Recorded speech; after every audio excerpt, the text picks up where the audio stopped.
The story begins with Dawood glancing out the window and pretending to be lost in thought. According to the butterfly effect, humanity's fate can change from a single simple choice. In other words, it's like a nodule phenomenon. At least to me it is. I've made quite a few regrettable choices so far. Just as he thought that, a girl's voice outside startled Dawood. Honey, honey, are you even listening? I knew you were in there, so I came. You better open the door. I asked Ophelia, the guild housekeeper. She said you have no classes today. Are you planning to ignore me forever? Hearing the familiar voice, Dawood's face went pale as if he were about to die, sweat pouring as he screamed silently. There's no stalker like. As if to prove Dawood's fears, the girl outside drove her sword straight through the door, trying to break it down. Then I'll make my own way in, she said calmly. Dawood cursed at her silently, that crazy woman. He reflexively reached out and shouted to stop her. That's against the rules. The student council president is the one to punish rule breakers. In reply, his girlfriend dropped a bombshell. Unfortunately for him, she is the student council president. No sooner had she finished speaking than the door split apart and shattered into pieces. The stranger then stepped into the room and scolded, "You've been avoiding me a lot lately, exactly 32 times. You counted," Dawood groaned. But the stranger paid no mind and calmly made a proposal to the protagonist. "I've got a question for you. Dawood Campbell, will you marry me?" said a girl dressed in what looked like a uniform, a long sword hanging at her side. Before the protagonist could answer, another girl's voice rang out beside him. "What are you saying, Princess Tristan?" said a purple-haired girl lounging by the window. She even had animal ears. "I didn't expect you to go for an occupied pot. Is that how your family lives?" Seeing her, Tristan's expression turned serious and cold. "Isn't that a bit flashy for an assassin? There'll be plenty of witnesses." Sierra stuck out her tongue playfully. "Killing all the witnesses is my motto, princess." Down below, Dawood blinked and hurriedly interjected, "Wait, I'm extremely uncomfortable right now. I haven't even thought about marriage." No sooner had he spoken than his roof was smashed, and a blue-haired girl descended into the room. Seeing her appear, Dawood couldn't help but call out, "Ruru." As expected, Ruru shared the other's intent. She turned to Dawood excitedly. "Live with me, Dawood. The wedding prep's done, we're only missing you." At that, a black-haired girl appeared, her face brimming with murderous intent as she swung a chain at Ruru.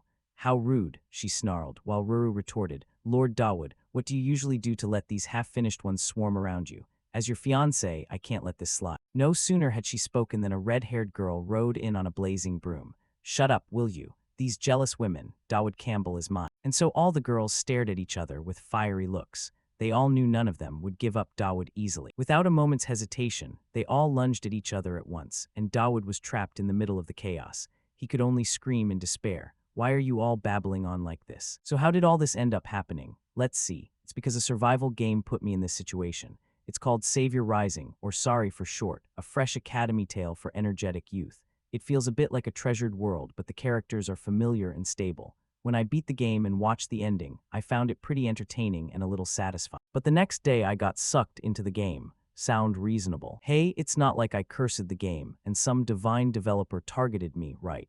I wasn't even attached to the protagonist. Anyway, I ended up inside Dawood Campbell. He has no power at all, just the air of an obscure viscount. He's just a third-rate background character in that world. Farming is the main economy of the Campbell Viscounty.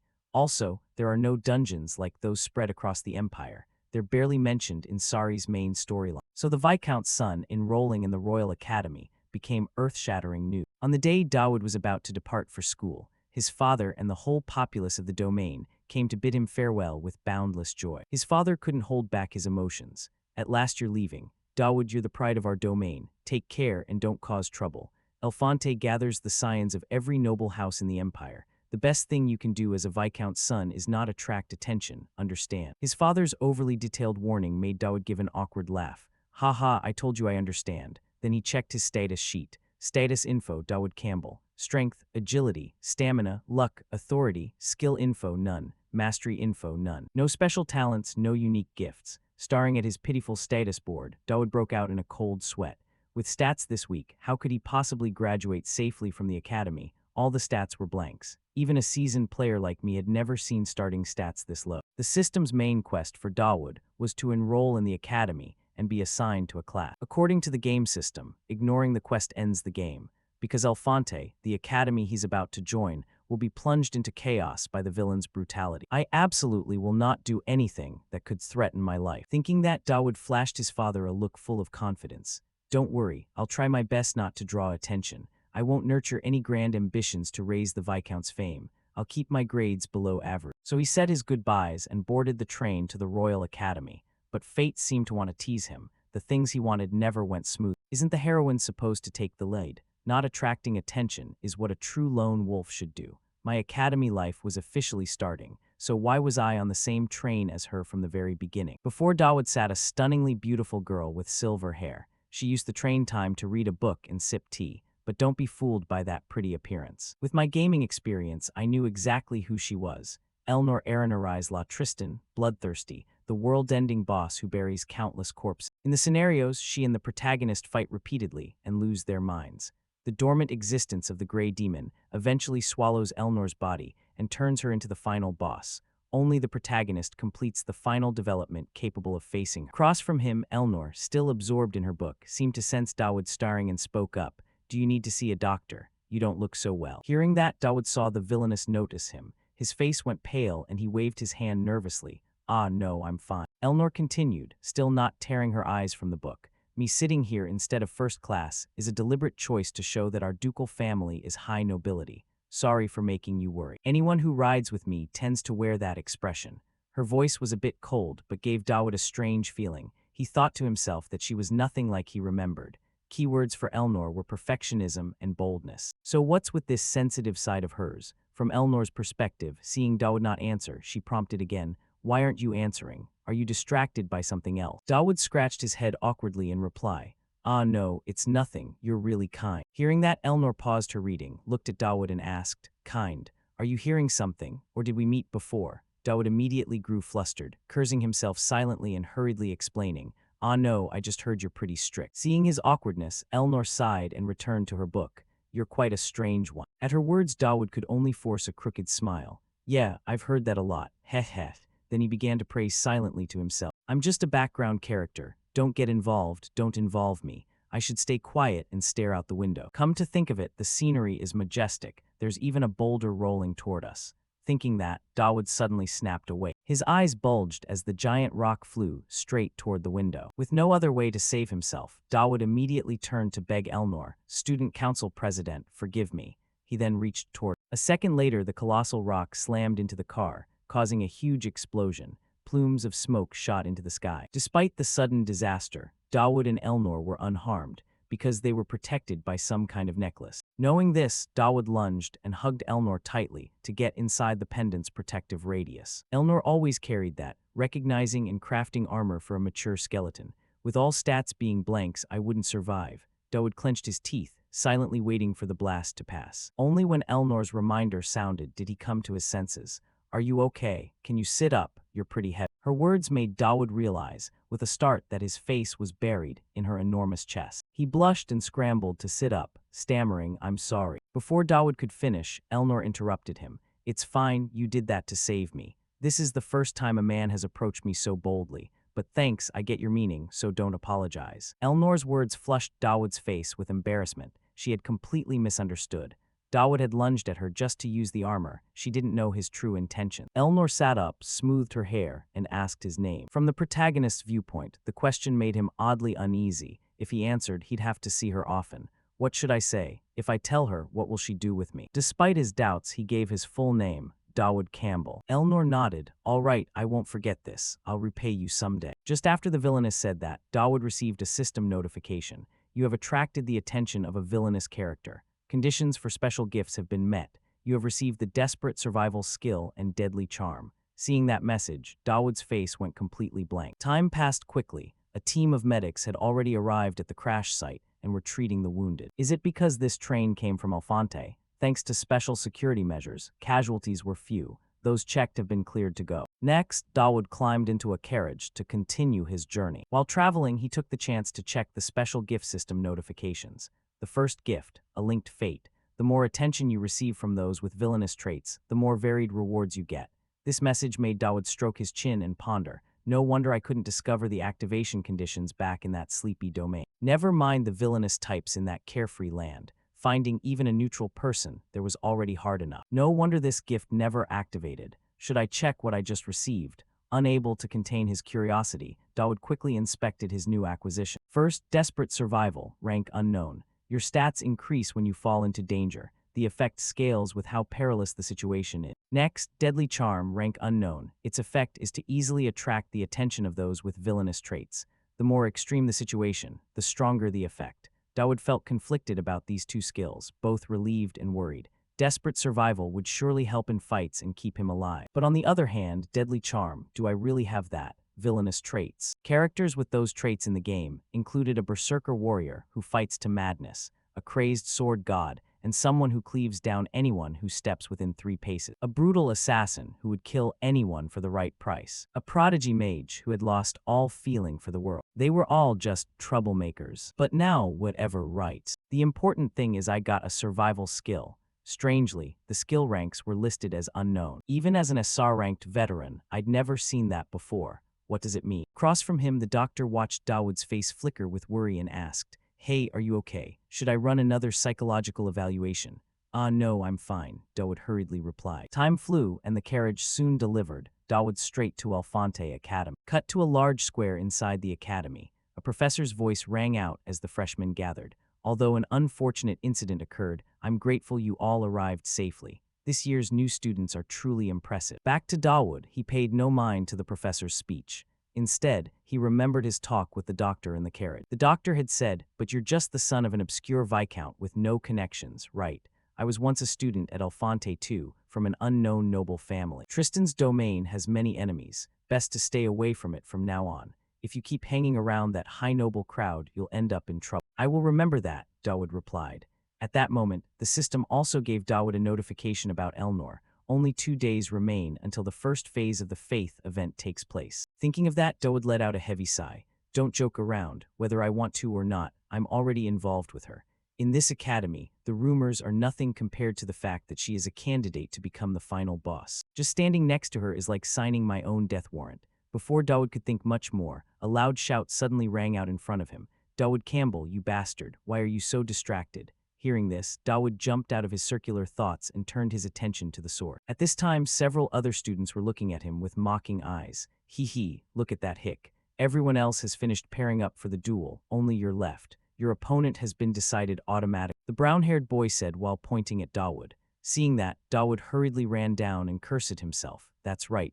The practical test begins immediately after the entrance ceremony." Thinking that, Dawood scratched his head and asked, "Sorry, who am I paired with?" Dawood said with a calm face, but inside he was panicked. He understood that since everyone had already picked their opponents, the one left must be the strongest. And sure enough, at this moment, a girl with orange hair reached out to him and introduced herself. "Hello, do you need a hand?" Looking at her beautiful face with a bright smile, Dawood really couldn't smile when he realized who was in front of him. She was the greatest genius in the world. In the future, she would become the savior. This is the protagonist of Savior Rising. At this moment, Dawood could only reach out his hand to her, but the corners of his eyes were already tearing up. Am I doomed? He asked himself internally. Time passed quickly. The scene shifted to a professor's office. Her colleagues were complaining. "Hey, Count Christ has just arrived. Marquis Galantes has also just arrived. When is Lady Tristan coming?" Ignoring them, the professor was also deeply troubled. Has she lost her mind? The dual qualifiers are going on. How could she be this late? She had just thought that when, as if to answer her wish, a pair of footsteps suddenly rang out in front.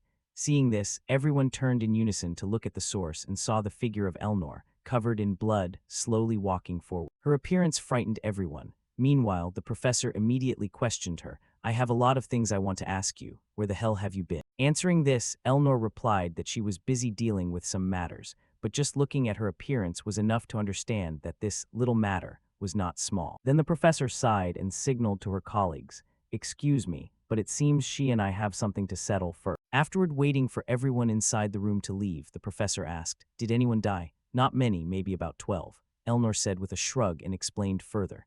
"They were there according to the plan to assassinate me. They dropped a giant rock onto the academy train and tried to fake it as an accident. I know who they are, and I just happened to be near there, so I took care of them." Hearing this, the professor advised her to leave this matter to the school. Before she could finish, Elnor turned back, annoyed.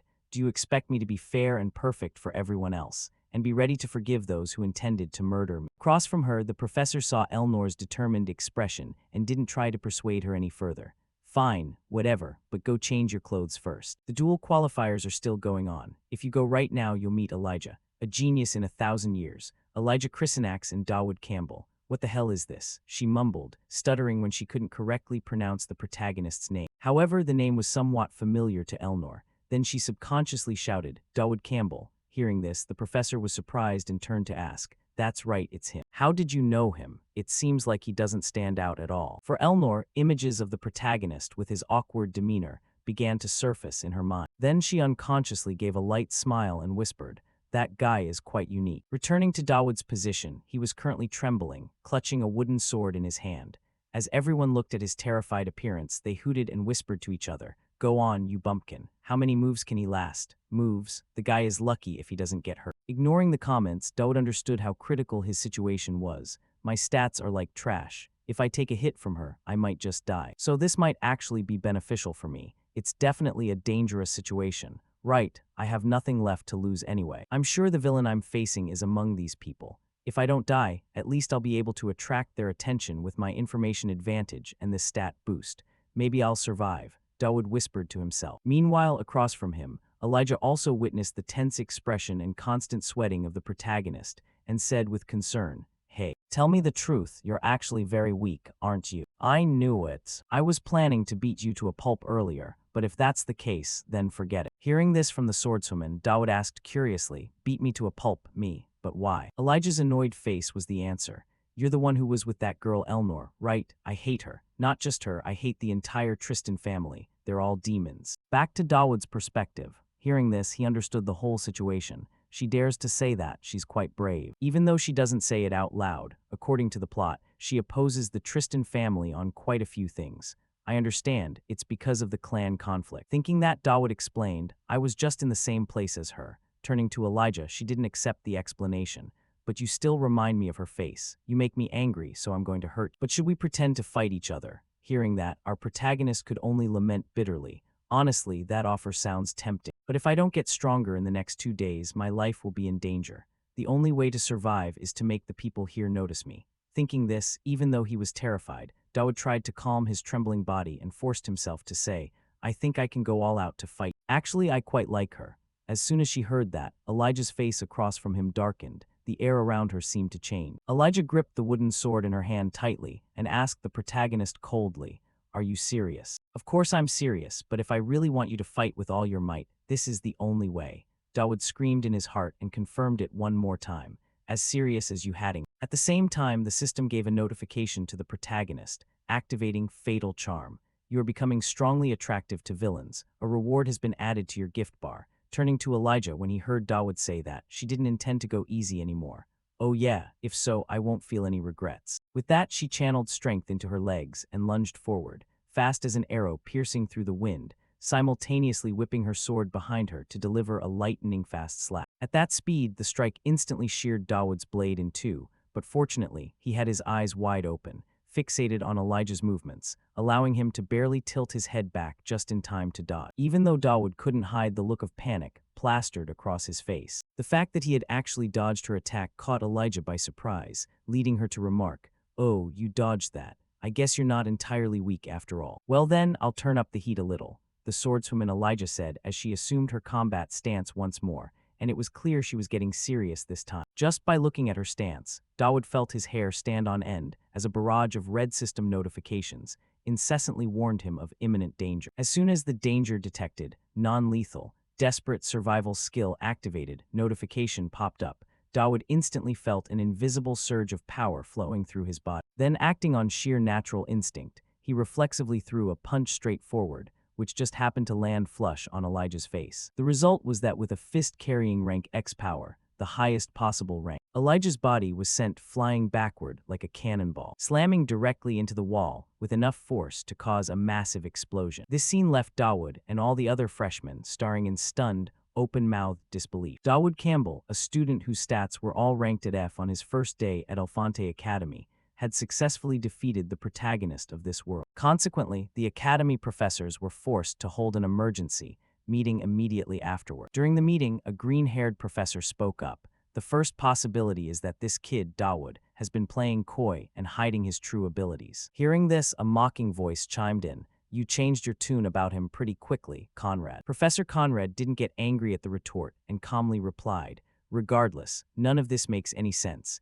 Everyone here is intelligent enough to know he didn't have any combat skills or strength before that duel. But that hit landed pretty hard, another professor across the table questioned, and upon hearing this, Professor Conrad went silent for a few seconds before explaining in more detail. What I'm saying is that not even Elijah Chrysonax, no one, actually, would be okay after taking that blow head-on. At first, I guessed the chance of him beating the future warrior Elijah Chrysonax was zero, but through some illicit substance, tool, or method, he temporarily boosted his own power. The only other possibility is that he is truly a genius. His words left the other professors in the meeting silent, unable to utter a single word. Then after 10 seconds or so, a beautiful female professor with blue hair adjusted her glasses, shook her head, and added, "But his victory is truly hard to accept. Frontier Marquis Kendred, Elijah's sponsor, won't sit idly by. However, if we were to discard a student with such immense potential, it would be a huge loss for our academy. Soon enough, we'll find out if he's a fraud or not, so let's just wait and see what happens." Her statement left the green-haired Professor Conrad a bit confused, so he asked,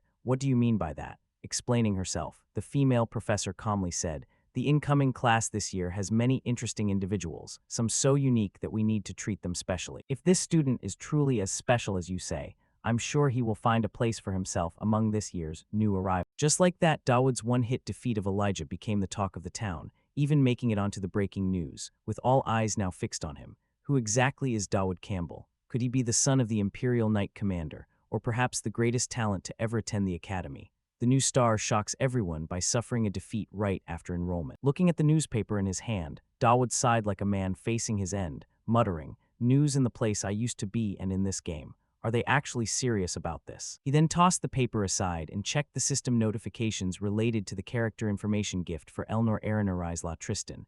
Trust level 1 increased to trust level 2. Reward available. Character event D1 from the Viscount. Curiosity level 1 received 50 points. From the Viscount, interest level 3 received 140 points. Gazing at these notifications, Dawood quickly realized a few things. So it goes from curiosity to interest, then to trust, and I can use the points I've received in the point shop. The person with the most curiosity is Elnor, but why? Why would the final boss, who shouldn't have any interest in me, be this interested? Despite his frantic complaining, Dawood quickly accepted the rewards. Receiving reward Elnor's gift, obtained Tristan family sword technique trait. The unexpectedly good reward made Dawood's eyes widen. A family famous for sword skills. Let's see. The problem is their family is linked to the demon clan, but whatever, who cares? No sooner had he finished saying that, he discovered that Elijah also had level 4 curiosity toward him, though he couldn't collect a reward yet, wondering why she was even here with. Rewards are only for villains who have a positive interest in me. She isn't a villain, and she doesn't have a positive interest in me anyway. No sooner had he thought this, and before Dawood could even study it further, a knock sounded at the door from the outside, making him jump and turn his head back in surprise. Following that, a familiar voice called out, "Is this Dawood Campbell's room?" "It's me, Elijah Chrysonax. Can I come in?" Back to Dawood's perspective, he had sworn to himself that he wouldn't get involved with the protagonists and villains, so seeing this female lead approach him turned his face pale. He bit his lips tightly, asking himself, why is she here? Won't she go somewhere else if I don't answer? Outside, as if reading Dawood's mind, Elijah said, "Hey, I know you're in there. If you don't answer, I'm going to break this door down." The threat from her made Dawood unable to hold back his shout. "Are you crazy?" Outside, hearing Dawood finally respond, Elijah softened her tone. "You're in there, aren't you? Could you open the door, please? I have something I want to tell you." Dawood stuttered. "What could that possibly be?" "Ah, just something so we can get to know each other better," Elijah replied. Time passed quickly, and now the swordswoman Elijah was packing the hallway, sighing to herself. He should have agreed to it. Why be so tense? What is wrong with him? I don't know how to make friends with guys. The more she thought about it, the more frustrated Elijah felt. And while she wasn't paying attention, she seemingly bumped into someone, causing the bag of food in the other person's hand to drop to the ground. "Oh, you should watch where you're going," the person opposite her reminded her, and Elijah hurriedly picked up the food bag to help. However, after looking up and realizing the person she had just bumped into was Elnor, Elijah froze completely. In her mind, the image of a blonde guy standing on a sea of flames, telling her to run away, began to surface. Looking at Elnor, Elijah couldn't help but tremble incessantly, and the hand holding the food bag tightened until the veins stood out. "I'm fine," Elijah replied hesitantly, and let go of the hand gripping her sword hilt. "I gripped my sword by instinct again." Elijah thought anxiously and silently observed Elnor, wondering if she could defeat her in her current state. "Elnor Tristan, she must have seen my hand right, but why isn't she thinking of how to react to it? Does this imply she doesn't even need to react to me anymore? Opposite her, Eleanor indeed didn't care about it at all. Instead, she reached her hand forward to demand it back. Give that back here. In response, Elijah's trembling hand handed the food bag to Eleanor, while also wondering, Dawood, how could you be involved with this girl? Thinking this after returning the item, the two of them brushed past each other. As she walked, Elijah muttered, turn right down this hallway, and you'll reach Dawood Campbell's room.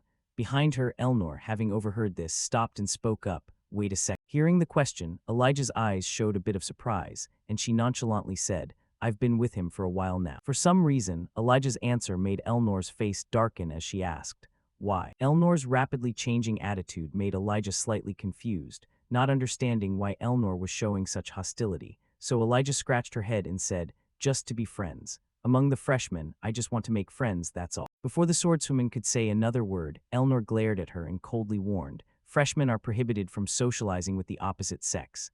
Prohibited? Is there even a law that says that? Elijah called out, confused, but before she could finish, a red light flashed in Eleanor's eyes as she said, I just made one up. So from now on, don't you dare come near his room again. Eleanor's tone, which allowed no refusal, made Elijah suspect something was fishy here. Excuse me, but what is your relationship with him? Replying to the question, Eleanor casually turned to walk away and added, he's nothing to me. However, remember what I just told you. Back to her train of thought, the more Eleanor talked, the more suspicious Elijah felt. There's something between these two, but even if it's just to get information, I should keep trying to be friends with. Time flew, and the scene shifted to a massive structure, where countless freshmen were gathering today for the Eleanor Fan Academy's class cooperation exam, which was designed to thoroughly analyze every aspect of the students. Students were divided into groups after a one-on-one duel, and because she had taken down that warrior candidate, she was assigned to the highest level group. Everyone looked so proud, yet she was the only one feeling anxious. The biggest problem is that girl. I rejected her yesterday, yet now she's in my group, which is a pain. Thinking that, Dawood spat out his water while looking at the system screen. At this point, Elijah's curiosity level toward him had reached level 5, but he still couldn't receive a reward. Close to changing the interest level, important character. A special event will take place when the interest state changes. Looking at this, the protagonist could only offer a goofy smile. Haha, she increased her interest in me again. What is going on? Now that I think about it, I had letters and food last night, which means someone is watching me. Why is all this happening to me? But whatever, just focus on the test. This shouldn't go too far wrong, right? Because this is part of the main plot sequence. In front of the group, Student Council President Eleanor stood with her arms crossed and announced, hello everyone, I am Eleanor, the one in charge of this exam. Her appearance startled the protagonist. What? No way, this can't be a coincidence. Eleanor's event is supposed to happen today, but she's actually in charge of us. If that's the case, it would be strange if nothing happened throughout the exam. As for why Eleanor was in charge of Dawood's group, also the strongest one, it was all because of Dawood. During the previous day's meeting of the professors, they had agreed that if Dawood was truly talented enough to subdue a warrior candidate, I'm looking forward to his performance in the class cooperation exam. Let the student council president proctor it just in case. Returning to reality, the swordswoman Eleanor turned and reminded them, first, move to the testing area, and we'll receive the questions once we get there. With that, the whole group trailed after her into the building, where the testing was taking place. However, they hadn't walked for long before the hallway suddenly plunged into darkness. Wow, this place looks cool. The lights had just gone out, and someone exclaimed in surprise. Observing this, the swordswoman Elijah instinctively turned to Eleanor beside her. You said we'd get the questions after getting here, right? Is this part of the exam? Hearing the question, Eleanor just mused, scanning her eyes around without saying a word. As for Dawood, he was the person clearest about the current situation because the system had just sent him a notification.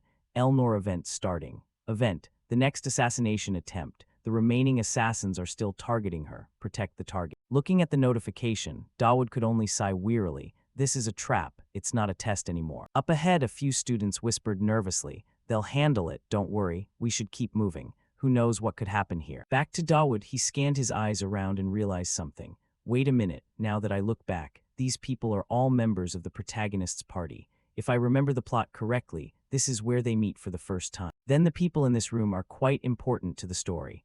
Thinking of this, a flash of light sparked in Dawood's mind. He immediately pointed to the map carved into the wall and voiced his thoughts. I think heading to the central hall is the most appropriate. There should be equipment and supplies there. Most importantly, it's a spacious area for defense, which is several times easier than this cramped hallway. Everyone must have felt it too. Council President and Elijah, we are not the only ones here, and I'm heading over there. As he spoke, Dawood pointed in a different direction, which made the swordswoman Elijah curious enough to ask, why? Because it's necessary, Dawood replied. To this, Elijah still didn't quite understand his intention and warned, why go that way? That path is completely opposite to the central hall. Dawood responded with a very serious face. I can't say, but this is very important. I'll explain clearly later. Yes, very important. I'm not lying to them. What's more important than saving my own life, right? Just like that, although they didn't understand the protagonist's true intention. The group quickly parted ways. The group led by Elnor headed to the main hall, while Dawood himself followed a completely different path. In the quiet corridor, Dawood let out a gentle sigh. It has to succeed. It seems that defeating Elijah has made my words more credible. I just need to hide until the event ends. Anyway, the assassination target is Elnor, so they certainly won't pay any attention to me. I'll just find some corner somewhere and quietly wait for it all to end. That was what Dawood thought. However, if everything always went according to his wishes, it wouldn't be any fun at all. Just then, a voice suddenly echoed from behind Dawood. I'm here to fix the electricity. Can you guide me? My eyes aren't very good in the dark. Hearing this, Dawood glanced slightly at this guy, and the system immediately alerted him. Danger detected. Returning to the group led by the swordswoman Elnor. By this time, they had reached the grand hall area, and all the freshmen in the group felt the aura of the assassins hiding in the shadow. Then a girl dressed like a priest in the group nervously asked, Hey Elijah, do you think Dawood will be okay by himself? What if something happens? Responding to this, Elijah, having complete faith in Dawood's plan, confidently said, Whatever he's planning, I'm sure he has it worked out. Anyway, it seems something is about to happen to us. Returning to Dawood's position, he was leading the stranger behind him. As they walked, the assassin thought, the vanguard was wiped out by that cunning woman. But that's only if we weren't here. Even this guy was easily deceived. A professional assassin like me can judge someone's level just by watching their movement. This guy is a total amateur. I can toy with him before finishing him off. I'll take his body and eliminate Lady Tristan. Thinking of this, the assassin didn't intend to play the imposter with Dawood anymore. He immediately ripped off his disguise, revealing a completely different face underneath, and pulled out a sharp, short sword while coldly speaking to the protagonist. Well done, it's time for me to reward you. Back at Dawood's angle, after seeing the assassin's true face, he breathed a sigh of relief as if all his worries were lifted. Phew, thank heaven, just as I thought, it's you, Hazem. If the opponent had been a bit stronger, I might have been in danger. I'm honestly so relieved. The way you walk the nose, it's the same guy I remember. Desperate survival reached rank A. Opposite, the assassin saw Dawood acting so coolly, which made him feel a bit angry inside.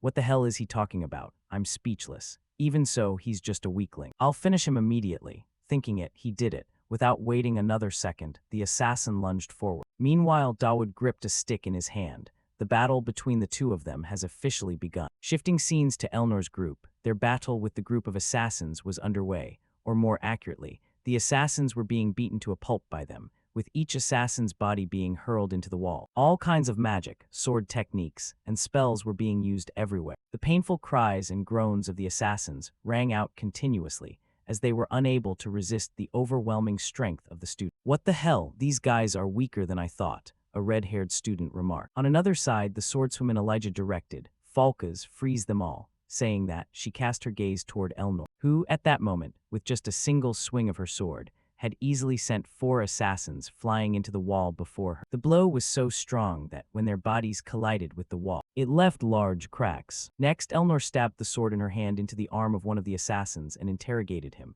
Besides you, who else was sent? If you don't answer, I'll snap your neck. Saying this, she twisted the sword in her hand, causing the assassin's wound to open further, and he screamed in agony. Unable to endure the pain, the assassin had to spill everything. After hearing it, Elnor asked again, You said Hazem of the Crescent Moon. Is he in this building or around here? Responding to this, it seemed the assassin hadn't been beaten enough to give an answer, still acting tough. I can't tell you. No sooner had he finished speaking than Elnor lifted her leg and stomped the assassin's face deep into the floor, warning, He's here now, isn't he? Underneath, the assassin felt like his skull was about to be crushed. With no choice, he had to betray Hazem and confessed, Yes, he's with us in the back. The swordswoman Elijah, watching this scene, questioned, What reason could you have to go that far? Answering this, Elnor slowly turned back and reminded her, They tried to kill me. And Hazem of the Crescent Moon is an assassin who can change his appearance by killing others. In your opinion, who is the easiest target for him in this building right now? Hearing this, Elijah immediately thought of a name and probed, Could it be Dawood? Did he use himself as bait to lure out the strongest enemy? They are the assassins hunting you. Why would he go that far? What is the relationship between you and him? Not letting Elijah finish her sentence, Elnor cut the conversation short. I told you, we have nothing, at least that's what I know. Returning to Dawood's battle with the assassin Hazem. At this moment, Hazem's thoughts were racing. I am a professional assassin. The guardian soul is supposed to be a barrier against slashes. That only reacts to weapons. So why is it here in a place like this? This school is an ancient and mystical place, so maybe it makes sense. It doesn't matter, because an assassin is a weapon himself. But why did everything turn out like this? At this point, Hazem's situation wasn't much different from his underling. When Dawood, with just a wooden stick, had beaten him until he spat blood from his mouth, the strikes delivered by the protagonist at lightning speed left Hazem unable to react, having already taken countless blows. At the same time, Dawood received a system notification. You have successfully used a sword technique. Your Tristan swordsmanship proficiency trait has increased. Looking at this, Dawood paused for a beat to catch his breath. Meanwhile, Hazem, sitting with his back against the wall, couldn't stop coughing up blood, finally understanding why Dawood was so strong.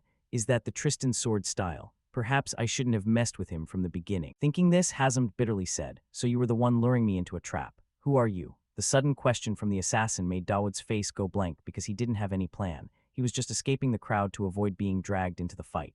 But generally, the assassin's delusion was due to the protagonist's fatal charisma skill. Fatal charisma activated. The villain is amazed by your meticulous plan. Thanks to the game system, you can't use weapons at the save point. That's why I lured him here.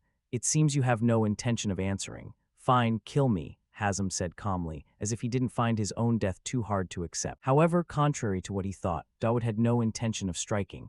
I don't intend to kill you. Pass this message to everyone. Don't you dare come near Lady Tristan. You tell them that even an assassin like you barely escaped with your life. When saying this, Dawood actually had a calculation in mind. I don't know who gave the order, but it's highly likely they will continue to attack. If that happens, the chance of Elnor's gray demon being released will increase, so try to prevent that possibility from the start. Opposite him, Dawood's request made Hazem smirk mockingly. And what if I come back after this? Dawood replied with a serious tone. Then try your best against me, because next time, I'll be the one protecting. Hearing this, Hazem frowned and asked, is Lady Tristan really that important to you? Let's just say she is, Dawood responded. Immediately after this, a series of system notifications flooded in. Fatal charm activated. Villain affinity has skyrocketed exponentially. Looking at the notifications, as if sensing something, Dawood hurriedly turned his head back. And sure enough, the swordswoman Elnor was standing right behind him, having heard every word. Time quickly passed until the next morning. Elnor's best friend was sprawled over her desk, exhausted by a mountain of paperwork. This is a total mess. I understand why the Prime Minister is furious, but hunting down the mastermind immediately. I have a mountain of work to do here. The Academy is in chaos, but based on the route taken during the assassination attempt, it's confirmed there's a spot. Elnor, I know political maneuvering against you is a daily occurrence, but since this is the second assassination attempt, it's clear they are determined. But this event is different. Regardless of who is behind it, they will definitely strike again. And those who were by your side have all been commended. Despite that, they were all defeated without sustaining any damage. The problem is Dawood Campbell. He is the only one who didn't receive any official commendation. There's no reason for him not to be recognized, yet I don't know why. It's as if he's intentionally avoiding the Academy's spotlight. In response, Elnor replied with a vacant look. I don't know. Her vague answer irritated her friend, who warned, if you say, I don't know one more time, I'm going to hit you.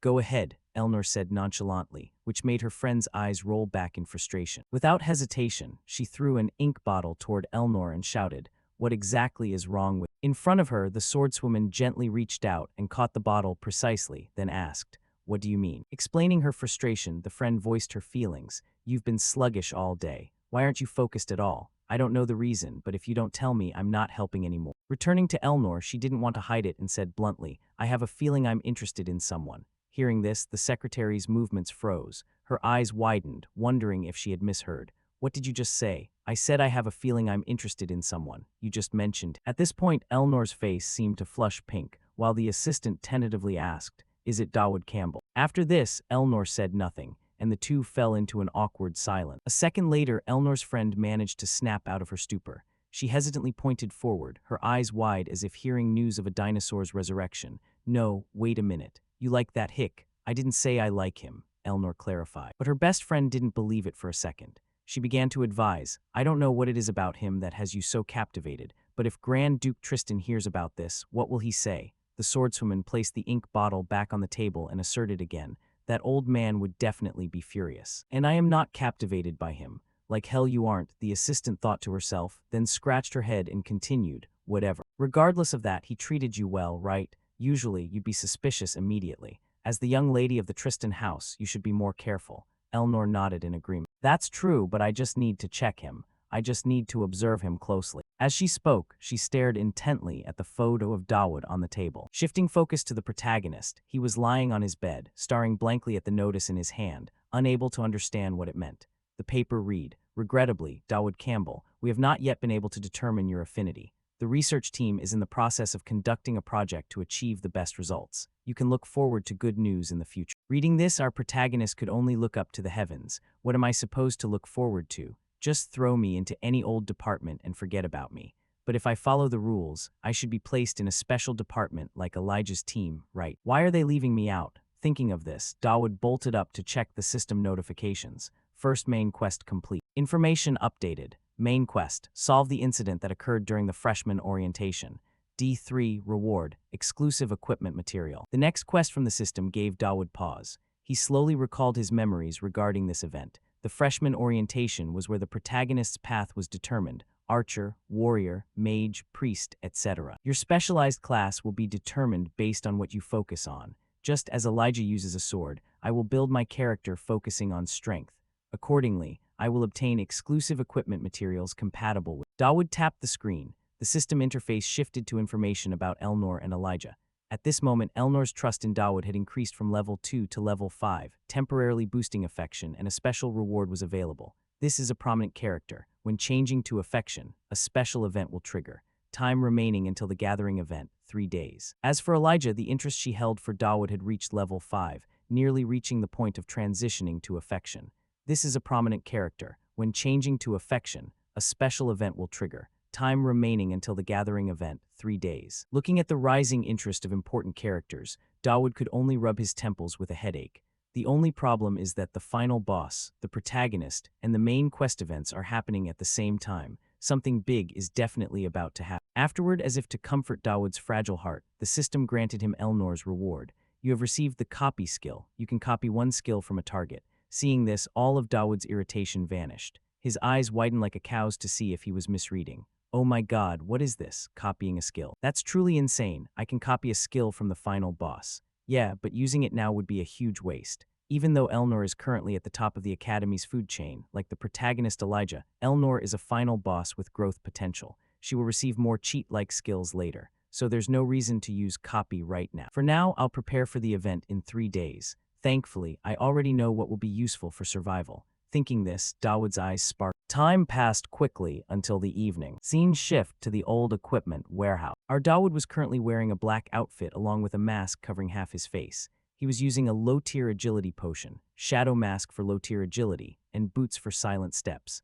All these items came from the point shop. As Dawood felt his body becoming light, he nodded in satisfaction. Using the point shop is truly great. After getting past the security measures, I've finally reached the place known as the treasure grinding spot for grinder. He thought, then slowly approached the warehouse and immediately climbed the wall to jump inside. During this time, he also used stamina recovery cookies, which help the user recover stamina at an unprecedented speed. Sounds like an ad, but the effects are real. Now, it's time to tinker. Dawood whispered and quickly rushed to search through the pile of old junk stacked in front of him. While eating the cookies, he carefully observed each item. I've found everything else, but the most important thing is still missing. Thinking that, he gently pulled a box and immediately found the item he needed. The object he was looking for was a golden incense burner. There it is, the supreme divinity, an incense burner that holds thousands of years of ancient power inside. Nice, finally I have everything I need.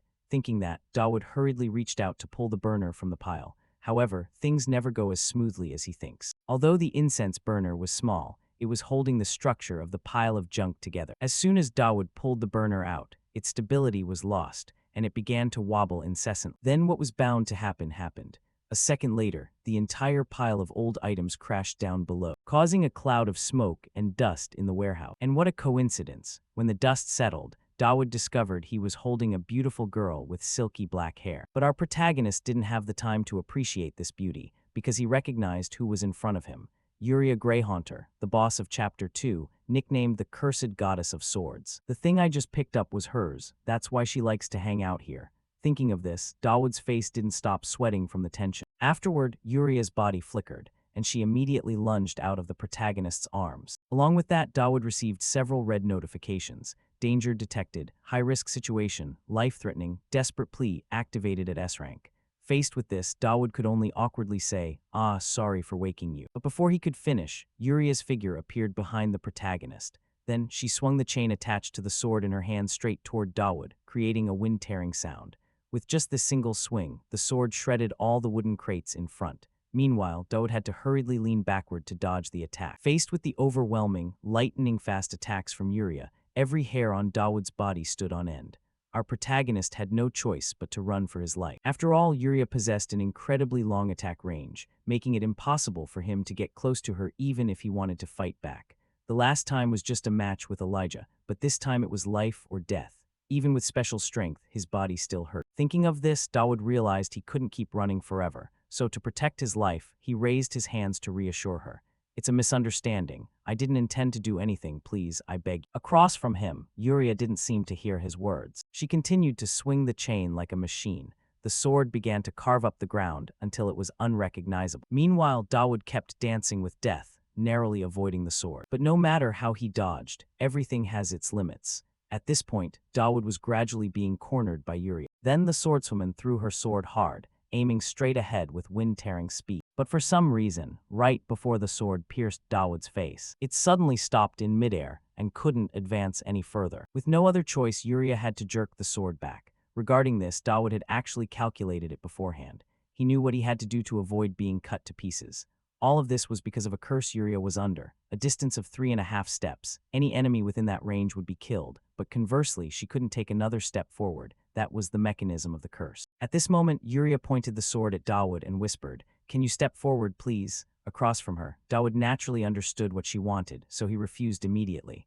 "Why, so you can cut me?" "That's right," Yuria admitted nonchalantly. Dawood looked at the determined expression of the swordswoman and nearly wet himself. Is there no way for me to escape? He had just thought that when suddenly a strange sound came from Yuria's stomach.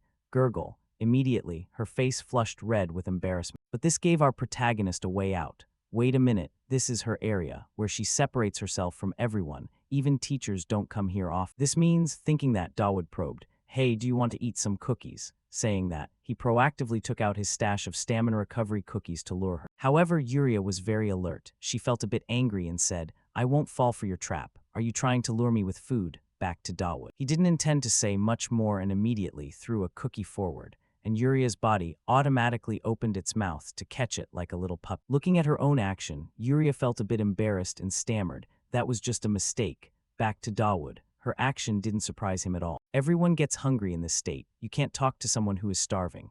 Afterward, after letting the swordswoman eat her fill, Dawood could finally sigh in relief. "Hugh, I nearly died there." Behind him, Yuria, while eating, asked, "But anyway, who are you? Why are you here?" Our protagonist naturally couldn't say he was there to steal, so his brain kicked into gear and he thought of an excuse to brush her off. "I was asked to feed you. Someone I know asked me to take care of you." "An acquaintance," Yuria said with eyes full of questions, waiting for Dawood's answer. Meanwhile, Dawood had calculated, saying that will be useful in the future. There's no way I could meet Yuria this early in the game. He thought, then continued his acting. That's right, don't worry. Your sister is doing well in the Holy Kingdom. The Emperor won't pay attention to you two for a while, but you know that without me saying it. I have to hide now, I'll come back later." Saying that, memories related to the swordswoman's background appeared in his head. Yuria originally came from the Holy Kingdom. The reason she hid in Alphonte was because of the Holy Emperor. Yuria's sword was known as an evil object, so as its vessel, she also had to endure the 3-step curse. It's better to tell her about the only relative she has left. She can overcome many things with just that small hope. Just like that, Dawood was lucky enough to carry the incense burner and left the warehouse safe. Time passed quickly until the next day, when the group of freshmen were gathered on a cliffside. Before the group, a beautiful blonde professor smiled and said, "Now, that is the school, the training room, and that is the magic building. Can everyone see clearly? Everyone needs to choose a major and a minor at the orientation ceremony in a few days. Knights, mages, production engineers, and priests. Everyone knows this, don't you?" Below, a student asked his question, do the tribes also study together with the Holy King? Answering this, the teacher nodded and explained, yes, that's correct. We teach the same things here for war and representation, so don't think about transferring, okay? I will explain more about the major subjects. Behind her, Dode already knew this information, so he calmly stood with his arms crossed and thought randomly. This is an orientation event providing more information about this world, but I can't ignore it. If not, everything I've prepared so far will be meaningless. Afterward, a brown-haired student asked a question Dawood was also interested in, Dinophilia, that is the famous void region, isn't it? Seeing this, everyone turned to look forward, where they witnessed a certain area being covered by a screen of red light. Then they all turned to look at Ophelia with curiosity. Without making them wait long, Ophelia nodded and explained, yes, but that place is forbidden. If you go there, you will be punished. Back to Dawood. He stood quietly watching the area ahead. That is the void region, the place left after the historical battle between heaven and hell.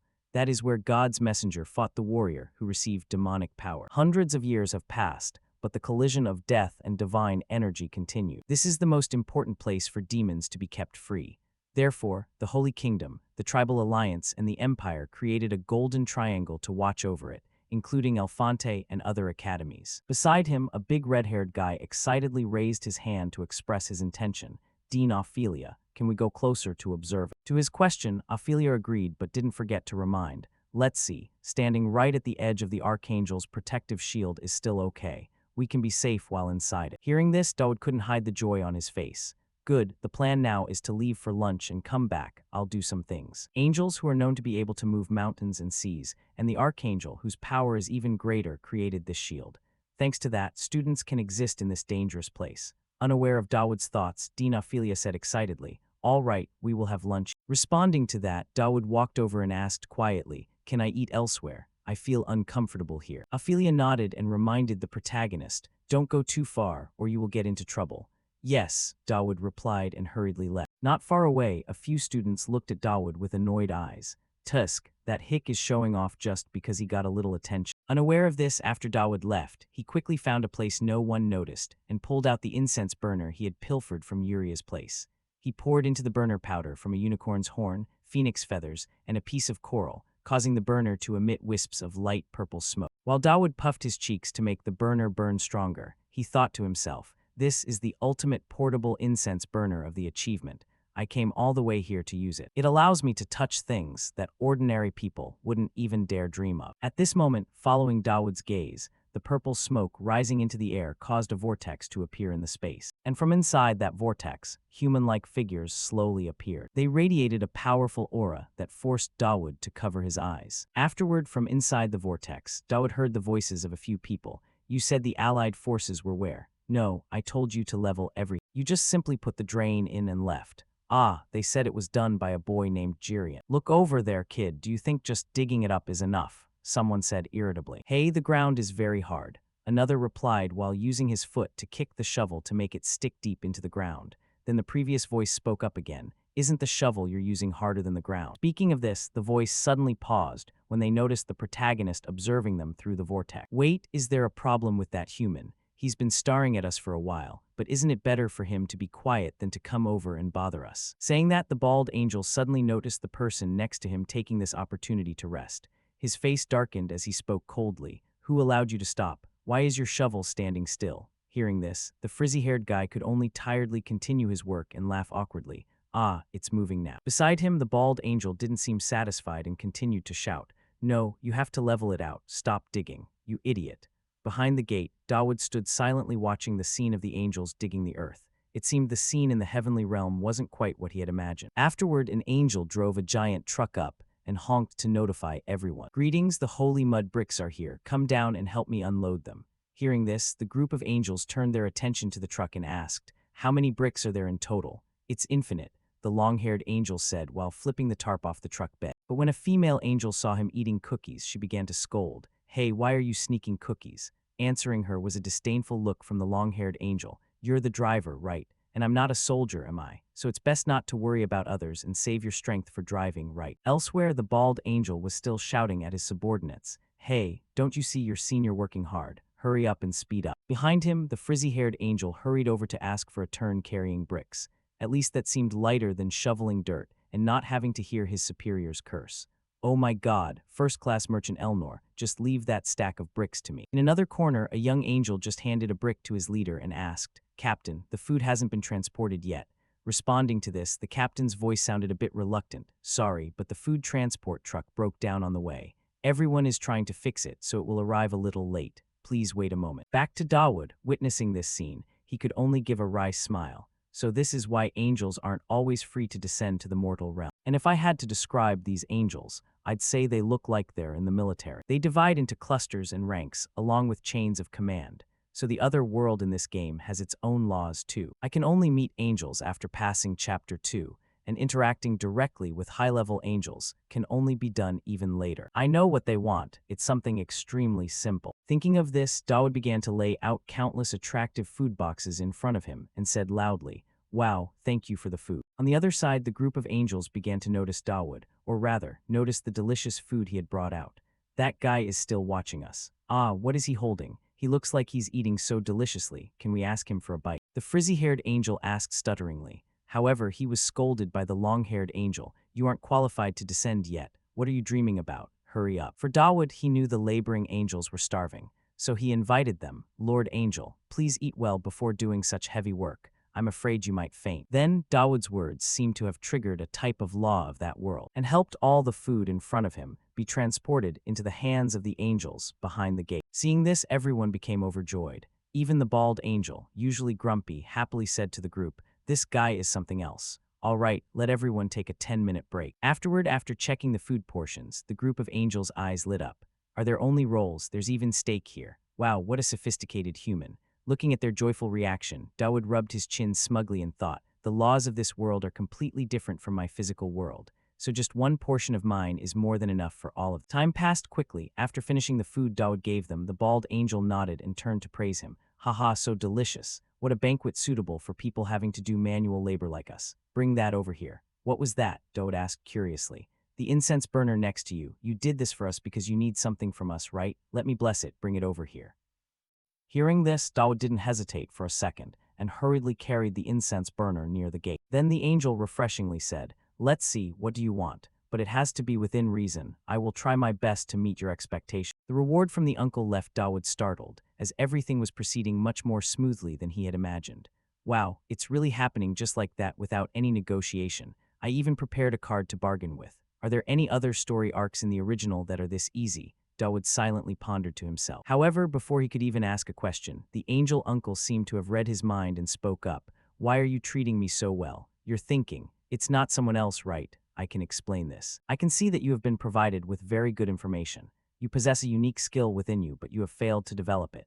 Even if it's just a little bit, it will bring you many benefits in the future. You should start cultivating it from now on. The angel uncle spoke with a tone full of certainty, making Dawood gulp hard under his gaze. This is reading through me, right? Perhaps so. With just one look, he seems to know the true nature of all things. Is he talking about that gift?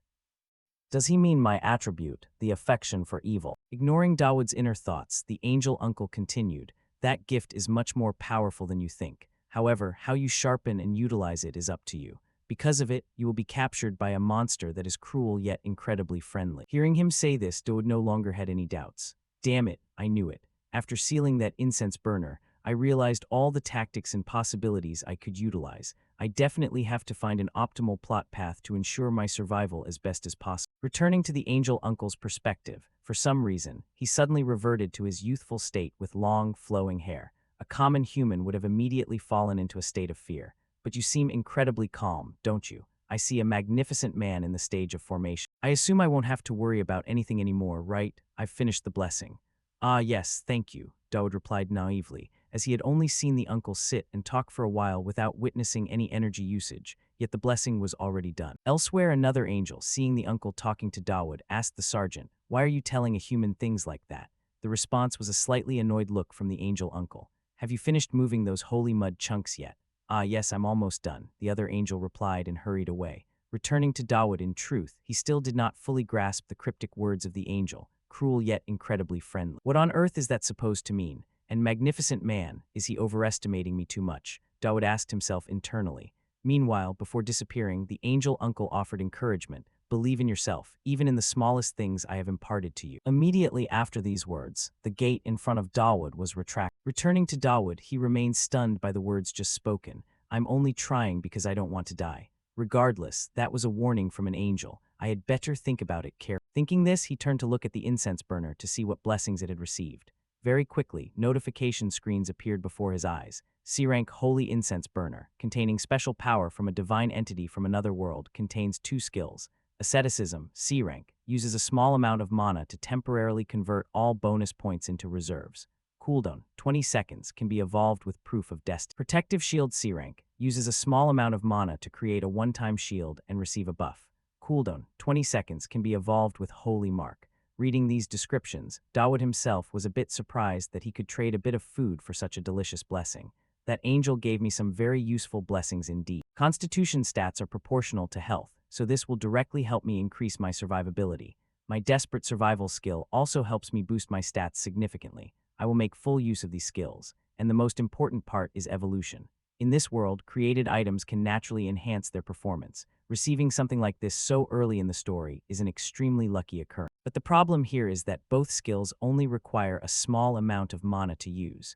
It is truly a perfect dream for someone with no mana-related attributes. If I currently cannot use much mana, I will have to find some other way to supplement, and that is the exact reason I came here. At this moment, Dawood was in a place that looked like a plaza, with countless other students standing all around. The person in front of him complained when he saw Dawood standing in deep thought.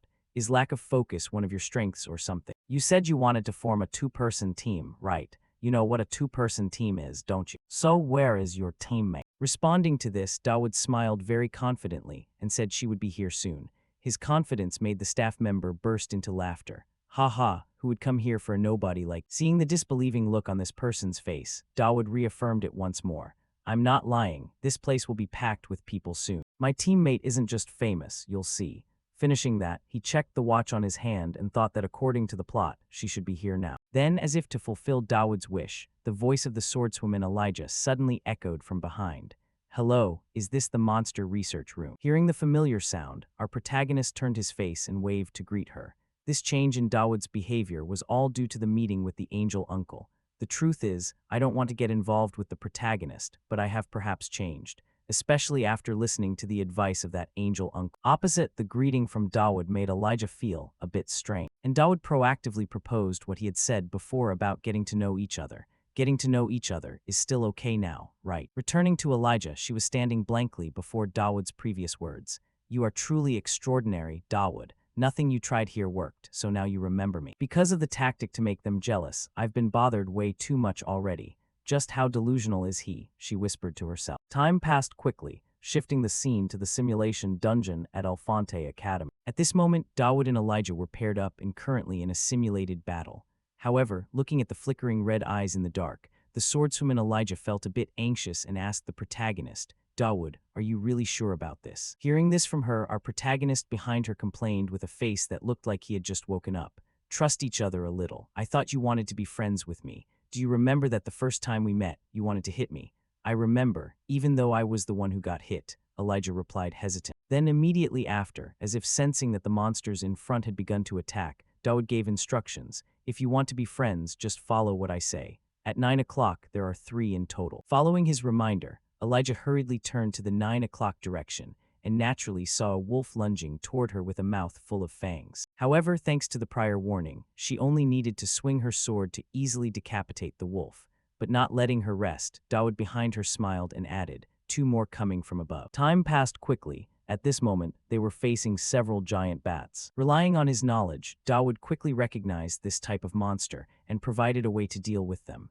Their weakness is at the top. Aim for the body, don't aim for the wings. Hearing this, Elijah in front swung her sword quickly, immediately splitting the bat in half. However, she also felt a bit frustrated and gritted her teeth. "Stop giving orders. Why don't you come up and help me a little?" To Dawood, he seemed not to hear the complaint and continued giving orders. 2 daggers will fly toward you from both the left and right. Just bat them aside. Try to endure for 10 seconds. Responding, Elijah swung her sword to bat away the 2 daggers flying toward her to both sides. Then Dawood smiled and gave the next instruction. Very good. Next is a type of paralysis poison. The sprayer is on the right, destroy it quickly. Next is dodging the arrow flying from my side. Just stand still there. 3, 2, 1. There is an attack from behind. A series of instructions was given so rapidly that Elijah began to fall behind. She barely turned around and luckily blocked the strike from the giant one-eyed monsters. The heavy blow pushed her petite body back. As for Elijah's feelings at this moment, she felt infuriated because all the heavy lifting fell to her,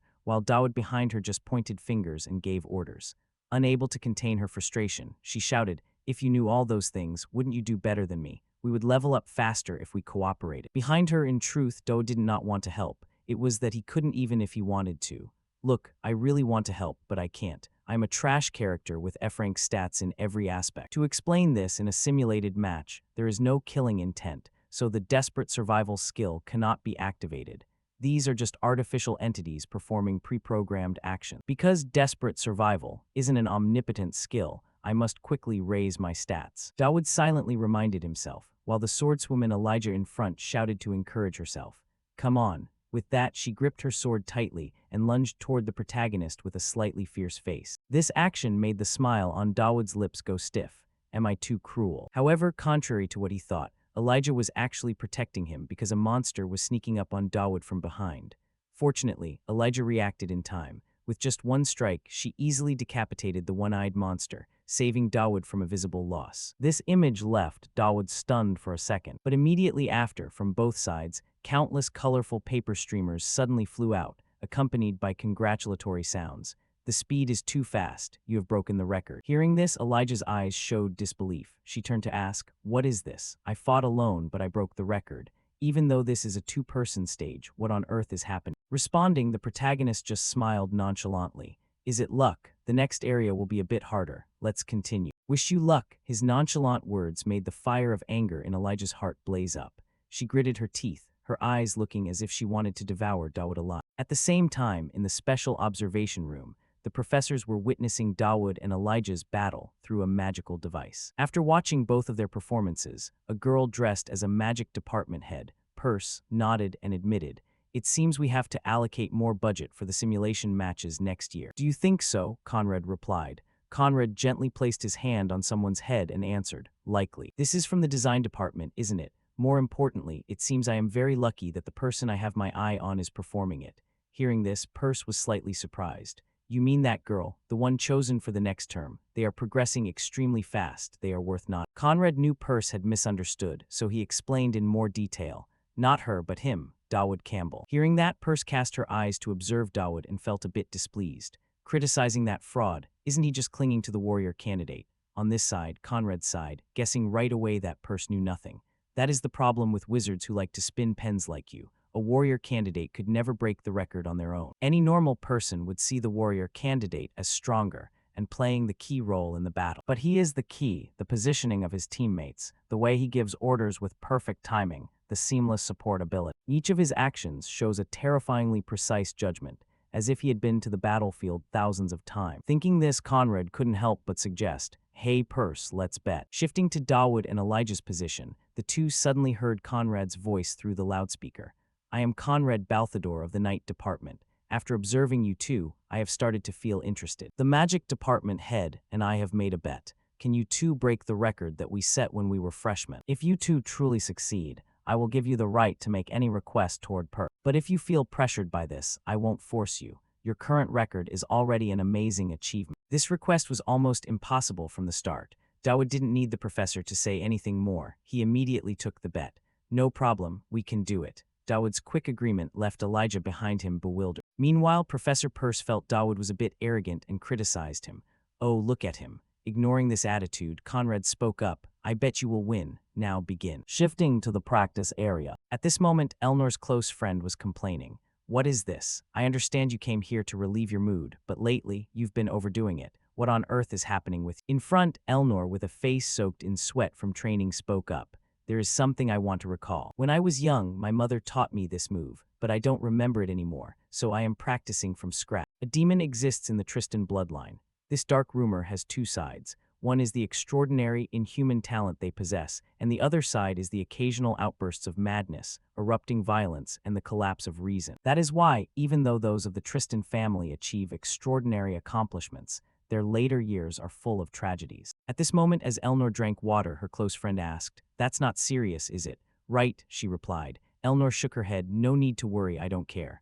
"Really, is that true?" The assistant girl looked skeptical. This made Elnor slightly annoyed. "I told you there is nothing that can bother me now." Hearing that, Elnor's close friend immediately said a sentence. "The information you requested, I will report immediately." "I just heard this news from a junior. Dawood Campbell is currently with the warrior candidate of the next term, Elijah. The girls who fought Dawood before." Elnor frowned and asked, "You mean the two of them have paired up?" The assistant nodded.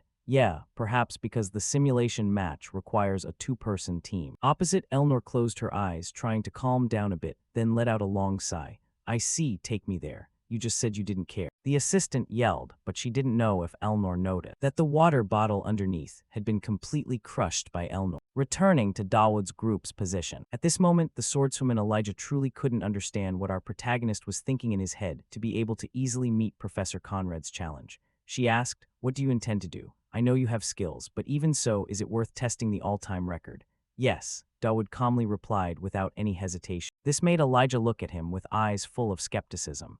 "Your confidence is indeed unusual. Is there any reason for you to do this?" For Dawood, of course, he was already a veteran of this game, so this minor challenge was not a problem for him.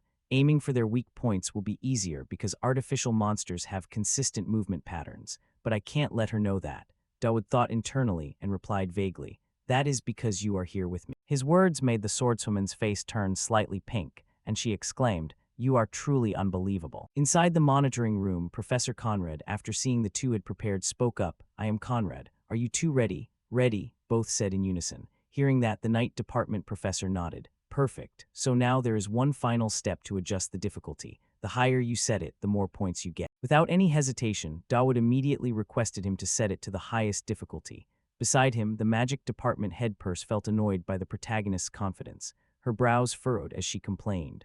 "Unbelievable, these freshmen. I like this energy, but this is too much. The highest difficulty is almost like real combat. They might die during the challenge." Responding, Dawood seemed to hear through the speaker, so he replied, "Even if that's the case, I believe it's still worth a try." Returning to Professor Conrad's perspective, seeing Dawood so confident, he decided to trust him once, so he agreed, then follow his lead. Next, he officially started the simulated combat system. Loud sounds erupted, making the beautiful face of Elijah sweat from anxiety. Beside her, Dawood saw this and smiled to reassure her. "Don't worry, the warrior candidate title is a done deal anyway." Speaking of the female Professor Peirce, at this moment she was happily enjoying tea brought by a subordinate, then complained to Conrad, "I can't believe you." Conrad replied to this complaint, and Professor Conrad reminded her of one thing. "Is this the first time you've done this? Didn't we do the same for the previous freshman batch?" Conrad's explanation didn't receive Peirce's agreement, but seemed to only make her more annoyed. "But that's completely different. This time they could actually die." Unlike her attitude, Conrad still put his trust in Dawood's group. "Just wait and see, Professor Peirce. I believe there is a reason for his confidence. Even if things become overly dangerous, we can just go in and save them, right?" "All right, killer mode activated. Prove yourselves, freshmen." At this moment, according to everyone's view, from up high, countless monsters of all types were aiming straight for Dawood and Elijah with bloodthirsty eyes. Looking at this scene, the swordswoman Elijah could only angrily yell, "Damn it, let's do it." Elsewhere, the design department staff member was crying internally. "Our design department is basically doomed." Speaking of Dawood, the more dangerous the monsters were, the more interested he felt because the system had just sent a red notification. "Danger detected. We have determined the threat level is life-threatening." Immediately after, his desperate survival skill was activated to the highest level, filling Dawood with energy. Without a moment of hesitation, he swung his sword quickly, aiming straight at a rhinoceros monster falling down. The protagonist's sword swing immediately created a blade of light, severing the giant head of this monster in one stroke. Seeing this, Professor Conrad in the monitoring room couldn't help but shout, "I knew it. This is exactly what I was looking for. Do you see now, Peirce?" Behind her, Professor Peirce was startled by the shout, spraying her tea everywhere. Meanwhile, the design department guy's eyes were wide open. At the same time, the swordswoman Elijah, witnessing Dawood's power, felt all her anxiety dissipate. "Dawood, I knew it." Speaking of the female Professor Peirce, she also hurriedly ran to the screen. After witnessing Dawood making mincemeat of the monsters, she was stunned. Wait, how? How could this happen? A moment ago, he was completely useless. Responding, Professor Conrad voiced his thoughts. I think he was just pretending, but I don't blame you. If I hadn't known about his skill transformation, I would have reacted just like you. Over time, the monsters will become stronger, and so will he. That means it is a parallel development. Just like that, this practice match began to unfold in an overwhelming direction for Dawood's two-person team. The number of monsters inside the training room also quickly decreased. Nearby, the swordswoman Elijah plunged her sword deep into the body of a giant red spider, holding its massive form firmly in place. She started shouting, "Do it, Dawood." Hearing this, Dawood, who was behind her, immediately used her shoulder as leverage and vaulted high into the air. Next, he utilized Tristan's sword technique, unleashing countless slashes onto the giant red spider in the blink of an eye, forcing it, along with the other monsters, to begrudgingly accept its defeat. After the two of them took down the monster, a notification sound rang out. Congratulations, that is extraordinary power, Dawood Campbell and Elijah Chrisanax. You have both successfully broken the all-time record. However, things weren't over yet. The giant red spider didn't seem to be completely dead. Before collapsing, it used its final bit of strength to swing a massive leg directly at the protagonist while he was still basking in his victory. Dawood, duck, Elijah yelled from behind. But before the spider could carry out its intention, its body suddenly exploded into countless pieces. The one who had just acted was Professor Conrad, who had rushed to the scene. Congratulations. It seems you've set a record that won't be broken for many years to come. I never expected to have a freshman capable of clearing out Elfante's artificial monsters as if it were a walk in the park. Thank you for your efforts, warrior candidate. Saying that, the professor sheathed his sword and teased the mage Purse, who had just arrived. I won, Purse. Must feel great, huh? Purse retorted in frustration. Afterward, both of them received their rewards from the two professors as agreed upon earlier.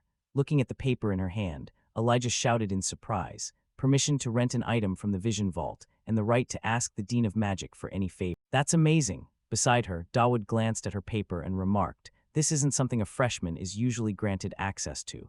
We're being rewarded equally, aren't we? Returning to Elijah, after her excitement subsided, she asked the protagonist with curiosity, Hey Dawood, I've noticed this before, but why are you always able to keep your cool? Whatever happens, you act as if you already know how the situation will unfold, or like you've already calculated it. The way you act just gives me that feeling. At this point, Elijah thrust her fist forward and laughed. Hey, boys usually do this with friends, right? I mean, the fist bump is over there. Dawood sighed, well, if you say so, but he still extended his fist to bump against Elijah's.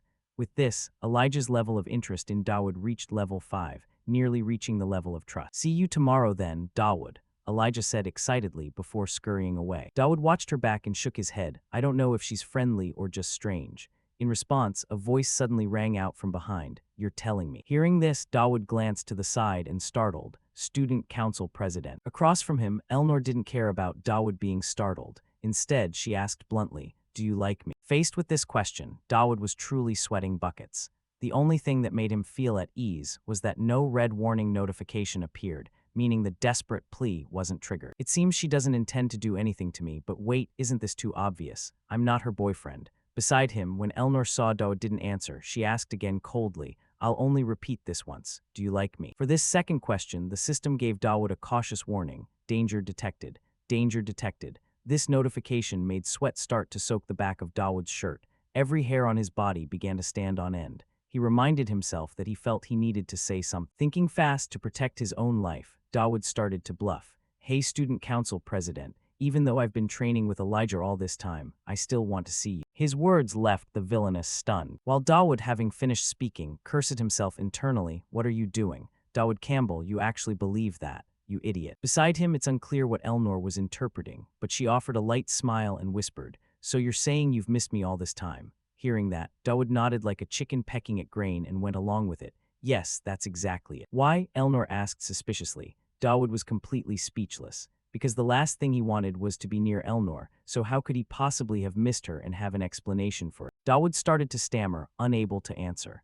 Then, as if thinking of something, Elnor smoothed her hair and continued, forget it, maybe this is just one of those types of friendships. I understand now. Is it because I saved you on the train? Just remember that priority list. In front, Dawood's expression was like someone who had just crawled out of a cave, not understanding what was happening. What list is she talking about? What is going on? Dawood asked himself in his heart. But before he could come up with an answer, Elijah handed him an invitation and said, Don't worry about that. I came here to give you this. To Dawood, this letter made him feel a bit terrified. Is this a love letter or a challenge? What is this? Nothing like this happened in the original story. Unaware of the protagonist's internal thoughts, Elnor looked away shyly and explained, I intended to give this to you tomorrow, but remember to open it when you're alone. Saying that, the student council president quickly left, leaving Dawood behind, who could only blankly accept the invitation like a machine. Time passed quickly. After returning to his private room, Dawood immediately opened the letter and read it. He quickly understood Elnor's goal. So she wants me to be her companion. Tomorrow is the freshman welcome party. I forgot about this.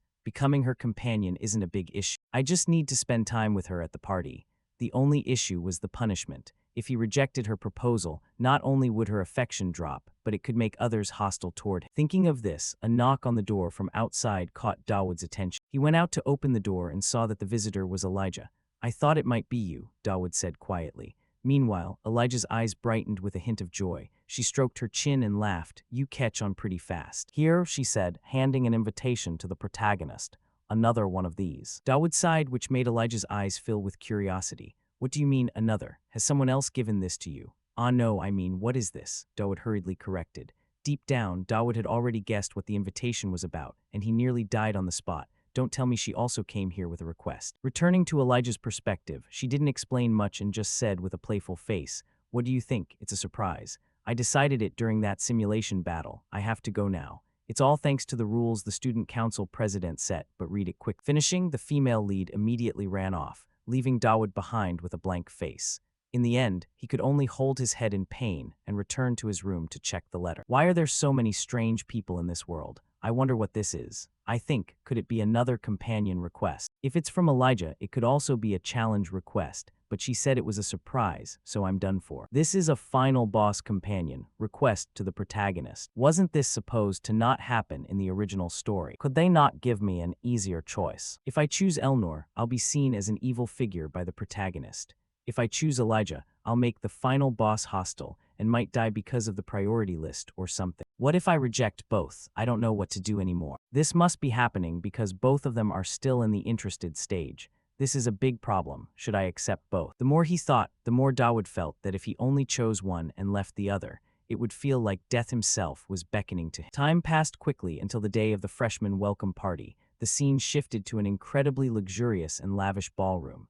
At this moment, countless students were gathered inside. Someone's voice began to ring out. Hey, aren't you a student in Class A? I'm a Class A student, Professor, they're here. Within the group, the swordswoman Elijah, in a glamorous outfit, fanned herself to dissipate the heat in the hall.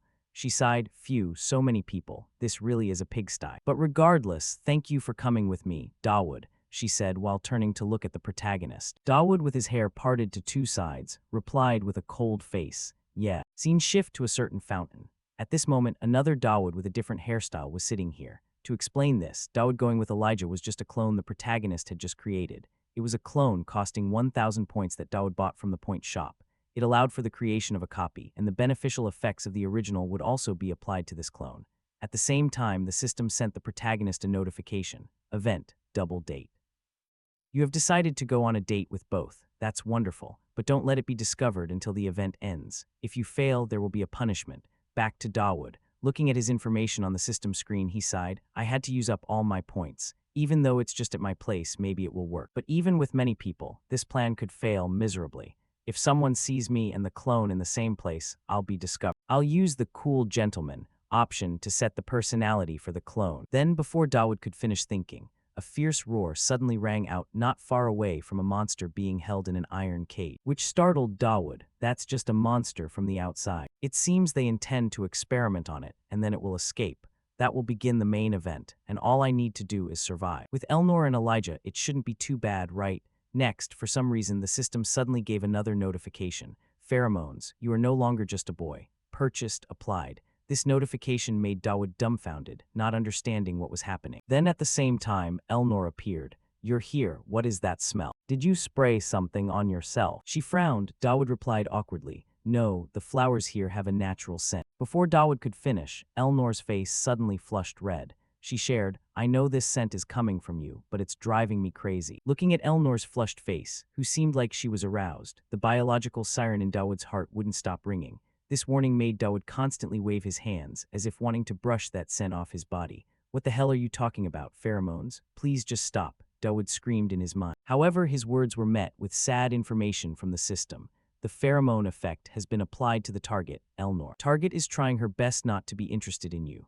Beside him, the icy Elnor began to flirt with the protagonist and said, Dawood Campbell, I wonder why I only realized it now, but you're more masculine than I thought. Faced with this, Dawood truly couldn't be happy, as he felt death coming one step closer to him. He prayed silently, please stop. Afterward, to temporarily pause this atmosphere, Dawood suggested, why don't we go to the event? How about we stop by some booths near here? Elnor saw no problem and nodded in agreement, sure, lead the way. Back to Dawood's perspective. His suggestion to take Elnor out was also calculated. By now, the clone and Elijah must have met. I must ensure I don't run into them. I hope nothing happens. Maybe nothing will happen if this continues. All the clone and I need to do is escort both of them. Thinking that, Dawood suggested again, hey, how about we go to that snack stand and grab something? Hearing this, Elnor glanced at him with a meaningful expression and answered, all right. Afterward, Dawood led Elnor to the barbecue stand and said, how about trying this wild boar skewer? This is the worst suggestion for Elnor. You care a lot about your figure.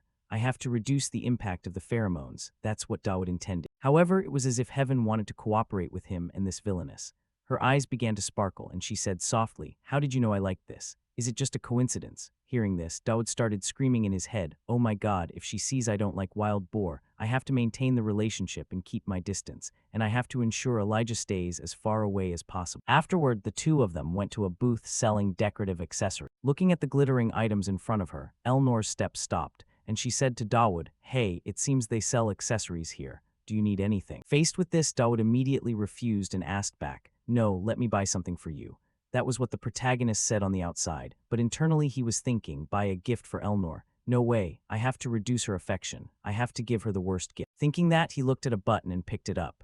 This button is good, what do you think? In a normal situation, when a guy gives a girl a gift like that, perhaps the only thing waiting for him would be getting his number blocked. But the impact of the pheromones on Elnor was truly stronger than Dawood had imagined. Even when receiving such a gift, Elnor happily accepted.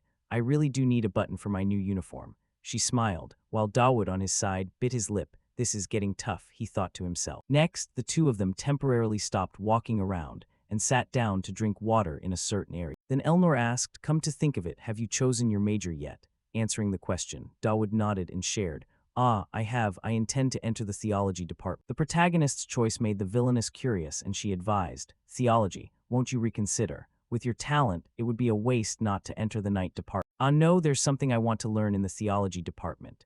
Dawood replied, thinking that he had a reason for choosing this path.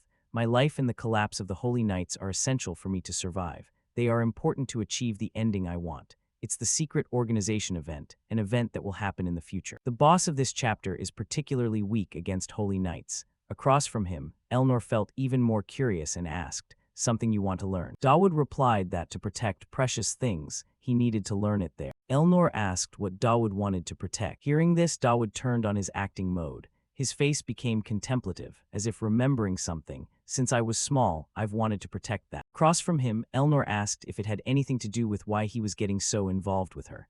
That's right, Dawood nodded. But before he could explain much further, Elnor interrupted. I know the Tristan family curse well. I'm talking about the curse that turns all our family members into lunatics. Hearing this, Dawood shrugged and asked, isn't the only way to stop it through mental training? And this statement from Dawood made Elnor's eyes grow cold. She stared at the protagonist and said in an icy voice, you know the solution. Faced with this question, Dawood didn't intend to hide anything and said bluntly, the angel's blessing is a miracle where two archangels bless one person, or at least that's what they say. On this side, the villainess nodded, agreeing with the method Dawood proposed.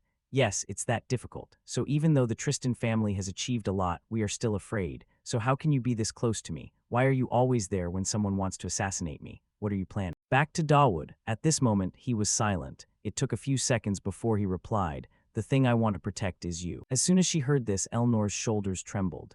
Then she asked, what am I to you that you have to protect me? Dawood replied with a voice full of determination, if I can't protect you, I will die. That's right, I have no other reason. Elnor smoothed her hair and gave a wry smile. Ha, I knew it. But you really are very strange. Dawood sighed heavily and complained. He had told her the entire truth without holding anything back. I hope this satisfies her curiosity. Dawood prayed to himself. At the same time, in another development. At this moment, Dawood's clone and Elijah were holding wine glasses and going down to the basement, where countless monsters used for experiments were being kept. The two of them just walked without saying a word. For Elijah, today she felt Dawood's attitude seemed a bit different. Is he angry with me? Why aren't we talking? Then, to break the silence, Elijah initiated. Why are we going down to the basement? Behind her, Dawood remained silent, not saying another word. This made Elijah feel even more awkward. I have to get close to him to learn more about the Tristan family. I don't know what to do with someone like. I don't know anything about men. This is crazy. Thinking that, she observed her surroundings and frowned. And what kind of hellish place is this? This place is full of living monsters. It seems they are used as experimental subjects for students. The professors are truly socially irresponsible for leaving them in a basement like this. Elnia complained before she was distracted by the growl of a monster. She approached the cage holding this monster and carefully observed inside.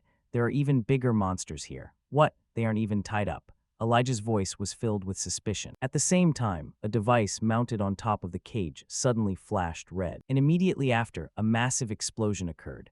Fortunately, Dawood's clone reacted in time, rushing over to embrace Elijah and jump to the side. But the impact of the explosion was also extremely powerful, even making the entire hall shake repeatedly. Returning to Elijah's position, she seemed surprised that Dawood was using himself to shield her from the explosion.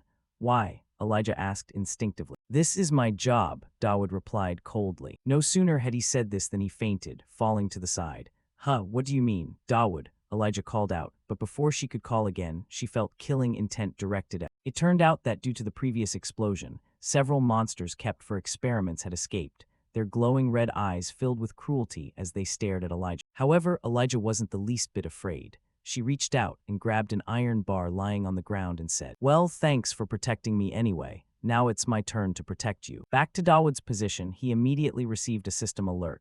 Main quest. Monsters have appeared. Suppress the situation immediately. If there are too many casualties, you will suffer a heavy penalty. Reward. Exclusive equipment material. As soon as he looked at this notification, Dawood didn't hesitate to stand up immediately. I have work to do, Council President. I need you to find one of the priests. Behind him, Elnor hadn't understood why Dawood reacted that way, so she wanted to ask. But the protagonist interrupted with a serious expression. Please, we have to protect the student. Just like that, he started rushing down to the basement, simultaneously recalling his clone and asking the swordswoman, Elnor, are these all the monsters that were just released? Beside him, Elijah, with just an iron bar, had already taken down all the monsters intending to attack her without sustaining any injuries.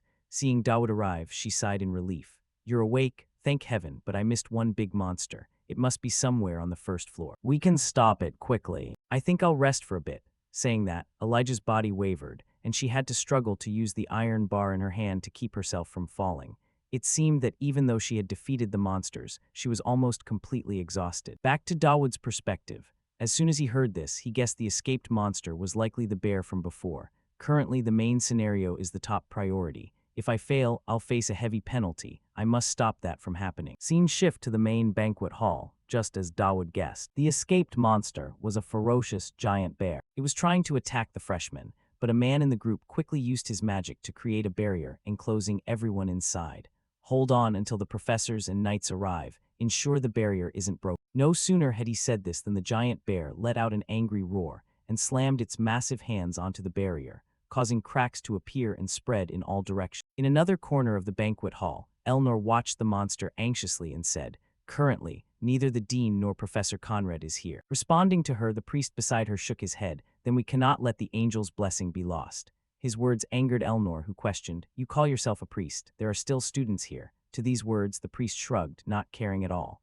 Those words are too heavy for a professor, Lady Elnor. High-level barriers like the angel's blessing aren't something anyone can use. The knights will be here soon. Let's wait for them. This is the reason I tried to prevent them from experimenting on those monsters. I knew we shouldn't have given that power to the Tristan family. Beside her, Elnor could only grit her teeth. But at this moment, Dawood's body suddenly zipped past them like a gust of wind. He even took the liberty of grabbing the necklace from the priest's neck and shouted, I'll handle this. Behind him, the priest saw his necklace suddenly snatched away and stared wide-eyed. Who was that? Bring it back here, he's just a student. Do you know what the angel's blessing is? Ignoring the shouting, Dawood quickly took out his incense burner and tossed the necklace inside. The system immediately gave a confirmation notification. Extreme holy relic has fused with the priest's beads. Skills available. Penance, holy shield. Danger detected, fatal threat. Desperate plea activated at S rank. At this moment, Dawood performed a long slide, rushing past the giant bear and heading to the man who was casting the barrier. Seeing Dawood, the man asked worriedly, "Hey, wait, why aren't you running?" Responding, Dawood suggested, "I'll try to stall for time, you quickly get the students out of here." Saying that, he turned around to face the giant bear, which was swinging its massive hand at him. Without a moment's hesitation, Dawood used the penance skill, helping convert all secondary attributes into physical stamina. Next, Dawood used the Holy Shield skill. At this moment, a cross symbol appeared in front of him, emitting a dazzling light. Next, the phantom image of two wings appeared, enveloping him and forming a protective shield. Thanks to it, the giant bear's heavy attack couldn't even touch Dawood. All around, the guests witnessing this scene gasped in surprise.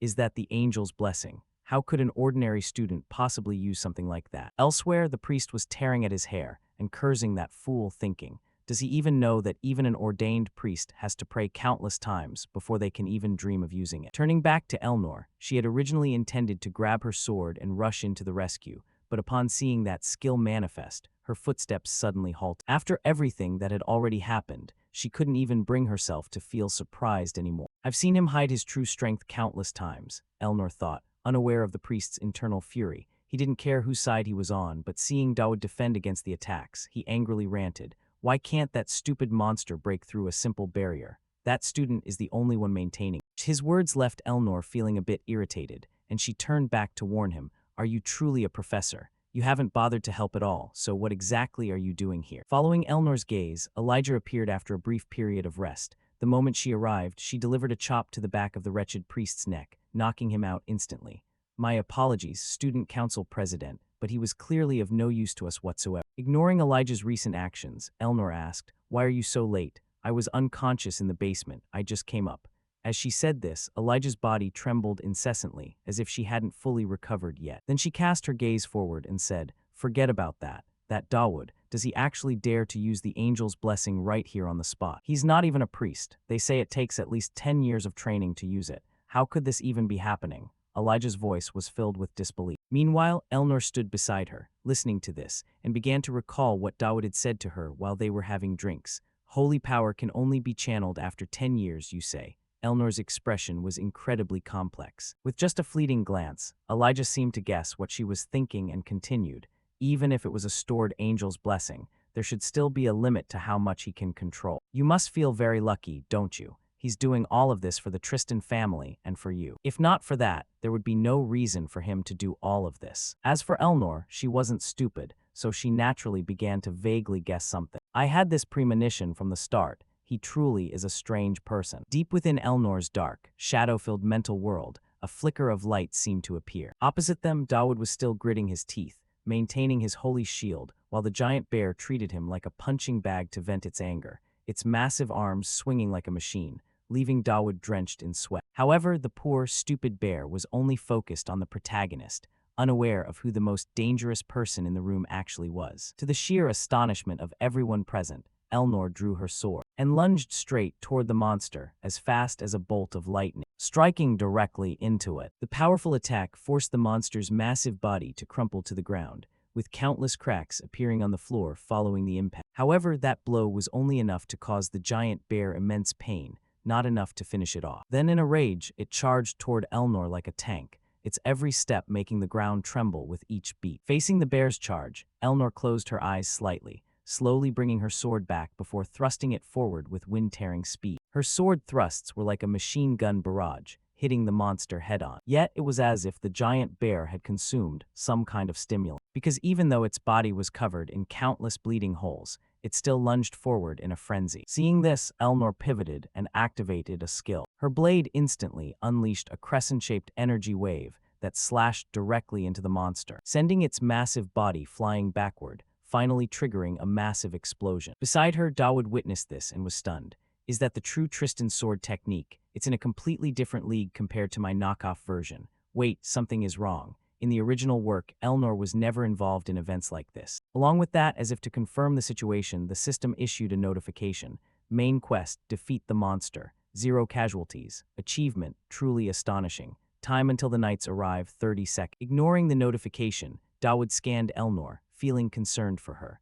All the professors who defended conducting experiments on live monsters are supporters of the Tristan family. If Elnor is meddling in this, it means she is essentially admitting to her own family's fault. Elnor wouldn't care about making political moves, so why is she helping us? I don't understand. I need to finish this mission quickly. Let's leave that for later. Up ahead, Elnor gently sheathed her sword and muttered, "It's over." However, there are always certain surprises in store. At that very moment, Dawood's eyes widened, and he shouted, "Princess, behind you." Following Dawood's gaze, Elnor saw the giant monster bear suddenly rise from within the flames, swinging its skeletal arms straight toward. Acting on natural instinct, Dawood immediately lunged in, activating his holy shield to block the blow in place of the villainess. However, facing a full-force attack, Dawood coughed up blood and passed out on the spot. Time passed quickly. Dawood woke up to find himself in the infirmary, and a voice sounded beside him. "You're awake." Hearing this, Dawood hurriedly asked, "What happened to the monster?" And Elnor too. Explaining this, the blue-haired girl read her book while calmly clarifying, "The monster was defeated, and Elnor is perfectly fine. Of course, all the other students are fine too." The answer surprised him quite a bit. After saying that, she closed the book in her hand. She was Prime Minister Adelante. And naturally, our protagonist quickly recognized her identity. Adelante, the immortal who has lived for over 1,000 years. Why would someone like her come to see me? Because I used the angel's blessing, Dawood wondered inwardly. Unaware of his scattered thoughts, Adelante spoke up. After the confrontation between the first years, I haven't had a chance to talk to you. I've come to deliver some bad news and even some very bad news. She chuckled slightly, making Dawood feel somewhat anxious as he asked, "What is it?" Explaining this, Adelante's voice shifted and became more serious. "You have garnered more attention than any freshman ever has. There has never been a case involving this many troubles. In my experience, you will continue to run into many more troubles in the future. As for the other bad news, what do you know about demons?" Before Adelante's question, Dawood's face remained extremely calm, as if he weren't too shocked by her mentioning that name. His attitude made Adelante feel somewhat amused as she laughed. "Interesting reaction, Dawood Campbell. Even though the Prime Minister is bringing this up, you don't seem worried in the slightest, do you?" Dawood replied with an incredibly bored expression. "I think I shouldn't reveal too much about what I truly know. If I did, I wouldn't know what else you might be plotting." "What do you mean by plotting?" Adelante asked in return. Dawood then began to complain about his own problem. "I'm the only one who hasn't been assigned to a class yet. I haven't even been able to attend classes." Up ahead, Adelante understood why Dawood was so annoyed. "I see, so you're upset about this situation. Also, thanks to recent events, I've had to deal with the aftermath." As she spoke, she snapped her fingers. Instantly, a dark space enveloped them both, ensuring no one could overhear their next conversation. Following that, Adelante's voice became extremely serious. "I don't know if you've realized it, but currently, the ruling powers have little control over our society. This is a terrible time for them. They will do anything to recruit talented individuals, even if they have to pull them up from hell itself." Hearing this, drawing on his experience from playing the game, Dawood immediately understood what she was referring to, so he continued. "The Tribal Alliance coup, the restructuring of the Holy Empire, and the heir to the throne. Aren't these all the reasons for the recent incidents?" Beside him, Adelante saw Dawood speaking so clearly and couldn't hide her amazement. She nodded in agreement. "You are correct, currently, even though the Golden Triangle looks like friendly neighbors on the surface. Underneath that shell is a fierce competition for talent. Most students wouldn't have any interest in this." Picking up where she left off, Dawood added, "Indeed, and because of that, the entire continent is being affected. Everything you've been involved in must have already caught their eyes. Even though it all happened, they haven't made a move. This is illogical, unless someone is intentionally controlling the flow of information." To Adelante, hearing this from the protagonist was even more surprising, as she realized Dawood was even insightful about politics. Unaware of the thoughts in Adelante's mind, Dawood continued the topic. "Does that mean if I attract their attention now, it would be very dangerous?" Answering the question was Adelante's cold voice. "That's right, the world will perish." As her voice rang out, the ground beneath their feet suddenly changed, shifting to a scene of countless houses burning in a sea of flame. Next, Adelante produced a paper with a strange symbol on it and asked, "Do you know about this seal?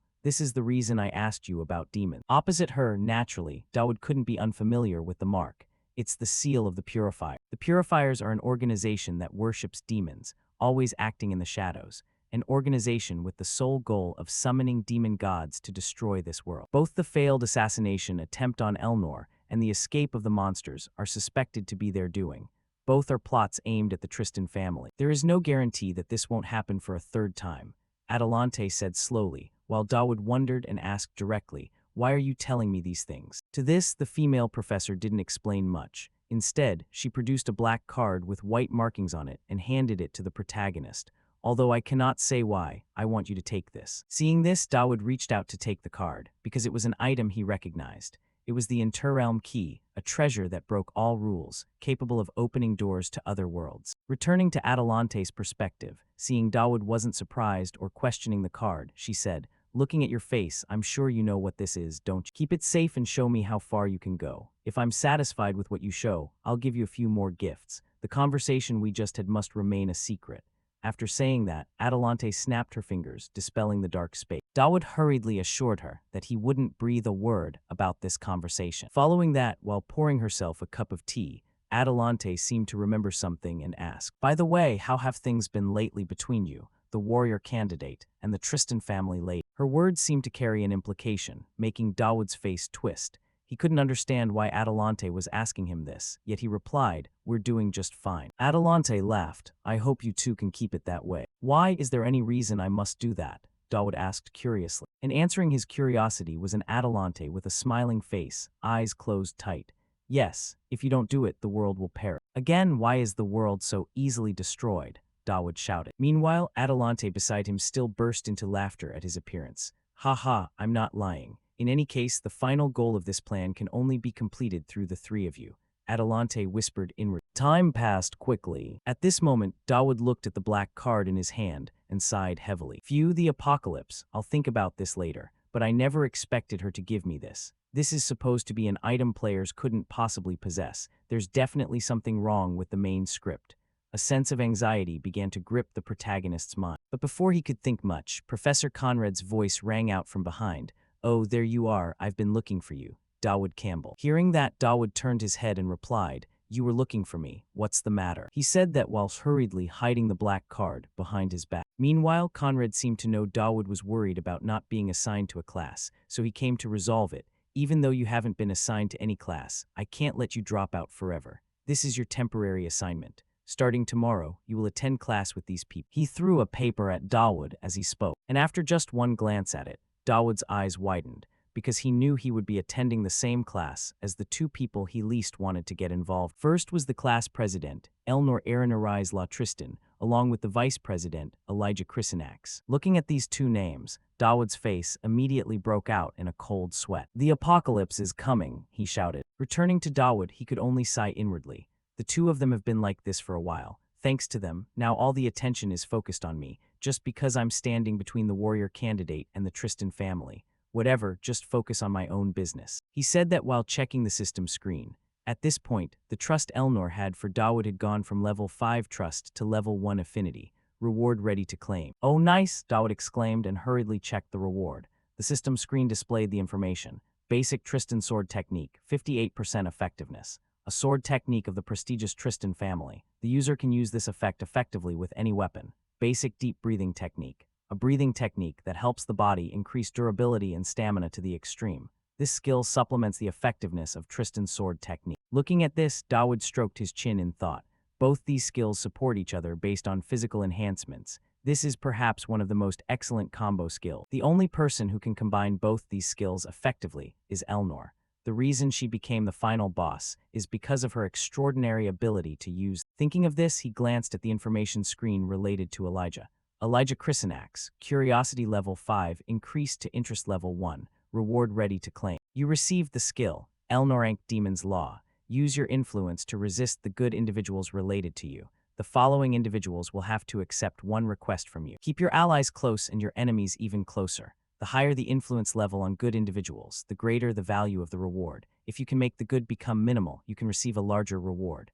Back to Dawood, the vague description of this skill made him genuinely unable to fully grasp it yet.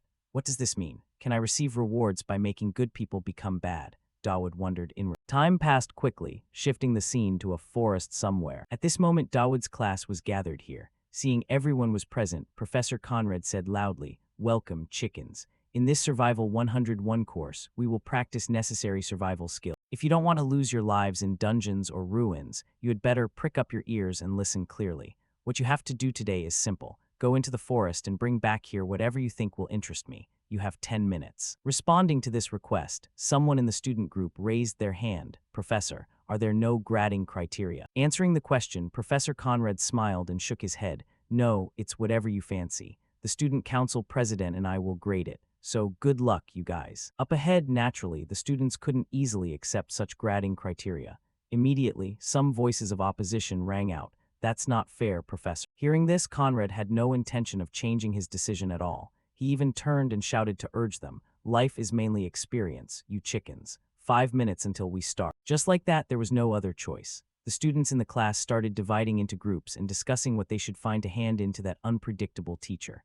While they were discussing, Dawood shrank back into a corner and thought about the skill he received from the reward. Keep allies close and enemies closer. What does that mean? How can I make good people become bad? Dawood wondered. But before he could think of an answer, the swordswoman Elijah walked up and suggested, Dawood, do you want to work with me? The suggestion surprised the protagonist, who asked in return, shouldn't you be working with your friend? Come on, you and I are friends, aren't we? Why don't we work together? Elijah said with a smile. Dawood sighed inwardly, go join the protagonist's party. No, if that happens, I'll become an obstacle. Dawood reminded himself internally. Turning back to Elijah, seeing Dawood didn't answer, she poked her fingers together and asked softly, what's wrong? Are you not feeling well today? Responding to this was a cold look from the protagonist. No, it's just that we aren't that close. His words made the smile on Elijah's face stiffen and then vanish. Then, whether out of frustration or not, the female lead turned and left immediately. How unfortunate, huh? Fine. Not far away, the nun looked at this and felt a bit worried for her friend. Meanwhile, Dawood glanced slightly at Elijah and thought,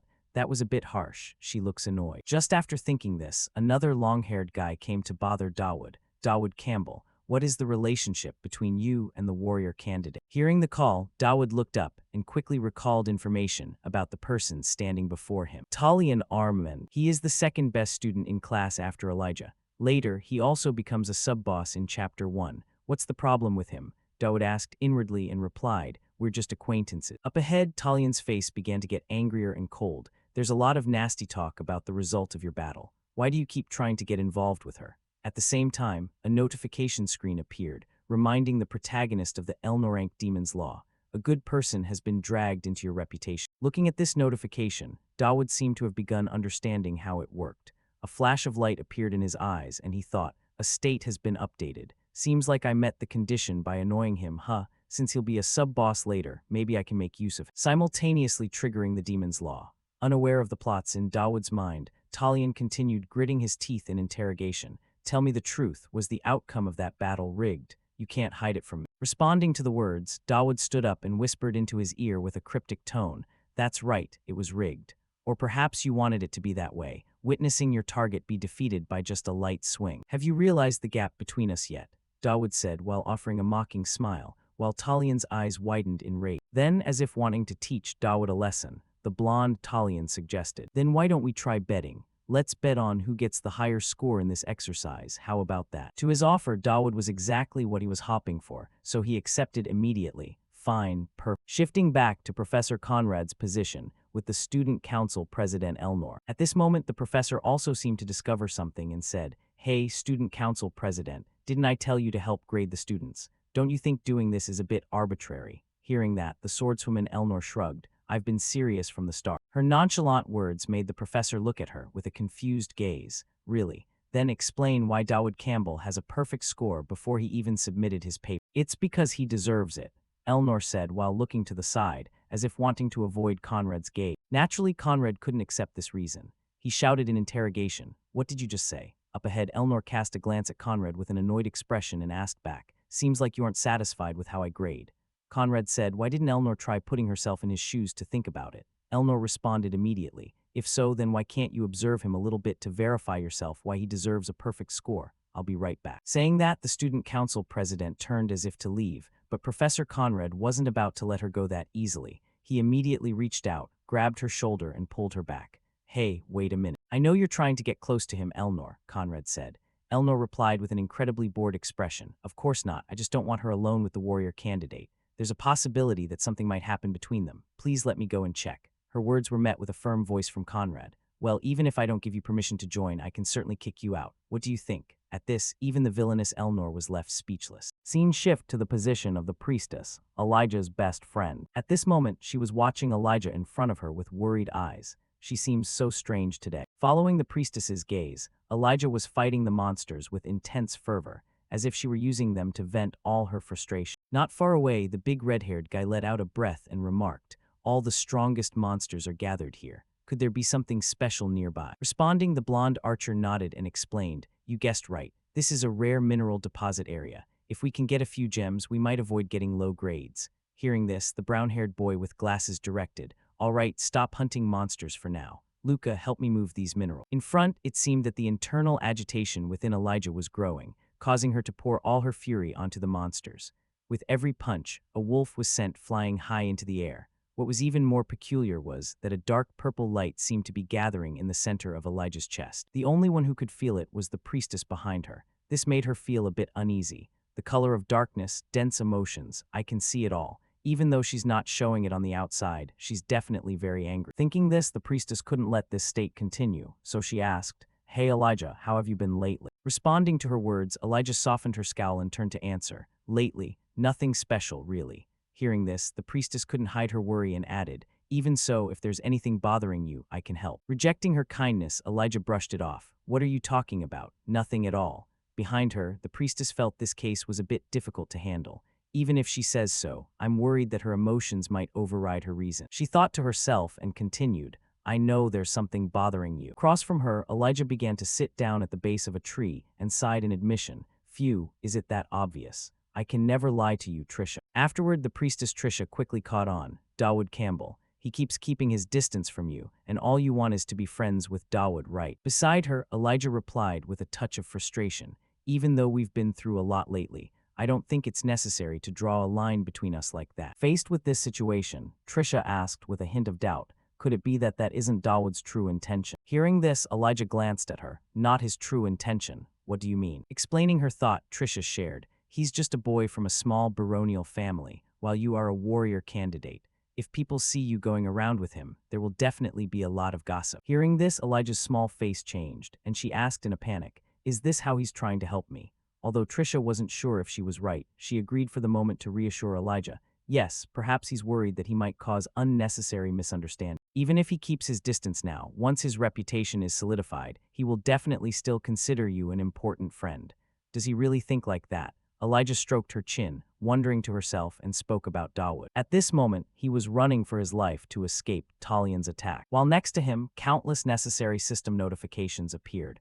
Talian's rage is reaching its limit. You have subjected him to extreme humiliation. Your negative influence has become permanent. You have triggered the demon's rule and received a command reward. Behind him, he gripped his spear and rushed forward as fast as he could. His voice and face were filled with rage. "You bastard, I'm going to kill you. I'm going to skewer you like a piece of meat." Saying that, he gritted his teeth and thrust his spear forward as fast as a machine gun, making Dawood's scalp tingle. He gritted his teeth, pouring all his energy into his body to accelerate. For Talian, seeing Dawood only running and not daring to engage made him even angrier. "Don't run. Fight like a real man. Why do you keep taking the killing blow after I've done most of the damage?" In front, Dawood stopped hearing the complaints, suddenly turned back and raised his hand. "Wait, stop." His words caused Talian's body to freeze, waiting for the next words from the protagonist. But once again, Talian was disappointed when the only thing coming from Dawood was a teasing remark. "If that's the case, do you want to split the loot?" Looking at Dawood's annoying face, the blonde guy felt as if he had reached his breaking point. He slowly pulled his spear back and got into a throwing stance. Magic power gathered at the tip of the spear, causing sparks of lightning to discharge wildly. Afterward, without a moment's hesitation, Talian put all his strength into his arm and threw it hard. The spear flew at wind-tearing speed, rushing forward. However, before it could fly more than a few meters, it collided with a sword, causing the spear tip itself to be sliced in two. This surprise left Talian's eyes dazed, while the protagonist even forgot to keep running. Turning back to observe the one who had just struck, it was none other than Elijah. "Don't touch my friend," she said in a cold voice. For Talian, seeing Elijah appear made him act foolish. Then he greeted, "Elijah, long time no see. I suppose this is the first time we've met again since the monster's escape." Responding to this well-intentioned greeting, Elijah rushed forward, held the sword in her hand to his neck, and reminded him, "Wrong. This is the first time since you lost to me." Beside her, Dawood watched this, his face sweating, wondering internally, where exactly did she pop out from? Returning to Talian's perspective, looking at the sharp blade close to him, he struggled to say, "Ha ha, it's truly good to see you again." To Elijah, she didn't intend to waste time on meaningless pleasantries, so she questioned him directly. "What were you just planning to do to Dawood? Don't tell me you were bothering him." "No, Elijah, I was just," he stammered to explain. But the swordswoman didn't even let him finish before performing a leg sweep, causing Talion to crash to the ground. Next, she placed her foot on him, pointed her sword straight at his face, and warned, "I don't want to hear your excuses from down there." Talion was truly scared out of his wits. "I know, I understand, but why do you keep protecting him? Someone as talented as you." He wanted to advise her, but Elijah didn't want to listen and cut him off. "You don't need to care who I'm friends with. I hate people who think they're better than others and then get angry at." "But he's deceiving all of us," Talion shouted. However, she shook her head to deny this. "He's doing this just to teach us a lesson. He's not the kind of unreasonable, cruel person you think. Dawood isn't like that." "Do you want to be taken down in one blow like last time?" Elijah said, staring at Talion with sharp eyes. These words seemed to help him wake up. Could I have died? Thinking this, the hair on Talion's body stood on end. All his battle spirit dissipated, and he hurriedly knelt in front of Dawood. "I'm sorry, Dawood. I won't come near you without permission again." On this side, Elijah saw that Talion had accepted his defeat, so she calmly sheathed her sword and said, "Try to get along with each other." Saying that, she coldly left, just like she had appeared. This left Dawood a bit pensive. Truly a warrior candidate. She's good at teaching others a lesson. I wonder if we're even still considered friends. At this moment, I guess we're still friends, at least for now. Wait, that's not important. Right now, I still have to receive points for the assignment. Time passed quickly until late afternoon. Currently, our protagonist was carrying a bag on his back to return and report the results to Professor Conrad. However, at this moment, the priestess Trisha blocked his path. "Wait, Dawood, we've met before, right? I'm Trisha." Hearing this, Dawood quickly recognized her and nodded. "Ah, you're Elijah's friend, I remember now." Speaking, Dawood started to sigh internally. In both the original story and now, she always drags out the conversation. Unaware of Dawood's thoughts, Trisha got straight to the point. "Yeah, I have something I want to ask. This might be a bit troublesome, but Elijah." At this point, Trisha's voice stopped when she discovered the protagonist had moved forward. Dawood waved his hand. "Let me get my points first." "Oh, all right," Trisha replied, looking at the disappearing back of the protagonist. Trisha also couldn't hide the worry on her face. He made Elijah fight Talion. Usually, she would try to talk to resolve problems, not draw her sword right from the start. "You are the problem, Dawood." Back to the protagonist's perspective. As soon as he returned to the gathering point, he was overwhelmed by the scene in front of him, as the ground had cracked into many pieces. Meanwhile, the student council president Elnor was lying still like a dead fish. This made Dawood gasp in surprise. What on earth happened here? Explaining the situation, Professor Conrad said frustratedly, "The damn student council president insisted on going into the forest, so I told her she had to get past me first. As a result, I won." Looking at Elnor still lying motionless, he teased, "But you're better than before. Hey, are you trying to play dead?" Conrad smiled while Dawood screamed in his head, "This school is crazy, just punish her." He thought that, but then put on a cheerful, happy face. "Ah, that's right, I came here to receive my points." His reminder made the professor jump. "All right, we're still in class, aren't we? Let me see. Wow, why did you bring back so much?" Tearing off the disguise, the shameless protagonist took all the credit and waved his hand. "Small thing. It took a little time because I wanted to make sure I selected the best material." Following Conrad's gaze, after opening the bag, it contained countless colorful minerals, making him nod in approval at the materials. "Perfect, you're in first place. I'm sure Purse will be very pleased with these things if you give them to her. You already have a wish agreement. Why not take this opportunity to score points with her?" "All right, I'll do that," Dawood replied while tying the bag back up. At the same time, the priestess Trisha saw Dawood had finished reporting his results and slowly approached. "Hey, are you done?" In front, Professor Conrad also stood up and said to both of them, "All right, you can go now. The class is over, but Trisha, take care of her." "Yes." Trisha hurriedly replied and turned to say to Dawood, "Dawood, please take care of Elijah, but don't be too good to her. Every time she mentions you, it's like she loses her mind. I'm worried that things might get even worse later." Faced with the priestess's words, our Dawood could only manage a wry smile. "I'm grateful for the warning, but at the same time, I'm getting a bit scared." Thinking that, he waved his hand to agree. "All right, don't worry, Trisha, I will try my best. You should do that if you want to survive this." She might not realize it, but I do. Just one wrong step, and Elijah might cross the line. Trisha muttered to herself and began using her magic to heal Elnor. Time passed quickly, scene shift to the magic department. At this moment, Dawood was here to meet Professor Purse and state his request. In front, the professor was sipping tea when she raised an eyebrow and asked, "You want to use your wish, so soon?" "That's right, I need something from the goddess of magic," Dawood said with a smile. Hearing this, Perse asked again, "Can't you wait any longer?" Dawood said that Perse wasn't the only one working to fulfill this request. However, Perse replied that everyone wouldn't have to do anything if Dawood didn't use his wish. Putting the meaningless words aside, when Dawood came here, he wasn't just casually making a request to Perse. He wanted to prepare something for the events to come. To pass the battle with the upcoming purifier, I must prepare everything I can. Unaware of Dawood's true purpose, Perse sighed and asked, "I received orders from Prime Minister Adelante to support you as much as possible. As long as it's not for other purposes, I will do it. What do you want?" Hearing this, Dawood swallowed hard. He started to recall the reward he received in Professor Conrad's lesson earlier. "You have received a reward from Elijah, 500 points. You have received an evil seed. You can exchange it for a special skill in the point shop. The list of buyable skills has been updated. Elijah Chrysanax, negative seal X1. You can use evil rule once. Talion, negative seal X1. You can use evil rule once. The effect of the special skill is much better than any other item. For now, this is fine, but there's still much to prepare. Dawood Campbell is still too weak to overcome the attacks of the purifier. That's why I need it." Thinking that, Dawood stroked his chin, describing what he wanted. "I need a cannon that can blow up this entire academy." Across from him, Professor Perse heard this request, and her face went blank. She stared straight at Dawood with dead fish eyes, and a few seconds later, the professor seemed to regain her senses. She stood up from her chair and questioned, "Dawood, are you crazy? Creating it is one thing, but where do you intend to use it?" Hearing this, Dawood knew Perse was about to explode with anger, so he immediately took out the commitment paper and blocked her. "Wait a minute, Professor. Clearly the agreement states that you must fulfill any normal request. Something as simple as that surely can't be difficult for the Dean of Magic." Responding, Perse's eyes narrowed. She stared at the paper and complained uncomfortably, "You want me to build a weapon? This is not a normal request." On this side, Dawood continued to persuade, "But a promise is a promise, right? I don't intend to use it to harm anyone. I just have something I need to destroy in a single blow. Otherwise, it will be very troublesome."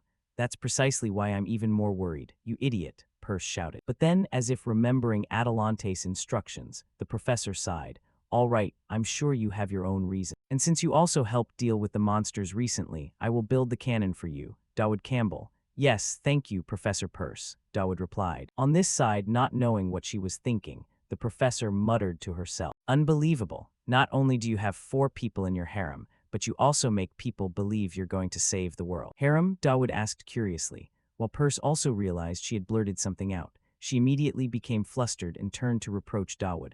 "Oh my God, what is wrong with my head? Just because I talked to you, I lost my focus. It's all your fault, Dawood." Everything was because Professor Perse was 30 years old but still single. Honestly, this is an alarming number for any woman. Back to Dawood, seeing the professor so panicked, he hurriedly reassured her. "Please calm down. I have one other request for my wish. Professor, you promised me and Elijah that you would give each of us an item from the illusion archive. Can I receive it now?" Time passed quickly. At this moment, Dawood was walking down the hallway, thinking about what he needed to do next. "Great, so I'm allowed to build the cannon. Now I just need to collect the materials to build it. I can collect all these materials using the interdimensional key. It seems everything is going according to plan." At the same time, in front of Dawood, an orange-haired man dressed like a noble, holding a cane, called out to him, "Hey kids, your name is Dawood Campbell, right?" Hearing someone call him, the protagonist looked up and answered, "Yes, that's right." Across from him, the stranger saw Dawood confirm and laughed. "I didn't expect to meet you here. What a coincidence. My name is Galdier Riverback. I'm from the Purifier Charity Fund." Back to Dawood. Meeting this man, Galdier, made him break into a cold sweat out of anxiety, because he quickly recognized who this guy was. What a joke. That fund is just a front for money laundering. Galdier Riverback is the final boss of this chapter, also known as the Purifier. He is the leader of the Burning Fire. Unaware that Dawood had completely and letter 1 EAFM row his identity and information, Galdier still smiled and handed him a business card. "I've heard some rumors about you. You stopped an escaped monster all by yourself, didn't you? That's not something an ordinary person could do without extraordinary courage or skill. Truly impressive. Every time I meet an extraordinary student like you, I always wonder what your future will be like. I'd love to have dinner with you. Are you free? I also really look forward to talking with you." Responding to this, Dawood naturally didn't want to talk much with one of the chapter's bosses, so he brushed it off. "I think now is enough time to talk." Saying that, he silently thought about the plot problems in his head. Just like in the original story, this guy was supposed to approach Elijah and bother her. But why is he looking for me? Don't tell me this system thinks I'm the protagonist. No, no way. The more he thought, the more flustered Dawood became. Then he scratched his head and said, I'll think about it. Across from him, Galdir naturally assumed Dawood had agreed to the meeting, so he turned to leave. In 3 days, meet me at Sunset Eye. I'll be waiting for you. Seeing him decide on his own like that, Dawood silently cursed his ancestors in his heart. Hey, I said I'd think about it. Damn it. Thinking that, he looked at the shiny business card. The golden light was enough to nearly blind. Oh my god, my eyes hurt. All right, I'll go okay. The protagonist sighed internally. In reality, there's no way for me to avoid this event. Like before, everything can only be a yes or no. What I can do, what I know, what I don't know, and all the risk factors. If I consider everything in this situation, defeating the purifier isn't impossible, but I still don't understand why I have to take on Elijah's role. Perhaps I messed everything up from the start, but for now, I'll deal with the present. I'll worry about everything else later. Thinking this, to ensure his survival for the meeting with Galdir, Dawood went to look for his health insurance. In front of a certain room, Dawood gritted his teeth. He raised his trembling hand to knock on the door and said inside, Elnor, are you there? Hearing the familiar voice, the student council president Elnor was surprised and asked, Dawood, what are you doing here? Responding, Dawood hesitated. No need to come out. I just have a small matter to discuss. Because of this, are you free in 3 days? At the same time, Elnor's assistant was also in the room, complaining, Return the books on time, President. You haven't even read a single one, you just let them gather dust. Did you rent them just to look at the covers? Do I have to pay the late fees for you? Before her friend could say more, Elnor raised her index finger to her lips to silence her. While Dawood, unaware of this, continued stating his request, President, that day I want you to spend some time to go with me to a certain place. Just the 2 of us, Elnor asked again. Yeah, that's right. Dawood nodded. Where? Elnor asked. There's a place called Sunset Eye, do you know it? Dawood mentioned the location Galdir had set. However, the assistant inside the room heard this and her eyes widened. Hey, that's a famous dating spot. Without letting her speak further, Elnor reached out and pushed her aside to ask Dawood outside. I know, so why do you want me to go with you? Explaining this, Dawood just hesitated, saying he would tell Elnor when they met on that day. Scene shift to a moment in Elijah's past. At this time, young Elijah was sitting sulkily on a hill of flowers. Behind her, a voice rang out. Hey Elijah, so you were here. Responding, Elijah just muttered, shut up. Then the voice continued. Hey, I said I'm sorry, I won't tease you anymore. Hearing this, young Elijah turned around angrily, her face tearful. Liar, you think pushing me down the hill was a joke? This question made her brother just scratch his head awkwardly. Well, next time I'll only attack you when you're still lying on the ground. Stop bullying your little sister, Elijah shouted, while the brother just rubbed his hands and laughed. Ha ha, I was only joking. You only want me to be strong, right? You don't want your little sister to be defeated by anyone. Hey, try these cookies I brought from the Baron's house, he said while holding out a paper bag, but Elijah was still frustrated. No need. Even though she said that afterward, she reached out and snatched the bag, then asked, Did you steal these? Don't call it stealing, I just took the leftovers. The brother hurriedly corrected. Afterward, he sat down next to Elijah and shared, Thanks to the Baron, I'll be able to be promoted to an apprentice knight immediately. I'll go to the battlefield. I'll have the opportunity to experience new things and explore this world. Who knows, maybe I'll earn the title of guardian. Beside her, Elijah just ate the cookies and said with a skeptical look, Yeah, keep dreaming. Someone who bullies his sister all day, how could you possibly become a guardian? Hey, who knows if there's a rule that says people have to stay in one place forever? The brother said gently then, as if sensing some worry, Elijah also asked, Will you die if you go to battle? If I'm unlucky, maybe, but I'm pretty good, so I doubt that will happen. The brother replied calmly. Then, not knowing if she was still angry at her brother or not, Elijah sarcastically said, I hope you get unlucky and die. Go ahead, you always tease me, bother me. You never listen to mom and dad. All you know is how to hold a sword and fight. I hope death is waiting for you. Faced with her words, the brother just gently offered a smile and asserted, If I become a guardian, I will always be there to protect you. Back in reality, while Elijah was sleeping in her room, she was suddenly awakened by someone calling her name. Even though she was quite tired, she still got up, opened the door, and asked the person outside, what's going on? The person who came to see her was none other than Dawood. He scratched his head awkwardly. Sorry. Since I'm from the countryside, I'm still not used to everything here. I apologize for what I said about not wanting to be friends with you. As he spoke, he held out the bag in his hand. Oh, I brought some cookies from the kitchen. They're pretty good. This left Elijah quiet for a moment. Then she quickly grabbed the bag and shrugged, replying, Why are you apologizing? That's not cool at all. We're friends, right? Anyway, go get some sleep. Before she could close the door, Dawood spoke up to reveal his true purpose. Wait a sec. I need your help with something. Could you come with me for a moment? It's very urgent, he said with an incredibly eager face. Elijah, seeing this, felt a bit uneasy, whispering to herself, is he crazy? Shifting scenes to Student Council President Elnor. At this moment, she was busy with miscellaneous paperwork, while the voice of her assistant friend continued to echo beside her. So, we've finished processing all the teaching material. I'll also check the fees from the clubs. The only thing left is the matter of the transfer students. I heard we'll have some students coming from the Tribal Alliance. She belongs to a cult that collapsed after the coup, definitely the daughter of one of the tribal leaders. Now they are basically exiles, and there will be many followers coming with her. But in reality, her whole family is seeking asylum here. Her name is Roro Garuda. Have you heard of her before? I heard she's quite famous. Surely you have. Elnor replied with a bored expression, though looking at her face, it was impossible to tell whether Elnor had actually heard of Ruru before or was just brushing off the conversation. Ignoring this, her friend added, and next semester, a real saintess from the Holy Empire will arrive. She is coming here in person. Elnor frowned and asked. It seemed this was an issue Elnor cared about. Clarifying the question, the assistant spoke in more detail. They say an entire delegation is coming with her, but given how things are being handled, the principal has probably used some of his influence. Returning to Elnor's perspective, having two more important people moving to the academy suddenly made her feel a bit weary. Having to prepare to welcome a saintess, and on top of that, the daughter of a tribal leader. This academy is definitely plotting something. Well, this place has always been like that, President. The assistant's reminder made Elnor realize with a start. That's right, it seems all the trouble is crammed into this environment. Oh, that's true, I forgot. Beside her, the assistant friend saw Elnor so worried and asked why she was worried about that. It's not like you've only been here for a day or two. Elnor just sighed in response. It's just that I'm not in a good mood. Shifting to the location of Dawood and Elijah, the two of them were now lying down, stargazing together. I never expected the school to have an observatory. The night sky is so beautiful. Responding to her friend's words, Elijah felt slightly confused and asked Dawood, do we really have to do this right now? Dawood replied in a calm voice, I have no other choice. This is the only way everything will fit perfectly.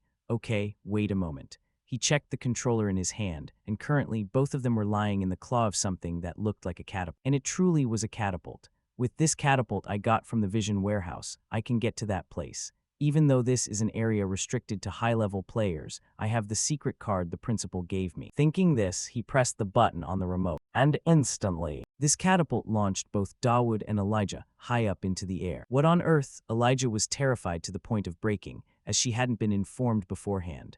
But not letting her panic for long. Dawood shouted to remind her, hey Elijah, focus, open your eyes. Right before them was a red spatial gate. Dawood took out the black card that Adelante had given him and explained, this is the location of the spatial link gate. We are about to enter it. Don't worry, Elijah, it might be a bit dangerous. Beside him, even though she heard Dawood say that, how could Elijah not feel anxious? However, at that moment, an image suddenly flashed through her mind of her older brother, his voice seemingly still ringing in her ears. Hey, why are you crying? What are you afraid of? Look at me, Elijah. This image appearing caused the swordswoman's face to become calmer, and then both of them flew into the spatial gate. The gate instantly vanished into the night sky, as if it had never existed. Inside the gate was a space with a deep purple sky, with countless large rocks floating everywhere, and Dawood along with Elijah were standing on one of the rocks.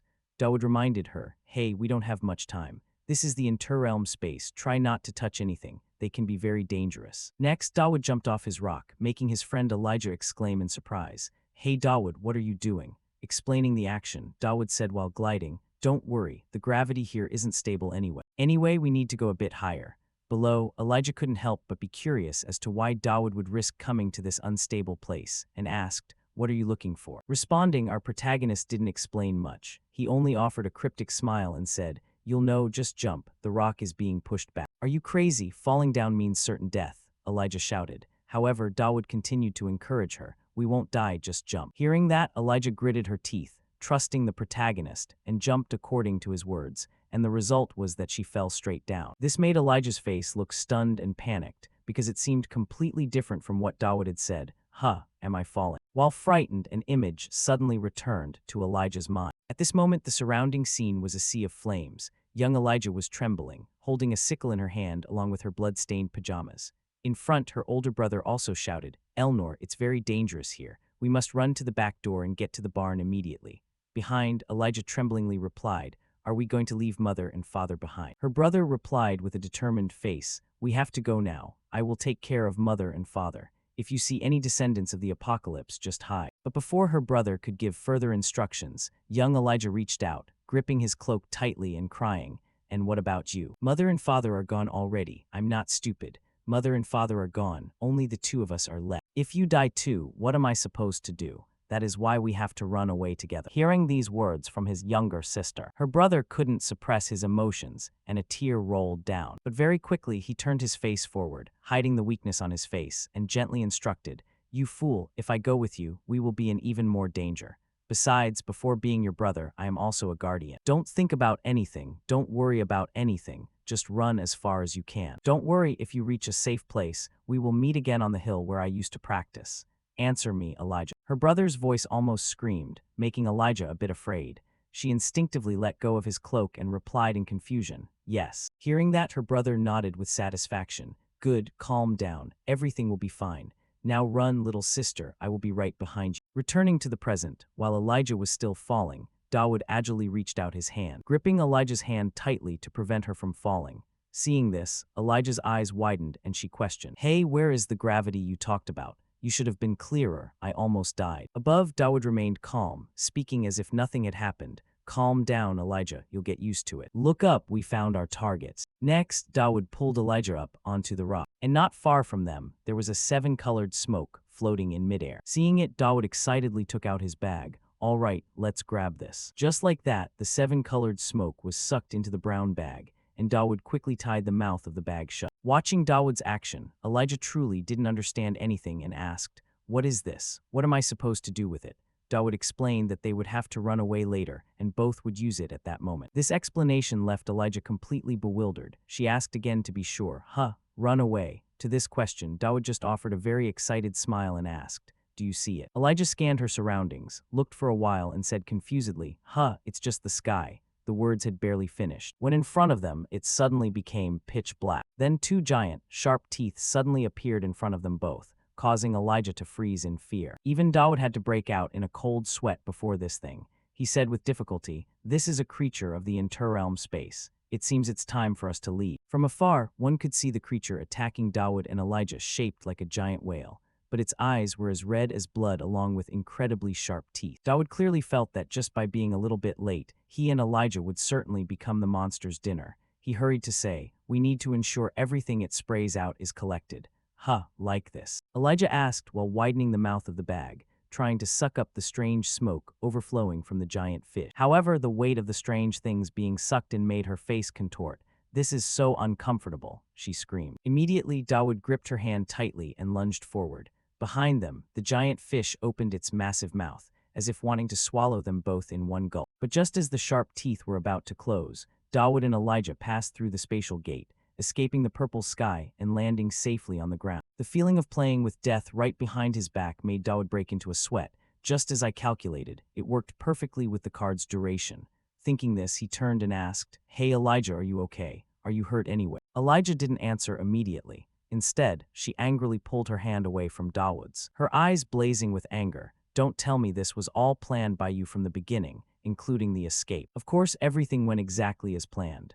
Dawood smiled, his face full of pride. "The Gregory Shadow tactic is a trick quite easy for a long-time player like me." But from Elijah's perspective, the anger in her burst forth more strongly than ever. "Hey, why didn't you tell me we were going to the interrealm space?" Dawood hesitated slightly but calmly replied, "Because I thought you wouldn't follow me." "You thought right." Elijah gritted her teeth and threw the bag in her hand forcefully to the ground, complaining, "I tied it up. I can't believe you woke me up just to do this." Saying that, she turned and walked straight to her room without looking back.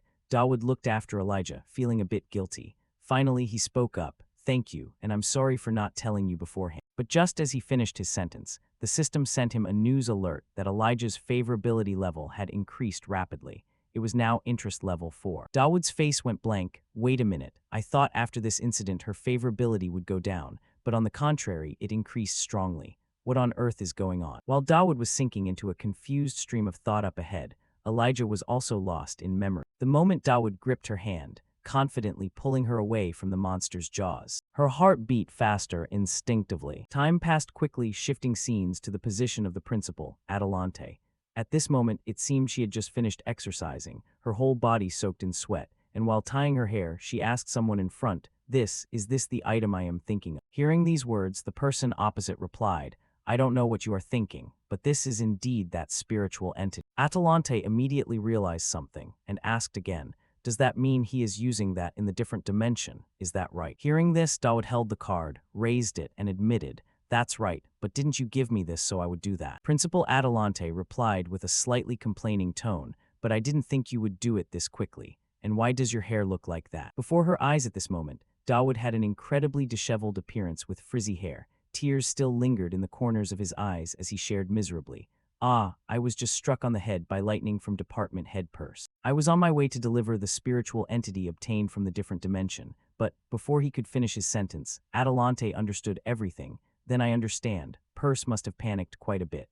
She is a highly skilled wizard, but she's also quite a coward." Setting this aside, Dawood asked vaguely, "Was this item enough according to your requirements?" "Principal Adelante, you said if I could make you satisfied, you would give me more gifts, right?" Hearing this, the principal shrugged and replied, "If it was just that item alone, other magic towers could use mountains of gold to buy it for me. Therefore, you don't need to think about that anymore."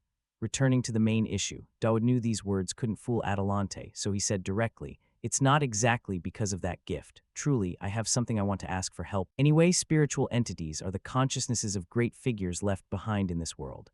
I want you to be able to transfer it into my item. Can you do that?" Hearing Dawood's request, Adelante was slightly surprised and praised him. "Wow, if you do that, the consciousness within it will gradually awaken and grow stronger over time. This is truly a strategically calculated and quite clever choice." "Dawood, in that case, which item do you want me to transfer it into?" Dawood replied, "That item is." However, not letting him finish, Adelante spoke first. "I have something I've been wanting to ask you for a long time. But how can you be so powerful? You defeated assassins with your bare hands, took down the warrior candidate with just one move. Recently you even stopped the magic beast from attacking everyone, and now this. Why are you so obsessed with power?" she said while staring intently at Dawood, waiting for his answer. But our protagonist only pondered. The sub-bosses appearing in the main plot here currently have levels equal to the Demon King, and the ending of this scenario is closely linked to Elnor and Elijah. I have accidentally become involved in their plot. Of course I can't say that to her. This is truly miserable. Dawood sighed inwardly. Instead of answering, he asked in return, "I also have a question I want to ask you. Why do you always treat me so well?" Hearing this from the protagonist, the principal asked interestedly, "What do you mean?" Her tone was a bit teasing, and Dawood went straight to the point. "Honestly, you have many things to ask about me. Like, how do I know the location of the different dimension? How do I know and understand about the spiritual entities left by our predecessors? Or how could I defeat the assassins, beat the warrior candidate Elijah, and stop the magic beast? Regular students like me couldn't possibly do those things. I'm just a freshman. But recently, I do get the feeling that everything at this academy is revolving around me. Maybe I'm being a bit paranoid, but every lesson, every activity, I can feel your presence. As if you're trying to say, whatever you need to do, just do it. I will be behind you protecting you. You don't need to worry about anything. Why do you want to challenge me while creating conditions to help me like this?" Explaining this, Adelante's tone didn't change at all, maintaining a teasing look. "Honestly speaking, I don't understand how you can talk to a principal like me and dare to say something like that. That is truly unacceptable behavior. But regardless, you've figured it out, haven't you? Why do I bestow this favor upon you? Is it perhaps because I find you cute?" The unexpected answer left Dawood's face blank. He started sighing inwardly. "I knew it. If I had known she'd say that, I wouldn't have asked. Anyway, she has already agreed to transfer the spiritual entity to me. Now, I just need to cultivate it to increase synchronization, and the consciousness within it will awaken. If I can persevere in cultivating it from Chapter 2 onwards, everything will be quite useful to me. But first, I need to complete this mission." Time passed quickly until the evening. Main mission, Chapter 1, The Purifying Guild. Solve the incidents happening at the Sunset Eye. At this moment, Dawood was present near the Sunset Eye restaurant area. He scanned his eyes around, as if searching for someone. Right at that moment, Elnor's familiar voice rang out beside him. "You've arrived." Hearing the familiar sound, the protagonist turned to reply.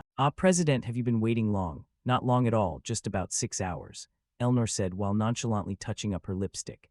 At this moment, she was wearing an incredibly luxurious outfit. Her hairstyle had been changed, and a red dress hugged her small waist tightly, further accentuating her hot physique. Looking at this beauty, even Dawood stood stunned for a few seconds, his face reddening slightly as he thought, wait a minute, 6 hours. That means she came here even before it got dark. Opposite, Elnor witnessed Dawood's confused face and brushed her hair, explaining in more detail. That's right, since it's rarely a full moon night, I wanted to prepare everything very carefully. This is your first time going out of the academy campus to hang out, isn't it? That's exactly right, the protagonist admitted. However, he couldn't even look Elnor in the eye as usual because he was too embarrassed. This made her feel a bit interested and tease. Why aren't you looking me in the eye? This was the first time Dawood had gone out with a girl outside of the school grounds. Truly, you could say this was like a date. So it was understandable that this boy was shy.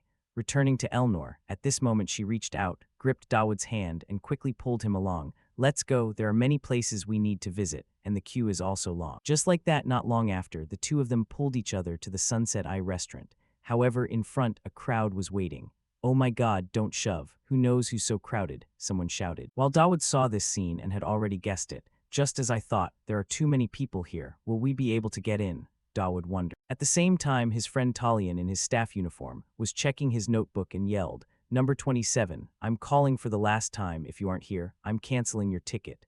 Cancelled number 27. On to number 28. Hearing this sound, Dawood couldn't help but be surprised. Huh, that's Talion. Why is he here? Opposite, Talion saw Dawood walking over and also came forward to greet him. Is that Dawood? Do you still remember me? I'm working part-time here. My family doesn't give me pocket money, so I'm a bit strapped for cash. Then his gaze shifted to Elnor. President, you're here too. Saying this, Talion's tone suddenly became hesitant, as if he just had a suspicion. Strange, Dawood. Why are you with her? What kind of relationship do you two have? Are you dating? Before Talion could finish his sentence, Dawood immediately denied, We're not dating. After saying that, he reminded himself. It's true, if I go with the president like this, who wouldn't suspect? Clearly, in everyone's eyes, this is a date. Returning to Elnor's perspective, she didn't know Talion, so she asked, Hey employee, as the student council president, can I get priority? Of course you can, Talion replied happily. Meanwhile, Dawood seemed to notice something strange about Talion, so he asked, Wait a minute Talion, are you wearing some kind of necklace? The question made the blonde guy slightly surprised, but he quickly took out a necklace and explained, I'm wearing one given to me by the Purifying Guild. You know about them, right? That place is run by Marquis Riverback. Returning to Dawood's perspective, in front of him appeared a skill notification. Target control activated on Talion. Just by looking at it, Dawood quickly realized the problem. He hurriedly warned, Right, but don't wear that anymore, and remember to tell the other staff members not to wear it either. Dawood's tone was somewhat serious, making Talion nod in agreement even though he didn't understand why. Okay, I understand. Returning to the protagonist, the fact that all the staff were infected with control skills made him feel a bit uneasy about this meeting. After I raised my favorability with Elijah enough, the main plot changed significantly. This means now Marquis Riverback's attention will shift to me. In short, now I need to be more careful. Since the plot has been changed, I also need to act accordingly. If he has set his sights on me, I must prepare a way to deal with him. I have to teach him a lesson. At this moment, Dawood and Elnor also quickly walked inside the restaurant. As soon as they stepped inside, a familiar voice called out. Marquis Riverback had been waiting for them from before, greeting them politely. Very happy to meet Lady Tristan and you as well, Dawood. Then this crafty Marquis Riverback also said to Elnor, My lady, let me borrow student Dawood for a moment. We have some business we need to attend to. On this side, Elnor was momentarily stunned, but immediately refused. Ah no, who gave you permission? Before she could finish, Dawood, who was behind her, hurriedly stopped. He whispered into her ear, President, it's okay. Afterward, he continued to say something else into Elnor's ear, which made her eyes narrow as she turned to look at Dawood with an expression full of astonishment. Unaware of this, Riverback up front kept running his mouth. The young lady will be guided to a special room. It will be done soon, it won't take long. It seems Lady Tristan and student Dawood have a pretty good relationship, don't you think? If you're finished talking, follow me. He spoke with a grin, his eyes squinting into slits, but within that smile lurked a hint of malice. Just like that, Dawood and Elnor were taken to two separate rooms. And as soon as he sat down, before the protagonist could even drink a sip of water, the old man across from him went straight to the point. Do you know why I called you here, student Dawood? Responding to this, the protagonist, seemingly unwilling to waste time talking with such villains, played his cards on the table. Ah, is that not because you all intend to cause chaos to resurrect the devil during the full moon? When security is lax, it's easy to assassinate many students, creating powerful demonic energy from blood and death. releasing monsters everywhere, using assassins to deal with the knights, creating more chaos and fear to awaken the devil sleeping in the bloodline of the Tristan lineage. Is that right? From the beginning, the assassinations and monster attacks were also caused by you, but I have already reported this entire plan to the dean, and everything has been handled. What do you intend to do now? Dawood asked, staring straight at Riverback. Riverback's eyes widened to the max, wondering how Dawood knew his plans so thoroughly. He thought to himself, what? Now I understand why the prophet had his eyes on this guy. Harmless on the outside, but his heart is deeper than a venomous snake. He is no ordinary person. Thinking this, his face contorted. However, when thinking about what he had prepared in advance, he confidently said, "Impressive, but my subordinates have already controlled Tristan. I bet you didn't see that coming." No sooner had he finished speaking, as if to refute his words, Elnor kicked the door open and rushed in. Her kick shattered the door into pieces, sending sharp wooden shards flying everywhere. Seeing her blood-stained appearance, Riverback shouted, "Impossible, Princess Tristan. But how? How can this be?" To explain this, we must return to a few minutes before Elnor was taken away by Riverback's subordinates. Perhaps due to being too confident in their own strength, they didn't bother to hide their arrogance as they ordered, "Princess Tristan, come with me. There is somewhere we need to go." Their cocky expressions reminded Tristan of the whispers Dawood had given her earlier. "President, the devil worshippers are about to flood in. Regarding that frenzy, have you been feeling any discomfort lately? I don't know what will happen later, but sometimes it's good to vent a little." Thinking this, she slowly stood up and coldly said to the group, "According to imperial law, devil worshippers can be dealt with immediately and reported later without issue." Behind her, a brown-haired thug reached out to touch her pale shoulder and mocked, "But do you even have the capability to handle us? Fine then, hurry up. I intended to capture you alive anyway, so be good." Before the words were even out of his mouth, the thug's face suddenly stiffened when a terrifying killing intent began to radiate from Elnor, and her mental state seemed to change drastically. "Do you think I can't do it?" Speaking, she reached out and grabbed his head, then slammed it down hard, shattering the tea table completely. All around, the remaining thugs gritted their teeth and drew their weapons.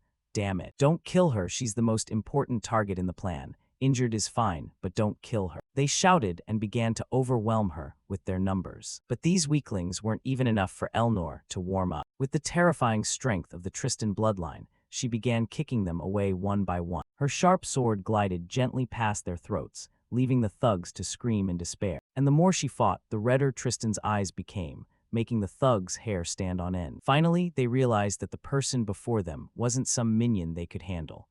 In short, that was what happened when Riverback's subordinates intended to capture Elnor. Returning to reality, Riverback's face was still dazed as he muttered, "Impossible." Meanwhile, the protagonist anxiously turned to ask, "President, are you okay?" A refreshing sound from Elnor was the response. She wiped the blood off her sword and nodded, "Yeah, I actually feel better now." But this time it didn't feel like a walk in the park at all. "Come out with me next time, okay?" At the same time, Dawood received 2 system notifications. Elnor's affinity has increased to affectionate.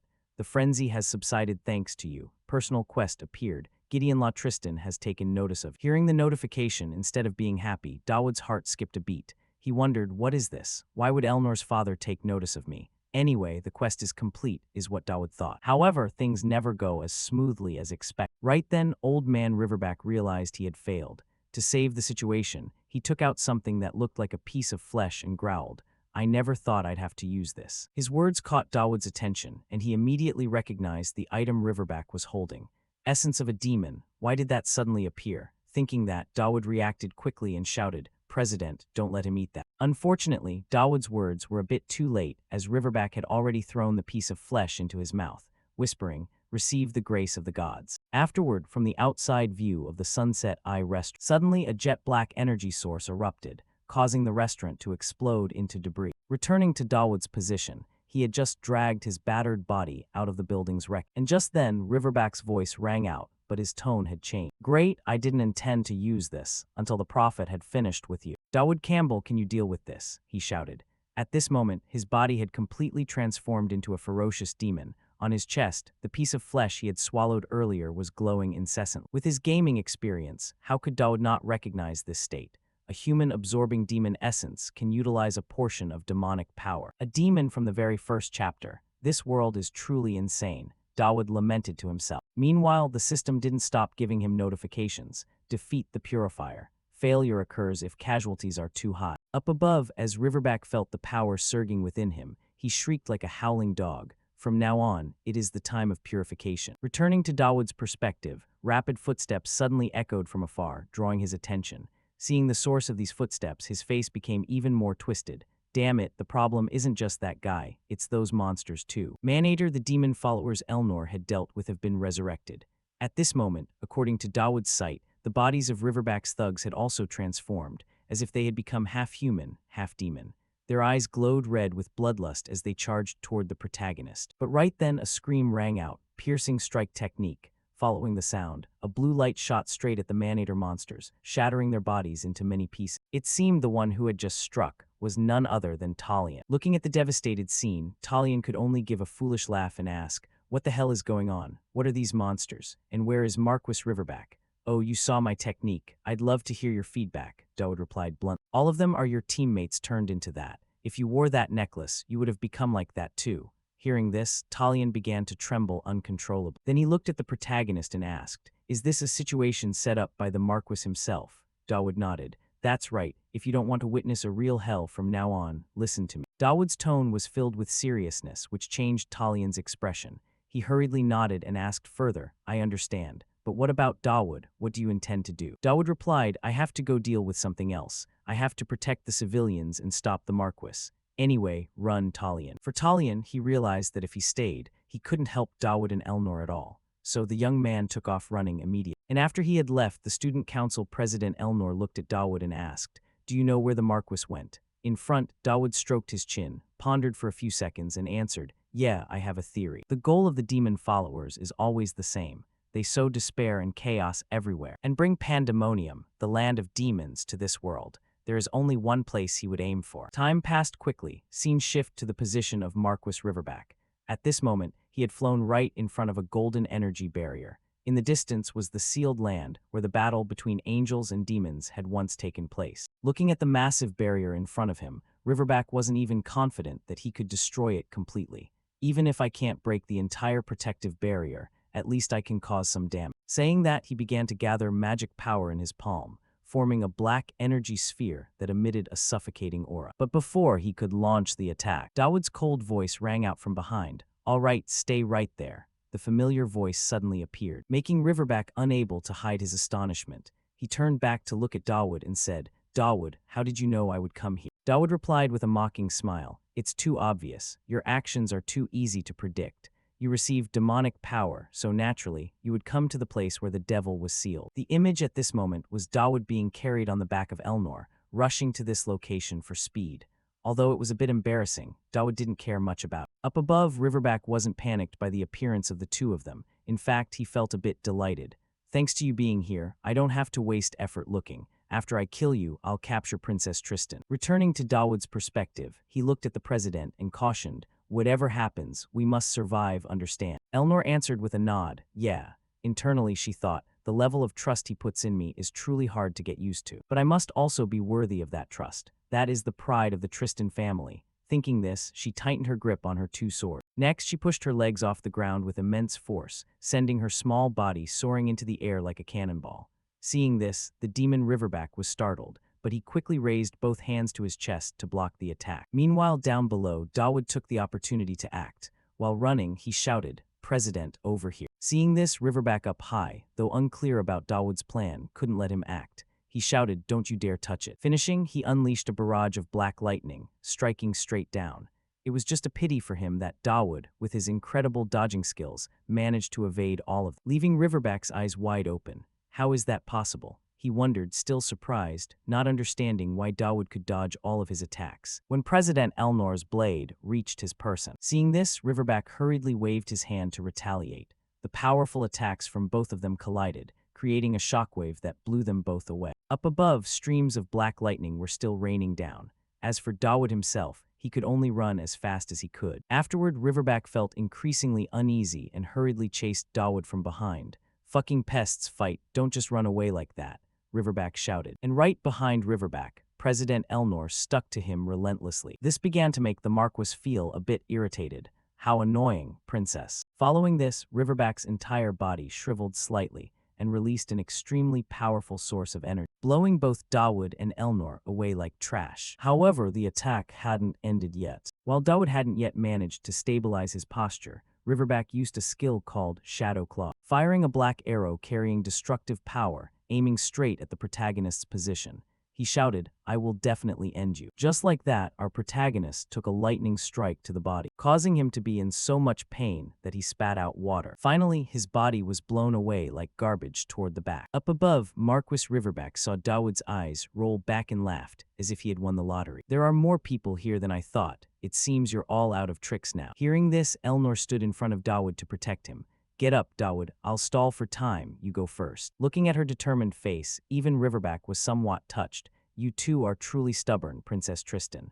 Honestly, you two are a match made in heaven." Returning to Elnor's perspective, before the moment of danger, she had strange thoughts in her heart. "I've only ever known how to receive and have never known how to give. Isn't it time I at least returned the favor once?" She whispered to herself and urged the protagonist, "Stand up. I believe in you until the end." Saying that, she slowly moved forward. Her hand gripping the sword also emitted a few pinkish-red sparks. Meanwhile, Riverback saw this and gave a cold laugh. "Touching, so your little strategy meeting is over, is it?" Responding to the comment, Elnor asked, "Marquis Riverback, let me ask you one thing. Tonight, in your opinion, are he and I a good match?" The unexpected question left the monster's face blank for a few seconds, before answering, perfectly frightening, "If you survive this, why don't you think about starting a family together?" Riverback's voice was filled with mockery. Afterward, upon receiving his response, Elnor stomped hard and rushed right in front of him. Her eyes also transformed into the black color of a demon. Immediately after, Elnor raised her leg and delivered a kick, sending Riverback's face askew. And while he hadn't yet managed to stabilize his body, Elnor unleashed a series of slashes at lightning speed, leaving the massive monster to cry out in pain. Finally, Elnor unleashed a new technique, releasing a terrifying source of energy with her sword and knocking Riverback back. However, the attack still hadn't ended. Immediately after, in the sky above, another powerful force struck Riverback's body, causing the ground all around to shatter into many pieces. After this strike, the monster coughed up a bit of blood. He glanced at where Dawood had been lying and didn't see him anywhere. "That bastard Dawood, where did all those rats run off to? What else are you hiding?" Riverback screamed in confusion and flew quickly in a certain direction, scene shift to inside the city. At this moment, the chaos caused by the monsters Riverback created had been completely cleared and controlled by the Academy's professor. Beside him, Professor Conrad surveyed the area and, seeing no more monsters, nodded. "Seems like we've finished cleaning up." Not far away, the swordswoman Elijah spoke up. "It's a good thing the department heads are here. If we were even one person short, we'd be done for." Above, the Dean of Magic, Perse, agreed, "True. It's a good thing we listened to Dawood and followed the Raws. That guy kept telling us to have dinner nearby. If we weren't here, Elnor, everything would have turned out terrible." Could this just be a coincidence? A coincidence as terrifying as this? The more he spoke, the more suspicious Conrad felt. Back to the protagonist's position. At this moment, his body had just recovered after taking the attack from the monster. He thought, "All right, Talion, well done. Phew, that was truly painful. Elnor, please try to hold on a bit longer." Just as he thought that, before Dawood could do anything, Elnor's body flew past right in front of his eyes. And behind her, Riverback's cold voice rang out, "I'm not exaggerating, Princess Tristan. Now, student Dawood, you still have some plans left unused, right? If you have nothing else, then it's time to die." Saying that, he unleashed a black lightning strike, piercing through Dawood's body, causing fresh blood to spray out. The event happened so fast that before Elnor could react, Dawood had already been hit. At that moment, as she witnessed this, the world seemed to fade into black and white. Returning to Dawood's perspective, the attack made him feel quite painful, but it didn't seem to be a fatal blow. He gritted his teeth in agony. Then, at the same time, the system gave a reminder. "Fatal charm has been activated. The target has begun to." This was a rather disjointed notification, but Dawood felt something. He hurriedly looked up and saw that Elnor's appearance had completely changed. A pair of demonic horns had sprouted from her head. The aura around her was completely foreign. The demon inside Elnor had truly awakened. Returning to Dawood's perspective, the moment the demonic manifestation inside Elnor appeared, he immediately realized the situation. A part of the system has been neutralized. Some abilities are being disabled. This is a manifestation through Elnor's body, a fragment of the Grey Devil. At the same time, as if sensing that Dawood hadn't had enough bad luck, the system gave a notification. "Deadly allure easily attracts affinity from those with evil tendencies." The more extreme the situation, the stronger the effect. With this notification appearing, the gray devil slowly landed in front of Dawood. She gently reached out to touch her chest and muttered some strange language. Then suddenly, a dark energy source began to converge in front of the protagonist, healing his wounds while leaving a mark on his chest. The system gave a notification. You have received the Shat mark, effects unknown. Seeing this, Dawood's eyes went blank. He whispered, the time of the wound has been reversed. Someone this powerful being this friendly is truly a strange feeling. But no matter how the future changes, for now, I'll just take everything I need. The pressure was so strong that his brain felt like it was about to explode. The feeling of burning flesh from connecting with this entity. I will copy a necessary skill right now, and I will definitely need it later. With this thought in mind, Dawood didn't hesitate for a single second. He immediately used the skill copying reward he had received earlier to copy a skill from the Grey Devil. Not knowing if she sensed that or not, the Devil Girl clapped her hands delightedly. Afterward, she said something to Dawood. After the words ended, the time that had been frozen began to flow again. Up above, the demon shouted, "Turn to dust, Dawood." Accompanying these words, he unleashed a destructive lightning bolt, shooting straight down, causing a non-negligible explosion. Smoke and dust spread everywhere. After unleashing this ultimate technique, Riverback himself felt a bit exhausted and breathed heavily. However, after the smoke cleared, the only thing he saw was a large crater shattered by the lightning bolt. But there was no sign of his body. This made the demon a bit annoyed, and he muttered, "That guy disappeared again." At the same time, Dawood's figure suddenly appeared right above his head. Riverback felt something and snapped back, but it was already too late. Right then, Dawood's attack collided with his person, sending his body flying like a cannonball, crashing straight down. His landing immediately created a large crater in the ground. However, what surprised Riverback most was Dawood's current strength. He screamed, "What the hell is this?" when he looked at the protagonist, who had just landed from above like a superhero. As he faced Riverback directly, the system gave several red warnings. Crisis situation detected. System identifies this as a direct life-threatening danger, applying level X absolute emergency level. New skill activated. Monarch of Pandemonium. For 5 minutes, you have absolute advantage over any enemy with demonic attributes. At this moment, according to the Marquis Riverback site, Dawood was in a very strange state. From his body emanated the aura of a high-level demon, his eyes completely black. Just feeling the power Dawood was radiating was enough to make this big guy break into a cold sweat. He screamed like a madman. A maggot crawling on a person, how could it possibly? A prophecy about this, before the words could leave his mouth. Dawood lunged forward like a gust of wind and delivered a punch square into the demon's face, sending his massive body flying into the distance once again. Watching this, Dawood exhaled and said, "Round 2, bring it on." In the distance, Count Riverback lay inside a large crater where his body had impacted the ground. At this moment, his face was still stunned, unable to comprehend why Dawood's strength had suddenly increased so dramatically. He slowly sat up, eyes fixed on Dawood, who was radiating an overwhelming aura, and muttered to himself, "Why? He's using an upgraded version of the very same skill I possess, a power I had to twist my entire body for years to attain. Yet that wretched nobody has mastered it this fluently. It's unfair. This is truly too unfair." The more Riverback thought about it, the more an invisible rage surged within him, with dark energy and terrifying killing intent leaking from his body, almost taking on a physical form, while the system issued a warning to Dawood. Black mist emitting demonic energy from the essence of a demon to amplify power. Blessed black spirit, physical enhancement, and resistance, reinforced with demonic essence.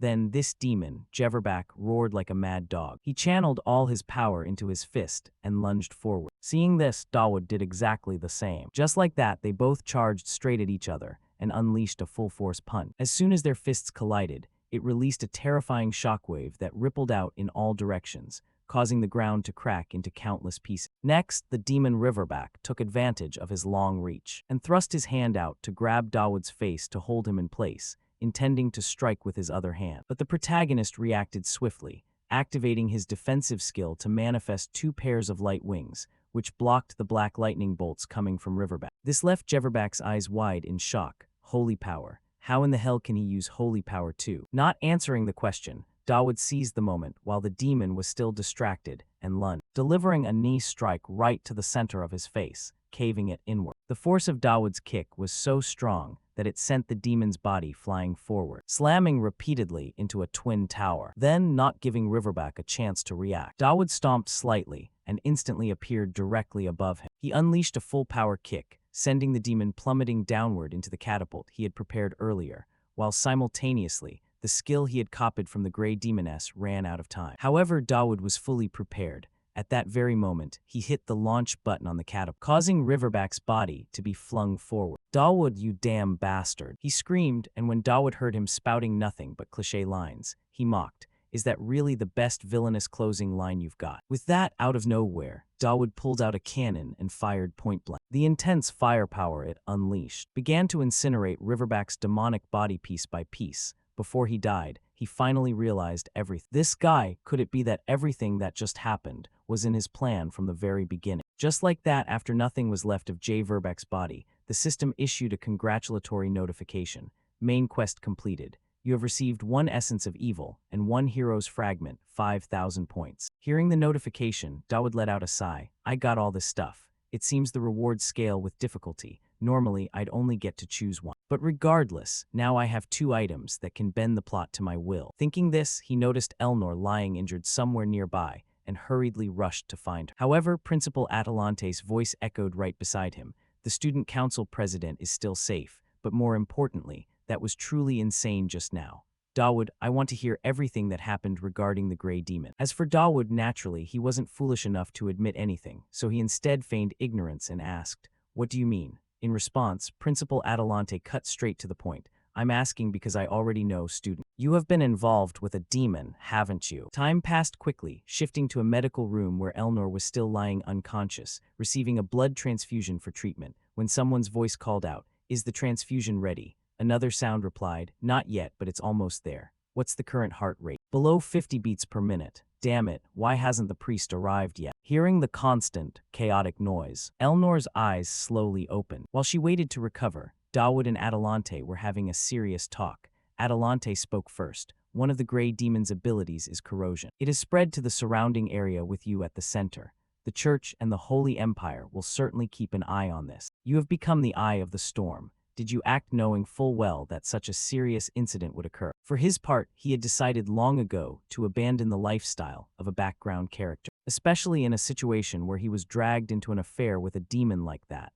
Thinking this, he shrugged and replied, "To be honest, I think I was just lucky." Atalante frowned, shifting the conversation to the Grey Demon. "The strongest among the lords of the chaotic hell is the Grey Demon.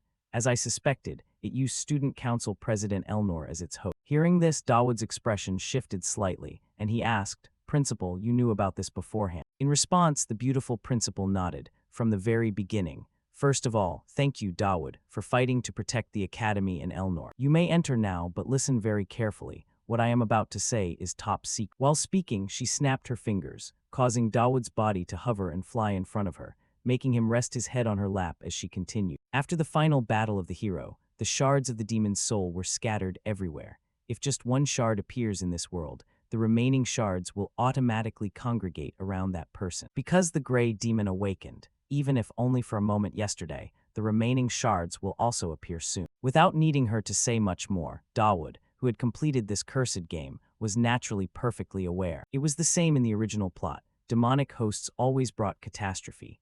The Red Demon's host once caused the Red Knight event, a major tragedy that wiped out Elijah's entire family. These soul shards and hosts were selected randomly each time the game was played, except for Elijah and Elnor, who were fixed. Unaware of what he was thinking, Principal Atalante continued sharing information. "The Holy Empire's intelligence network is terrifying. They have already compiled a list of candidates who could be hosts, and Elnor is among them. I have tried my best to gather them all here at the Academy." Hearing this, Dawood began to find Atalante's decisions slightly difficult to understand.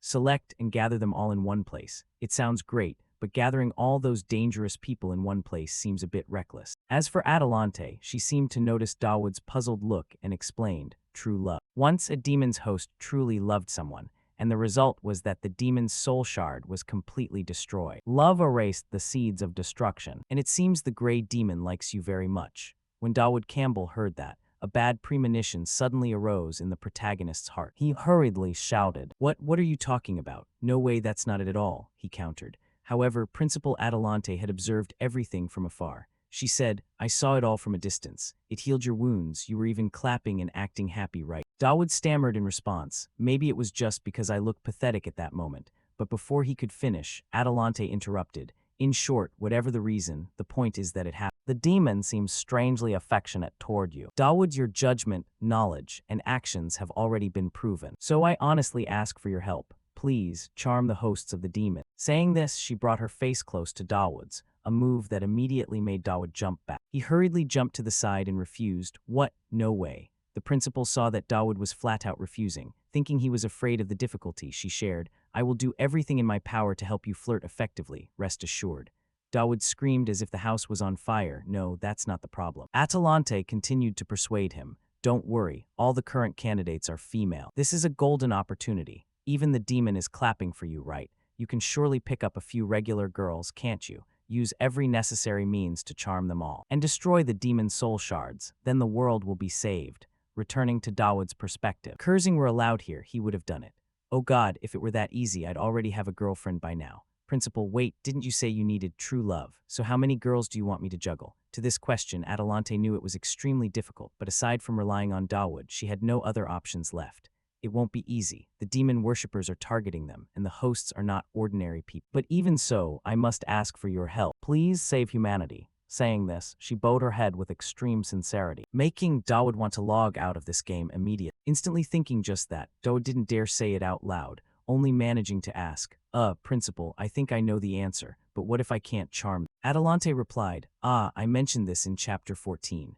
Humanity will perish, the world will be shattered, and a dark empire ruled by demons will appear. Time passed quickly, shifting scenes to Elnor's medical room. At this moment, the student council president had awakened from her unconscious state. She hurriedly scanned her surroundings, and after realizing she was in a medical room, she muttered, Did we win? At the same time outside, a reminder sound from someone rang out, You can't just barge in like this. The student replied with a sigh, Come on, I was here yesterday too. I even skipped class for this. She couldn't have woken up this early.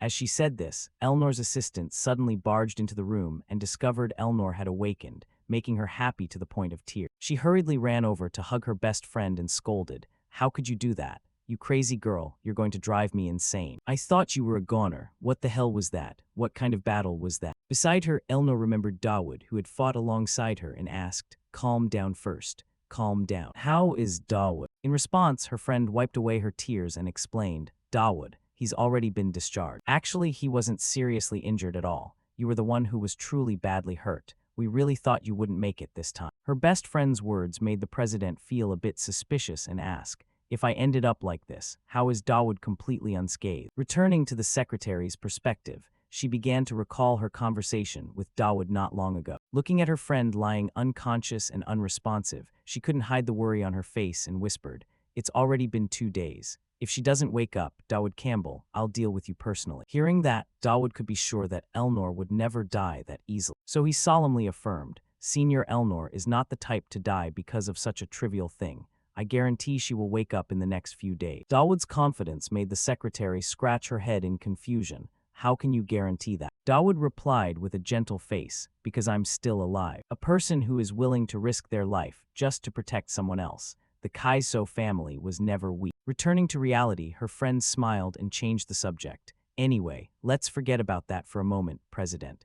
Now that you're awake, there are several things that need your approval. Beside her, Elnor, seeing she had just woken up and already had to work, complained and reminded her, Hey, I'm still a patient, you know. Ignoring that, the assistant quickly flipped open her notebook and assigned the task. Now for the unpleasant news. 2 important figures are about to arrive, Madam President. The first is Saintess Lucian. Hearing that info, Elnor stroked her chin, frowning in thought, and asked, Isn't she supposed to enroll next semester? Explaining this, the assistant shared her thoughts. That's correct, but they have decided to let her enroll next week. Because of the incident involving her ex-lover, the Holy Empire and the Inquisition are starting to act. Originally, I wasn't going to talk about the other person, but Sir Gideon will be coming to the academy. Hearing that name, Elnor's face showed a flash of shock, and she muttered, My father is coming here. At the same time, inside a strange room, a silhouette looked outside, speaking with a satisfied tone. The bustling atmosphere of this city is quite pleasant. Inside the room, Saintess Lucian was smoking while complaining,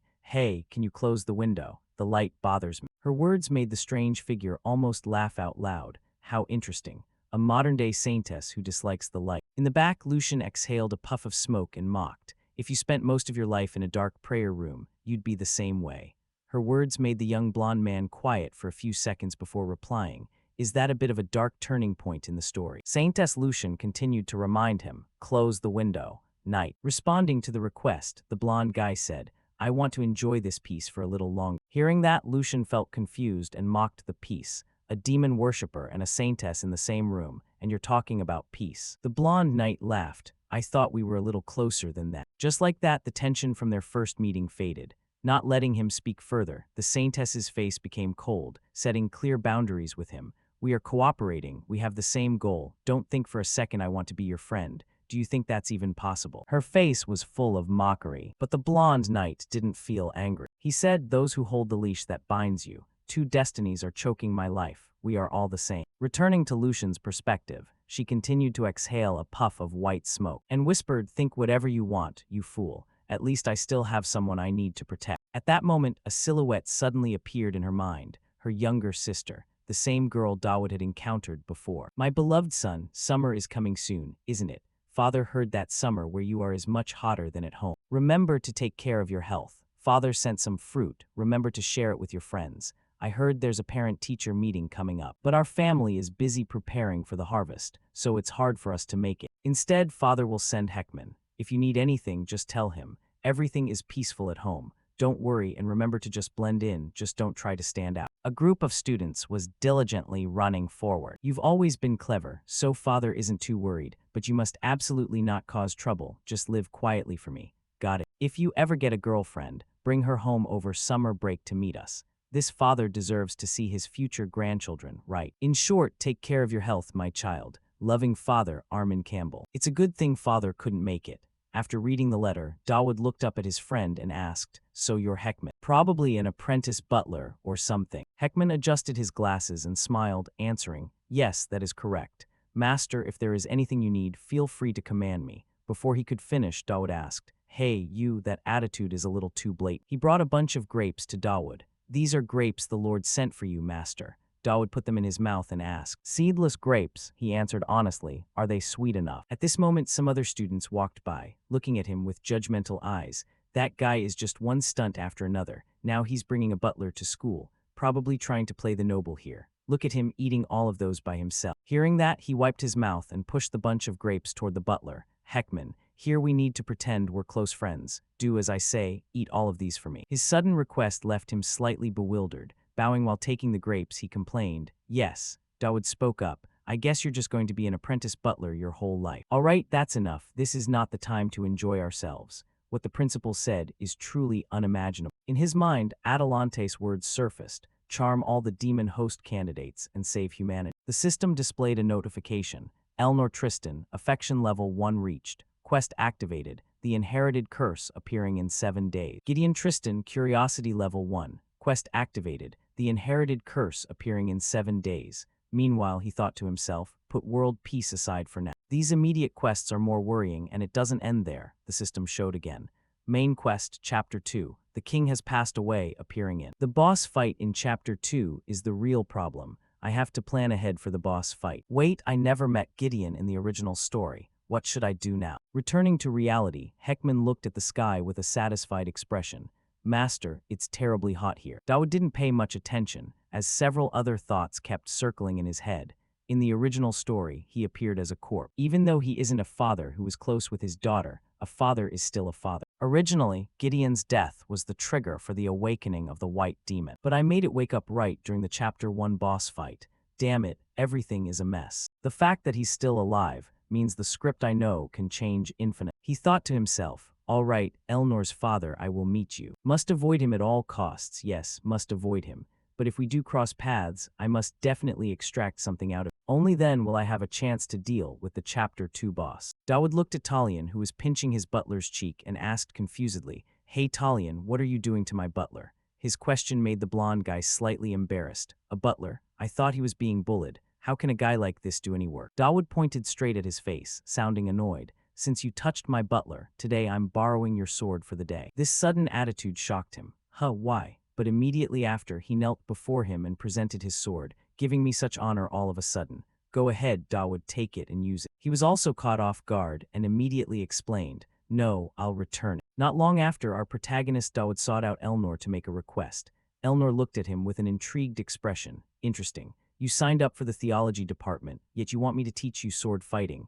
Dawood gestured to the side, explaining, after the demon incident, I realized many things. I realized that relying only on divine power makes me too weak in physical battles, so I want to learn the Tristan sword technique, even if it's just the basics. While saying this, he thought to himself, thanks to the passive increase in affection for villains, Elnor will keep sticking with me for a long time. She lowered her head, smiling with disdain. That's the first time you've said something worth listening to. If it's a constructive suggestion from a junior, I'll help out a little. Looking at the way she drew her sword, he thought, must seize this opportunity to copy her sword technique as much as possible.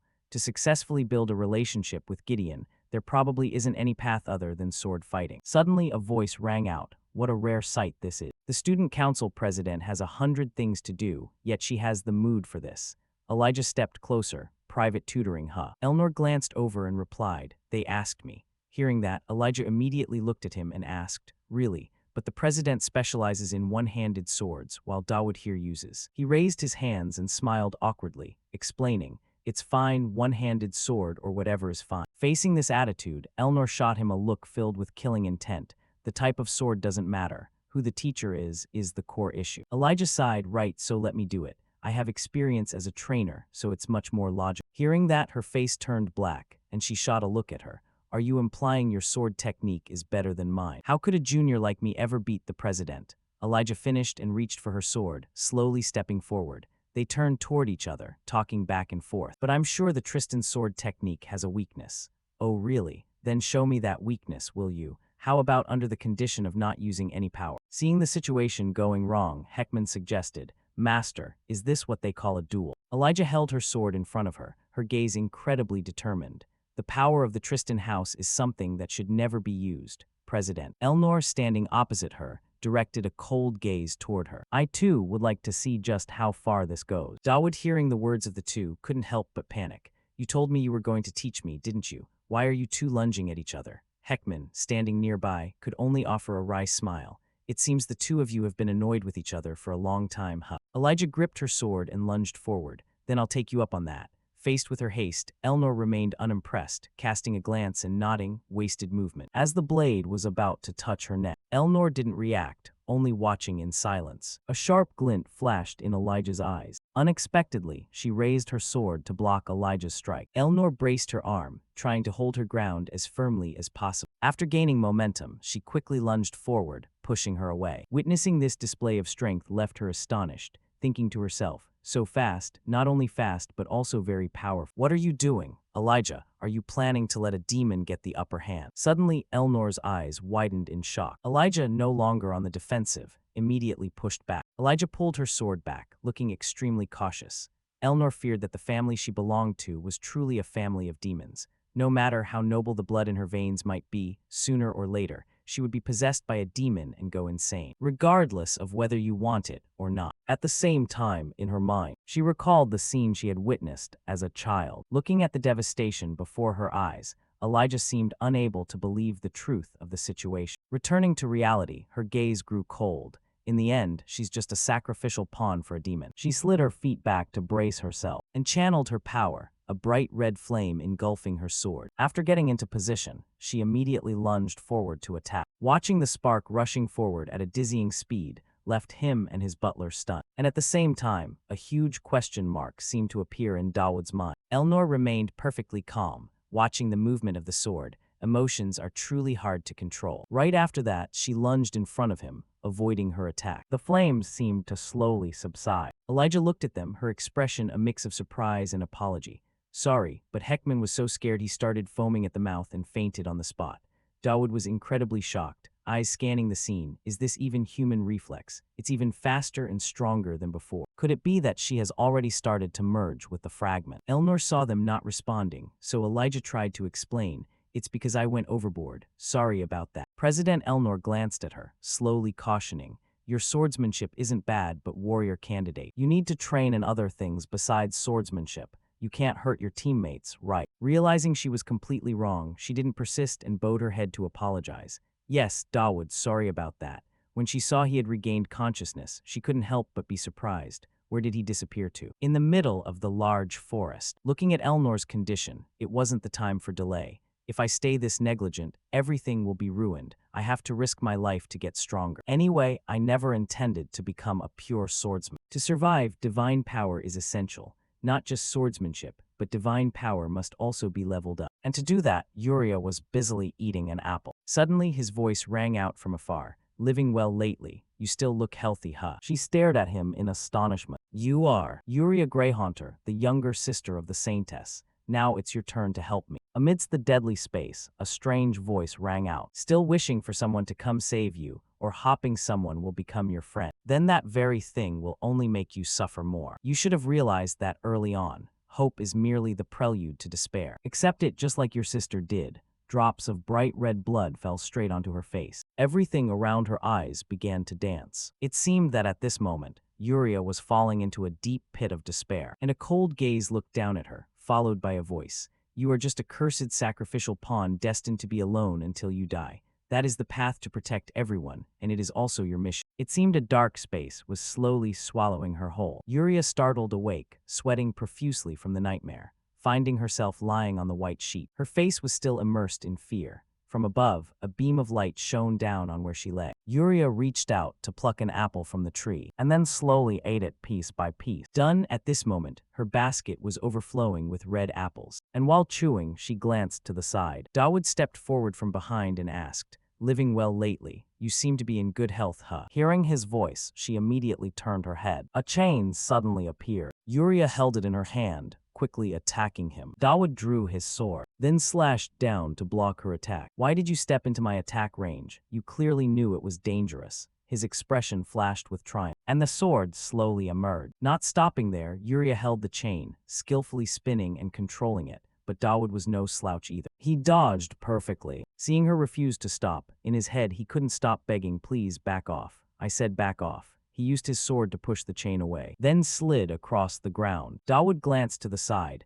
the chain suddenly returning toward. Startled, he immediately fell. Dawood sighed wearily, glancing at Uriah with an admiring look. Seeing you swing that around, I know you're still healthy. Uriah stared at him in astonishment. His voice rang out again. I said it before, occasionally I will stop by to bring you food. Don't tell me you don't remember me. I didn't know what you liked, so I prepared a bit of everything. With this much, you can eat comfortably for 2 or 3 days. And hey, living apart from everyone like this, don't you feel lonely? I'll drop by to keep you company like this occasionally. You won't mind, will you? His attitude left her speechless, but then a cold, firm voice suddenly surfaced in her memory as if reminding her. You should have realized that early on. You are just a cursed sacrificial pawn, destined to be alone until you die. Accept it. Returning to reality, Dawood looked toward Uriah and tried to persuade her. Feel free to eat, I'm leaving now. That memory resurfaced, him standing in front of Uriah, uttering words that extinguished her hope. Wishing for someone to come save you, or hopping someone will become your friend, then that very thing will only make you suffer more. Uriah stared blankly at the pile of food in front of her, then slowly picked up a loaf of bread. The weapon was tossed aside. Uriah held the loaf of bread in her hand, treasuring it like a treasure. Tears of resentment slowly fell onto the bread. It doesn't hurt at all. Time passed quickly back to Dawood. The system displayed a notification. Fatal allure villain affinity increased significantly. Uriah Greyhaunter, interested level. Phase 1 reward can be claimed. Dawood startled awake from his sleep. What is it this time? I've only played with her for a few days and I'm already at phase 1. Whatever, let's check the reward. The system showed. Swordsman concentration skill B rank. Increases reaction speed and accuracy in combat. He slowly turned on the water faucet. Not bad if combined with hanging by a thread, it will be very effective. At the same time he thought to himself, wait, is that brat Heckman still sleeping? Truly uselessly relaxed. Parents, nobles, royalty, and merchants will all be attended. I practiced hard with Uriah because today, on the system board, swordsmanship, no weapon restriction, can now unleash a low-chance armor-piercing effect. He turned to wake up his butler. Heckman, wake up, we're late. Heckman, with a sleepy face, slowly replied, let's go, young master. Dawood quickly fastened the last button of his coat, his face full of eagerness. Today, just making an impression on one single person is enough.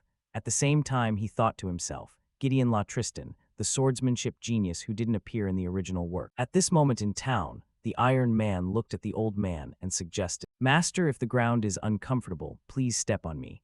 The old man replied, it's fine. Occasionally one has to take a stroll in a rustic place like this. Nearby, a few people approached with eager faces. I heard that this year, even the Holy Emperor is coming here. Could it be true? That magnificent knight group from earlier. Oh my god, it must be true. The Holy Emperor is really attending. Hey, our son is participating in the tournament. He got into the school as the second highest scorer, so how could he not participate? In the center stage, after seeing everyone gathered, the MC began to introduce. Dear parents, gentlemen, and ladies who have traveled from afar, our Elefante Academy is the leading educational institution of the empire. We are deeply honored to welcome you to this observation session. The traditional welcome event, Bat to Royer, will begin soon. A man slowly stepped up, his expression unable to hide his panic. Wait, that person, could it be? Two people sitting nearby were equally shocked. Hey, are you kidding? Why is he in a place like this? The man who was said to never appear unless there's a war. Why come to a school observation session? His daughter is the student council president here. That's true, but rumors say even the entrance ceremony he didn't attend. Is that true? People say that man is a cold-blooded killer who knows nothing but the sword, so no one dares to get close or talk to him. Gideon squinted his eyes as he looked at the group, whispering about. Conrad hurriedly stepped forward from the side and asked, Isn't this Gideon? My, what wind blows you here? He folded his arms, looking calm as he spoke. Senior Conrad Balthador, don't you get tired of teaching these kids? Conrad quickly sat down next to him, not tired. What wind blew you all the way here? Training. How is catching up with the first-generation Grand Duke going? Gideon folded his arms and sighed wearily. Just training, so I came out for some fresh air. I'm still training according to what's written in the texts. People say you have to make Mount Tai your own. Hearing this made him curious and he asked, hard to understand, so how are you carrying it out? His face turned dark as he replied, First, I sliced the mountain. It was truly a crude and vicious method. Down below, the MC's voice rang out again. Dear guests, please pay attention. The competition will begin shortly. The students participating in the duel are all volunteer. Conrad looked down and explained, the competition will take place under the supervision of professional professors and medical staff. The MC smiled at the audience and continued introducing. All kinds of weapons everyone desires have been prepared in wood. Now, contestants, please enter the field. Right after that, the crowd immediately buzzed. Go for it, my daughter. You have to get into the top 10. He slowly stepped onto the stage, thinking in his head, damn it, why am I feeling so shaky right before going out? Did my character feel like this too? Damn it, I knew I shouldn't have participated. Is it absolutely necessary to catch Gideon's eye? Talion, on the side, smiled and spoke up. In this match, Dawood and I will have the final showdown. Elijah is a warrior candidate, so she retreated, so that isn't impossible. The MC's voice rang out. Now, contestants needing weapons, please come collect. Elijah looked ahead, thinking in her mind, Dawood, why are you so stubborn to participate in this match? Is it his hobby to occasionally toy with the weak, or is it that noble sense of responsibility? The presenter's voice continued, choose calmly. The match will begin in 1 minute. The goal of the match is simple, be the last one standing. That student will receive special points. Those who reach the top 10 will also receive bonus points. Heckman below cheered him on. Young master, I think just getting into the top 10 is enough. Dawood sighed to gather his spirit, thinking Gideon must be sitting somewhere, right? Look at me, look at me. Elijah was also equally nervous. I'm watching, so don't worry. Dawood, I trust you, but if anything happens, I'll help. The MC began. All contestants greet each other. Elnor, at this moment up high, looked down in silence. In the audience, Gideon looked up. She announced, prepare to begin. When the MC's voice faded, all contestants on the stage simultaneously grabbed their weapons and rushed toward their opponent. Talion brandished his sword toward him. Ooh, Dawood, I won't hold back. His strange behavior made him confused. Why does this guy keep targeting only me? Nevertheless, there wasn't a shred of time for him to ponder. Dawood reacted quickly to block his attack. Dawood stared, his expression extremely triumphant. Is this the third one? The brat Heckman watched silently from the stand. Dawood raised his sword, ready to attack. Seeing that, he frowned slightly. The two of them look happy, huh? The system suddenly displayed a danger warning. Ruru lunged and kicked at him from behind. Seeing her appearance left him shocked. Ruru looked at him, smiling triumphantly. What are you doing? Come on. Ruru Garuda, second daughter of the Alliance's great clan. A character appearing in Chapter 5. Talion was attacked, his eyes squeezed shut as he cried out. Thinking in his head, and most of all, Elijah looked ahead and asked confusingly, who is that? Ruru stepped forward, her expression extremely arrogant. You didn't come, so I came. He looked at her. Thinking, a brat who loves to hit people. Magic is the body-strengthening technique of the Alliance. Even for me, having activated, hanging by a thread, I'm not sure I can win. At this moment, she's definitely stronger than Elnor. Talion knelt on the ground, unable to stand up due to the pain. Did you protect this weakling? Dawood, you protected the opponent you were fighting against. Dawood sighed silently and looked up at the sky, thinking, why on earth is this Ruru kid participating in an event like this? This is a point in time when she shouldn't even be known to many people yet. Unexpectedly, his attitude suddenly did a 180-degree turn. I will definitely get you to first place today. Seeing this scene left him feeling helpless, thinking, if you have time for that, just run, Talion. Talion stood up and stepped forward to block his path. Hey, new face, if you're aiming for this side, you'll have to step over me first. I am Talion Arman, the runner-up of the freshman class. Think you can handle me? Ruru looked at him and asked, you're the runner-up, then I won't hold back. She suddenly pointed her finger straight at his abdomen. The system displayed a notification. Swordsman's concentration activated. Reflex speed and accuracy increased. Dawood looked on with a stunned expression. Ruru smiled brightly and asked, don't go dying on me now. Ruru moved with lightning speed, leaving Talion's eyes wide with sheer terror, as he was sent flying away by a single simple move. Dawood held his sword in front of him to resist, and several others standing nearby were also blown away. Talion was struck until he coughed up blood, clutching his sword in front of him, doing his best to block her attack. It was clear that even though he had parried, the impact force surged straight through. Seeing this power, the people in the stands were buzzing. Whoa, are those freshmen? Elefante really did pick some good ones. Ruru looked at him, feeling quite smug. What's wrong? I thought you were just someone unremarkable. Are you holding back? Being able to take that hit, not bad. Then I'll use my full strength. He looked at her, internally questioning whether he could even win with his current stats. Unexpectedly, Gideon and Elnor both blurted out in unison. No way, even in a dream, that's just too ridiculous. Ruru lunged forward, unleashing a flurry of kick attacks. First with her legs, then her hands, she rained down a relentless series of punches on him. Dawood tried to keep his sword in a defensive posture, thinking, now is not the time. Don't bother showing off in vain. Suddenly he blurted out, wait, I give up. Ruru was stunned by this. Up above, the crowd wouldn't stop whispering, what a coward, a noble with no self-respect. Did you just say you give up, classmate? He answered honestly, yes, I'm heading down. Elijah, who was observing from nearby, also commented, a wise choice, Dawood. Dawood slowly stepped down from the arena floor. What are you booing about? If you want to fight, go ahead and get up here yourself. None of you have the guts anyway. The MC felt a bit awkward. Well, it seems the winner has been determined. Isn't that right? There are still players on the field, so let's continue. Ruru didn't seem very satisfied. It was just starting to get interesting. She gritted her teeth, her face clearly showing her fury. Damn imperial bastard, who the hell are you? The system notified. Fatal charisma has planted the seeds for an explosive affection. Dawood turned back, seeing her terrifying power when she was angry, and let out a sigh of relief. Running away really was the right move. It's not like there's a rule against surrender. Suddenly, a plastic bag appeared out of nowhere, enveloping his head, and when it was removed, he found himself in a different room. Beside him, Gideon spoke in a strange tone. Dawood Campbell, what is your relationship with my daughter? Hearing this left him panicked, thinking, wait, I'm not mentally prepared for this yet. Dawood sat up straight, his expression quite anxious. She is someone who has helped me a lot in my school life. We're just friends. Gideon sat nearby, leisurely sipping tea. Did you learn sword fighting from her? Dawood's eyes widened as he observed him. Stay calm, must stay calm. Only then will everything go according to plan. Then he replied, no, sir. The man added, then who did you learn from? The Tristan sword style. Internally, he thought, just as I predicted, Grand Duke Gideon has realized it. So he spoke up, you realized, sir. Facing his question, the man asked in return, the foundation of the family sword style, how could I not recognize it?